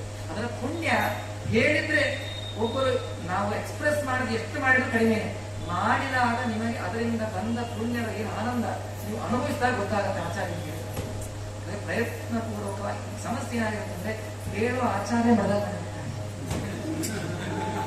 ಸಮಸ್ಯೆ ಆಚಾರ್ಯ ನಾಳೆ ಹಾಗಾಗಿ ದಾರಿ ತೋರಿಸುವವರು ತಾವು ನೋಡಿ ಹೇಳೋರು ಗುರುತರ ಜವಾಬ್ದಾರಿ ಎಷ್ಟಿದೆ ಅಂತಂದ್ರೆ ತಾವು ಆಚರಣೆ ಮಾಡಿ ಮತ್ತೊಬ್ಬರಿಗೆ ಹೇಳಿದ್ರೆ ಅವ್ರು ಮಾಡ್ತಾರೆ. ಪ್ರಯತ್ನ ಪೂರ್ವಕವಾಗಿ ಶ್ರದ್ಧೆ ಮಾಡಿ, ಶ್ರದ್ಧೆಯಿಂದ ಮಾಡಿ, ಪರಂಪರೆ ಬೆಳಿಬೇಕು, ವಂಶ ಬೆಳಿಬೇಕು, ಬ್ರಾಹ್ಮಣ್ಯ ಉಳಿಬೇಕು. ಅಂದರೆ ಎಷ್ಟು ದೇವರ ಆರಾಧನೆ ಮಾಡ್ತೀರೋ ಅಷ್ಟೇ ಪಿತೃಗಳ ಆರಾಧನೆ ಶ್ರದ್ಧೆಯಿಂದ ಸಕಾಲದಲ್ಲಿ ಆಗುತ್ತದೆ. ಅದು ಇಂಥ ಉದ್ದೇಶ ನೀವು ಭಾಗವತಾದಿಗಳೆಲ್ಲ ಅನೇಕ ಬಾರಿ ಹೇಳಿಸುತ್ತೀರಿ. ಆದರೆ ಈ ಬಾರಿ ಪಕ್ಷ ಮಾಸದಲ್ಲಿ ಮಾಡಿದ ಕಾರ್ಯಕ್ರಮ ಎಲ್ಲ ಇದಕ್ಕೆ ಸುತ್ತಾಗ ನಿಮಗೆ ನಾಚಪಾಡಿ ಉಂಟು. ಯಾಕೆ ಇದನ್ನು ಗೊತ್ತೇ ಇಲ್ಲ. ಶಾಸ್ತ್ರದ ಬಗ್ಗೆ ಏನ್ ಮಾಡಬೇಕು, ಏನು ಸುಮ್ಮನೆ ಏನೋ ಒಂದು ಅವ್ರು ಹೇಳಿದ್ರು ಆಚಾರ್ಯ ಪಿಂಡ ಉಳಿಸಿದ ಬಂದ ಅಂದ್ಬಿಟ್ಟು ಹೊತ್ತು ಏನೋ ಒಂದು ಮೌಖ ಮೆಕಾನಿಸಮ್ ಆಗಿ ಹೋಗಬಾರದು. ಇದರಲ್ಲಿ ದೊಡ್ಡ ಹಿನ್ನೆಲೆ ಇದೆ, ಒಂದು ದೊಡ್ಡ ಹಿಂದೆ ಅನೇಕ ಕಾರಣಗಳಿದೆ, ಇತಿಹಾಸ ಇದೆ, ಪುರಾಣಗಳ ವಾಕ್ಯಗಳಿವೆ. ಇದರ ಪುಣ್ಯತಮವಾದ ಪುಣ್ಯ ಸಾಧನೆ ಮಾಡಲಿಕ್ಕೆ ದೊಡ್ಡದಾದ ಪರ್ವಕಾಲ ಇದು ಪಕ್ಷ ಮಾಸ ಅಥವಾ ಹಿರಿಯರ ಶ್ರಾದ್ದ ಪಿತೃಗಳ ಆರಾಧನೆ. ಇದು ತಿಳಿಬೇಕು ಅಂತಂತಂದ್ರೆ ಇದು ನೀವು ಬೇರೆ ಟೈಮೇ ನಾಳೆ ನವರಾತ್ರಿ ಹಬ್ಬ, ನಾಳೆಯಿಂದ ಶಾರದೆಗೆ ಉಪವಾಸ ಮಾಡಿ ಉಪನ್ಯಾಸ ಮಾಡ್ತೀನಿ ಬರ್ರಿ ಅಂತ ಏನಾಗ್ತದೆ ಹಬ್ಬದ ಯಾವ ಕೊಡೋದಿಲ್ಲ, ಯಾವ ಕೊಡೋದಿಲ್ಲ. ನೀವು ಕಥೆ ಕೇಳ, ಈ ಗರುಡ ಪುರಾಣ ಈ ಕೇಳರು ಆಚಾರ್ಯ ಮನೆ ಗರುಡ ಪುರಾಣ ಸಂಪ್ರದಾಯ ಏನಂತ ಬರ್ತಾರೆ. ಸತ್ತೋದಾಗ ಮನೆಯಲ್ಲಿ ಗರುಡ ಪುರಾಣ ಹೇಳಿಸಿಲ್ಲ ಅಂತಂದ್ರೆ ಅವರು ಬದುಕಿರೋವರೆಗೂ ಅವ್ರ ಮೈಲಿಗೆ ನಾಶ ಇದೆ. ನೆಗೆಯನ್ನು ಪಡೆದು ಪಂಚವರ್ಗಗಳು ಪುಣ್ಯಾರ್ಥ ಮಾಡಿದ ನಾಶ ಆಗುತ್ತೆ ಅಲ್ಲ. ಗರುಡ ಪುರಾಣ ಯಾಕೆ ಹೇಳಿಸ್ಬೇಕಂದ್ರೆ ನಮಗೆ ಮೈಲಿಗೆ ನಿವೃತ್ತಿ ಮಾಡೋ ಗ್ರಂಥ ಅದು. ಹೇಳ್ಸೋದೇ ಇಲ್ಲ ಹೌದು. ನೀವು ಗರುಡ ಪುರಾಣ ಕೇಳದೇ ಹೋದರೆ ನೀವು ತಪ್ಪುಗಳನ್ನ ಮೇಲಿಂದ ಮೇಲೆ ಮಾಡ್ತಾ ಹೋಗ್ತೀರಿ. ಹೌದು, ಗರುಡ ಪುರಾಣ ಯಾವಾಗ ಯಾಕೆ ಸತ್ತಾಗಿ ಹೇಳ್ಬೇಕಂತ ಹೇಳ್ತಾರೆ ಗೊತ್ತೇನ್ರಿ? ನೀವು ಮೊದಲು ದುಃಖದಲ್ಲಿ ಇರ್ತೀರ. ದುಃಖದಲ್ಲಿದ್ದಾಗ ನೀವೇನು ತಪ್ಪು ಮಾಡಿರಿ ಇಲ್ಲ ಅಂತೇಳಿ ತೋರಿಸಿದಾಗ ಇಂಥ ತಪ್ಪು ಮಾಡಬಾರ್ದು ಅನ್ನೋ ಭಾವನೆ ಬರ್ತದೆ. ಎಲ್ಲ ಸುಖದ ಸುಪ್ಪತ್ತಿಗೆ ಮೇಲೆ ಇರಬೇಕಾದ್ರೆ ನೀವು ಅದು ತಪ್ಪು ಇದು ತಪ್ಪು ಹೌದಿಲ್ಲ. ಹಾಗಾದ್ರೆ ಇದನ್ನು ಕೇಳಲಿಕ್ಕೆ ಬೇರೆ ಟೈಮಲ್ಲಿ ನೀವು ಒಳ್ಳೆ ವೈಶಾಖ ಮಾಸ, ನವರಾತ್ರಿ, ಹಬ್ಬ, ರಾಮನವಮಿ ಅಂತ ಟೈಮಗೆ ಒಂದು ವಾರ ಗರುಡ ಪುರಾಣ ಹೇಳಿಸಿ ಯಾರು ಕುದುರೆಗೆ ಬುದ್ಧಿದೆ ಅಂತ ಕೇಳ್ತಾರೆ. ಹೌದಿಲ್ಲ. ಅವಶ್ಯವಾಗಿ ಬೇರೆ ಟೈಮಲ್ಲಿ ಕೇಳಲಿಕ್ಕೆ ಆಗೋದಿಲ್ಲ. ಕೇಳಬಹುದು, ಅಮಾವಾಸ್ಯ ದಿವಸ ಅವಶ್ಯ ಕೇಳಿದ್ರೆ ಏನು ತಪ್ಪಿಲ್ಲ. ಪ್ರತಿ ಅಮಾವಾಸ್ಯ ಗರುಡ ಪುರಾಣ ಹಿಡ್ಕೊಂಡ್ರೆ ಏನು ತಪ್ಪಿಲ್ಲ. ನೀವು ಕೇಳದೆ ಹೋದ್ರೆ ನೀವು ಏನ್ ತಪ್ಪು ಮಾಡ್ತಾ ಇದ್ದೀರಿ, ಎಲ್ಲಿ ಇಡ್ತಾ ಇದ್ದೀರಿ, ಮುಂದೆ ಏನ್ ಮಾಡ್ಬೇಕು ಅನ್ನೋ ಜ್ಞಾನವೇ ಆಗೋದಿಲ್ಲ. ಹಾಗೆ 15 ದಿವಸ ಕೇವಲ ನೋಡಿ ಸಬ್ಜೆಕ್ಟು ಹಾಗೆ ಹಾಕಿದ್ರು.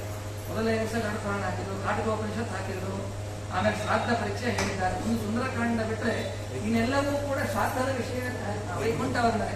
ಹೌದಲ್ಲ, ಶ್ರಾದ್ದ ಆದ್ಮೇಲೆ ನಾವು ಇಷ್ಟೆಲ್ಲ ಮಾಡಿದ್ದಕ್ಕೆ ಏನು ಫಲ, ವೈಕುಂಠ ವಿಷಯ. ಹಾಗಾಗಿ ಅದನ್ನೇ ಹಾಕಿದ್ದಾರೆ. ಹಾಗಾಗಿ ಒಳ್ಳೆ ಟಾಪಿಕ್ ಅನ್ನ, ಒಳ್ಳೆ ವಿಷಯವನ್ನ ಆರಿಸಿ ಉತ್ತಮ ವಿದ್ವಾಂಸರು ಎಲ್ಲರೂ ಒಳ್ಳೆ ಜ್ಞಾನಿಗಳನ್ನ ಕರೆಸಿ. ಯಾಕಂದ್ರೆ ಯಾವುದೇ ಕ್ರಮ ಅದರ ಬಗ್ಗೆ ಜ್ಞಾನ ಏನು ಮಾಡೋದಿಲ್ಲ. ಸುಮ್ಮನೆ ಅವ್ರು ಹೇಳೋದು ನಾವು ನೋವು ಮಾಡ್ತೇವೆ, ನಾ ಮಾಡಿದ್ರೆ ಅಂತ ಆಗಬಾರ್ದು. ಇದರ ಬಗ್ಗೆ ಸರಿಯಾದ ಜ್ಞಾನವನ್ನು ಇಟ್ಟುಕೊಂಡು ಮಾಡಿದಾಗ ಆ ಕರ್ಮಕ್ಕೆ ಸಾಫಲ್ಯ. ಆ ಉದ್ದೇಶದಿಂದ ಒಳ್ಳೆ ವಿಚಾರವನ್ನ ಮಾಡಿ, ಅದು ಒಂದೆರಡಲ್ಲ 15 ದಿವಸವೂ ಕೂಡ ಜ್ಞಾನಸೂತ್ರವನ್ನು ಮಾಡಿದ್ದು ಅತ್ಯಂತ ಅಭಿನಂದಾರ್ಹ. ಇದನ್ನು ಈ ವರ್ಷಕ್ಕೆ ನಿಲ್ಲಿಸಬೇಡಿ, ಪ್ರತಿ ವರ್ಷ ಮುಂದುವರಿಸಿ. ಮುಂದಿನ ವರ್ಷ ಶ್ರಾದ್ದ ಬರದೇ ಬರ್ತಾ ಬಿಡ್ತಾರೆ ಹೇಳಿದ್ರಲ್ಲ, ಮತ್ತೆ ಮಠಕ್ಕೆ ಹೋಗೇ ಮಾಡ್ತಾರೆ. ಅದು ಮತ್ತೆ ಆವರ್ತನ ಆಗ್ತಾರೆ. ಮತ್ತೆ ಬಂದಿವರು ಕೆಳಗಿನ ಚುಚ್ಚಿ ಹಾಕಿ ಎಬ್ಬಿಸಿದ್ರೆ ಒಂದಲ್ಲ ಒಂದು ವರ್ಷಕ್ಕೆ ಮನೆಗೆ ಮಾಡ್ಲಿಕ್ಕೆ ಬರ್ತಾರೆ. ಹಾಗೆ ವಿಶೇಷವಾಗಿ ಇಂತಹ ಕಾರ್ಯ, ಅದರಲ್ಲೂ ಜ್ಞಾನ ಕಾರ್ಯ ಇದು ನಡೀತಾನೆ ಇದೆ. ಇನ್ನೂ ಹೆಚ್ಚಿನ ನಡೀಲಿ. ನಮ್ಗೆ ಅಭಿಮಾನ ಸಾಧನೆ ಪ್ರತಿ ಸರಿ ಬಂದಾಗೂ ಈ ಜಿಜ್ಞಾಸೆಗಳನ್ನು ನೋಡಿದ್ರೆ ಇನ್ನೂ ಮುಗಿಸ್ಬೇಕಂತ ನಮಗೆ ಇಚ್ಛೆ ಹೋಗಿಲ್ಲ. ಯಾಕಂದ್ರೆ ನಿಮ್ಮಲ್ಲಿ ಆಸಕ್ತಿ ಇದೆ, ಕೇಳಬೇಕು ಅನ್ನೋ ಪ್ರಜ್ಞೆ ನಿಮ್ಮ ಮುಖಗಳನ್ನು ನೋಡಿದಾಗ ನಮಗೆ ಅನಿಸುತ್ತೆ. ಹಾಗಾಗಿ ಮತ್ತೆ ಈ ಒಂದು ಅವಕಾಶವನ್ನು ಮಾಡಿಕೊಟ್ಟಿದ್ದಕ್ಕೆ ಈ ಯಾಜ್ಞವಲ್ಕ್ಯ ಸೇವಾ ಸಮಿತಿಗೆ ಮತ್ತೆ ಅಭಿನಂದನೆಯನ್ನು ಸಲ್ಲಿಸ್ತಾ ಈ ಎಲ್ಲವನ್ನು ಶ್ರವಣವನ್ನು ಮಾಡಿದ್ದೀರಾ, ಇದರಿಂದ ವಿಶೇಷವಾಗಿ ನಿಮಗೆ ಉತ್ತಮವಾದ ಗತಿ ಆಗಲಿ. ನೀವು ಕೂಡ ಉತ್ತಮವಾದ ಶ್ರದ್ಧೆಯಿಂದ ಶ್ರಾದ್ದವನ್ನು ಮಾಡ್ತಕ್ಕಂಥ ನೋಡ್ರಿ ಗಂಡನ ಮಾಡ್ತೀವಿ ಅಂದ್ರೆ ಹೆಣ್ಮಕ್ಳು ಮಠಕ್ಕೆ ಹೋಗಿ ಅಂತ ಮಾಡಿ ನಿಮ್ಗೆ ಹೋಗ್ತಾ ಇಲ್ಲ. ಗಂಡನ ಮಾಡ್ತೀವಿ ಅಂದ್ರೆ ಗಂಡಂದ್ರ ಮಠಕ್ಕೆ ಹೋಗ್ತೀವಿ ಅಂದ್ರೆ ಮಠಕ್ಕೆ ಹೋಗಾಡಿ ನಿಮ್ಗೆ ಏನ್ ಬೇಕು ನಾವು ಮಾಡ್ಕೊಡ್ತೀವಿ ಅಂತ ಹೇಳಿ ನೀವು ಹೇಳಿದ್ರೆ ಗಂಡಂದ ಯಾರು ಮಠಕ್ಕೆ ಹೋಗಿಲ್ಲ ನೋಡಿ. ಹೆಣ್ಮಕ್ಳು ದೊಡ್ಡ ಜವಾಬ್ದಾರಿ ಇಲ್ಲ. ಯಾರು ಆಕ್ಷೇಪ ಮಾಡ್ಬೇಕು, ಒಬ್ಬರನ್ನು ಬೈಬೇಕು, ಒಬ್ಬರನ್ನು ಪಟ್ ಮಾಡಿ ತೋರಿಸ್ಬೇಕು ಅಂತ ಹೇಳಿಲ್ಲ. ನಿಮ್ಮ ಮನೆ ನಿಮ್ಮ ಮಕ್ಕಳ ಸಂತತಿ ಉದ್ಧಾರ ಆಗ್ಬೇಕು. ಮುಂದೆ ನೀವು ನಿಮ್ಮ ಮನೇಲಿ ಮಾಡಿದ ಮಕ್ಕಳು ಮಾಡ್ತಾರೆ, ಅದು ಗೊತ್ತಾಗಬೇಕು ಅಂದ್ರೆ ಪ್ರಯತ್ನ ಪೂರ್ವಕವಾಗಿ ಮನೆಯಲ್ಲಿ ನೀವು ಗಂಡ ಹೆಂಡತಿ ಒಬ್ಬೇ 3 ಜನಕ್ಕೆ ಅಡಿಗೆ ಮಾಡಿದ್ರೆ ಹೆಚ್ಚಾಗುತ್ತೆ, ಶ್ರಮನೂ ಆಗೋದಿಲ್ಲ. ಅವಶ್ಯವಾಗಿ ಮಾಡಿ. ಗಂಡಸ ಹೆಣ್ಮಕ್ಳು ಬೇಡ ಅಂದ್ರೆ ಇದನ್ನ ಮನೆ ಮಾಡ್ತೀವಿ ಅಂತ ಗಂಡಸ ಇನ್ಸಿಸ್ಟ್ ಮಾಡಿ. ಗಂಡಸರ ಮಠಕ್ಕೆ ಹೋಗ್ತೀವಿ ಅಂದ್ರೆ ಇದನ್ನ ಮನೆಯಲ್ಲೇ ಮಾಡಬೇಕಂತ ಹೆಣ್ಮಕ್ಳು ಮಾಡಿ. ಒಬ್ಬರು ಕೋಆಪರೇಷನ್ ಇಂದ ಈ ಶ್ರದ್ಧೆ ಅಂತ ಶ್ರಾದ್ದ ಅನ್ನೋ ಕಾರ್ಯವನ್ನ ಶ್ರದ್ಧೆಯಿಂದ ನಿಮ್ಮ ಮನೆಗಳಲ್ಲಿ ಮಾಡಿ ಆ ಎಲ್ಲ ಪಿತೃಗಳ ಸಮಸ್ತ ಪಿತೃಗಳ ಅನುಗ್ರಹವನ್ನು ಪಡೆಯಿರಿ ಅಂತ ಹೇಳ್ತಾ ಈ ವಾಕ್ಪುಸ್ತಕವನ್ನ ಮಾಡುವ ಹೇಳುವ ಹೋಗೋದು ಅನೇಕ ತಪ್ಪು ಬಹಳ ಹೇಳಿದ್ವಿ. 1-2 ಒಳ್ಳೆ ಹೇಳಿರ್ಬೋದು, ಅನೇಕ ತಪ್ಪುಗಳಾಗಿದೆ. ನಮ್ಮದು 1-2 ಗುಣ ಅಂದ್ರೆ ವಿದ್ಯೆಯನ್ನು ತಾಯಿಯನ್ನು ಕೊಟ್ಟ ಪೂಜ್ಯ ಆಚಾರ್ಯರ ಆಶೀರ್ವಾದ ಅನುಗ್ರಹ ಅಂತ ಹೇಳ್ತಾ ಎಲ್ಲ ವಾಕ್ಪುಸ್ತಕಗಳನ್ನ ಸಮಸ್ತ ಪಿತೃ ಕಲ್ಯಾಣ ಭಾರತೀಯ ಕಲ್ಯಾಣದ ಶ್ರಾದ್ದಸ್ವಾಮಿ ಮಧ್ವವಲ್ಲದ ಸುಂದರಿ ಜನಾರ್ದನ ರೂಪಿಯಾದ ಪರಮಾತ್ಮ ಪಾದಾರವಿಂದದಲ್ಲಿ ಕಯಾಗರಾತ್ಮನ ಅರ್ಪಣೆಯನ್ನು ಮಾಡ್ತಾ ಇದ್ದೇನೆ. ಶ್ರೀಕೃಷ್ಣಾರ್ಪಣ ವಸ್ತು ಹರೇ ನಮಃ.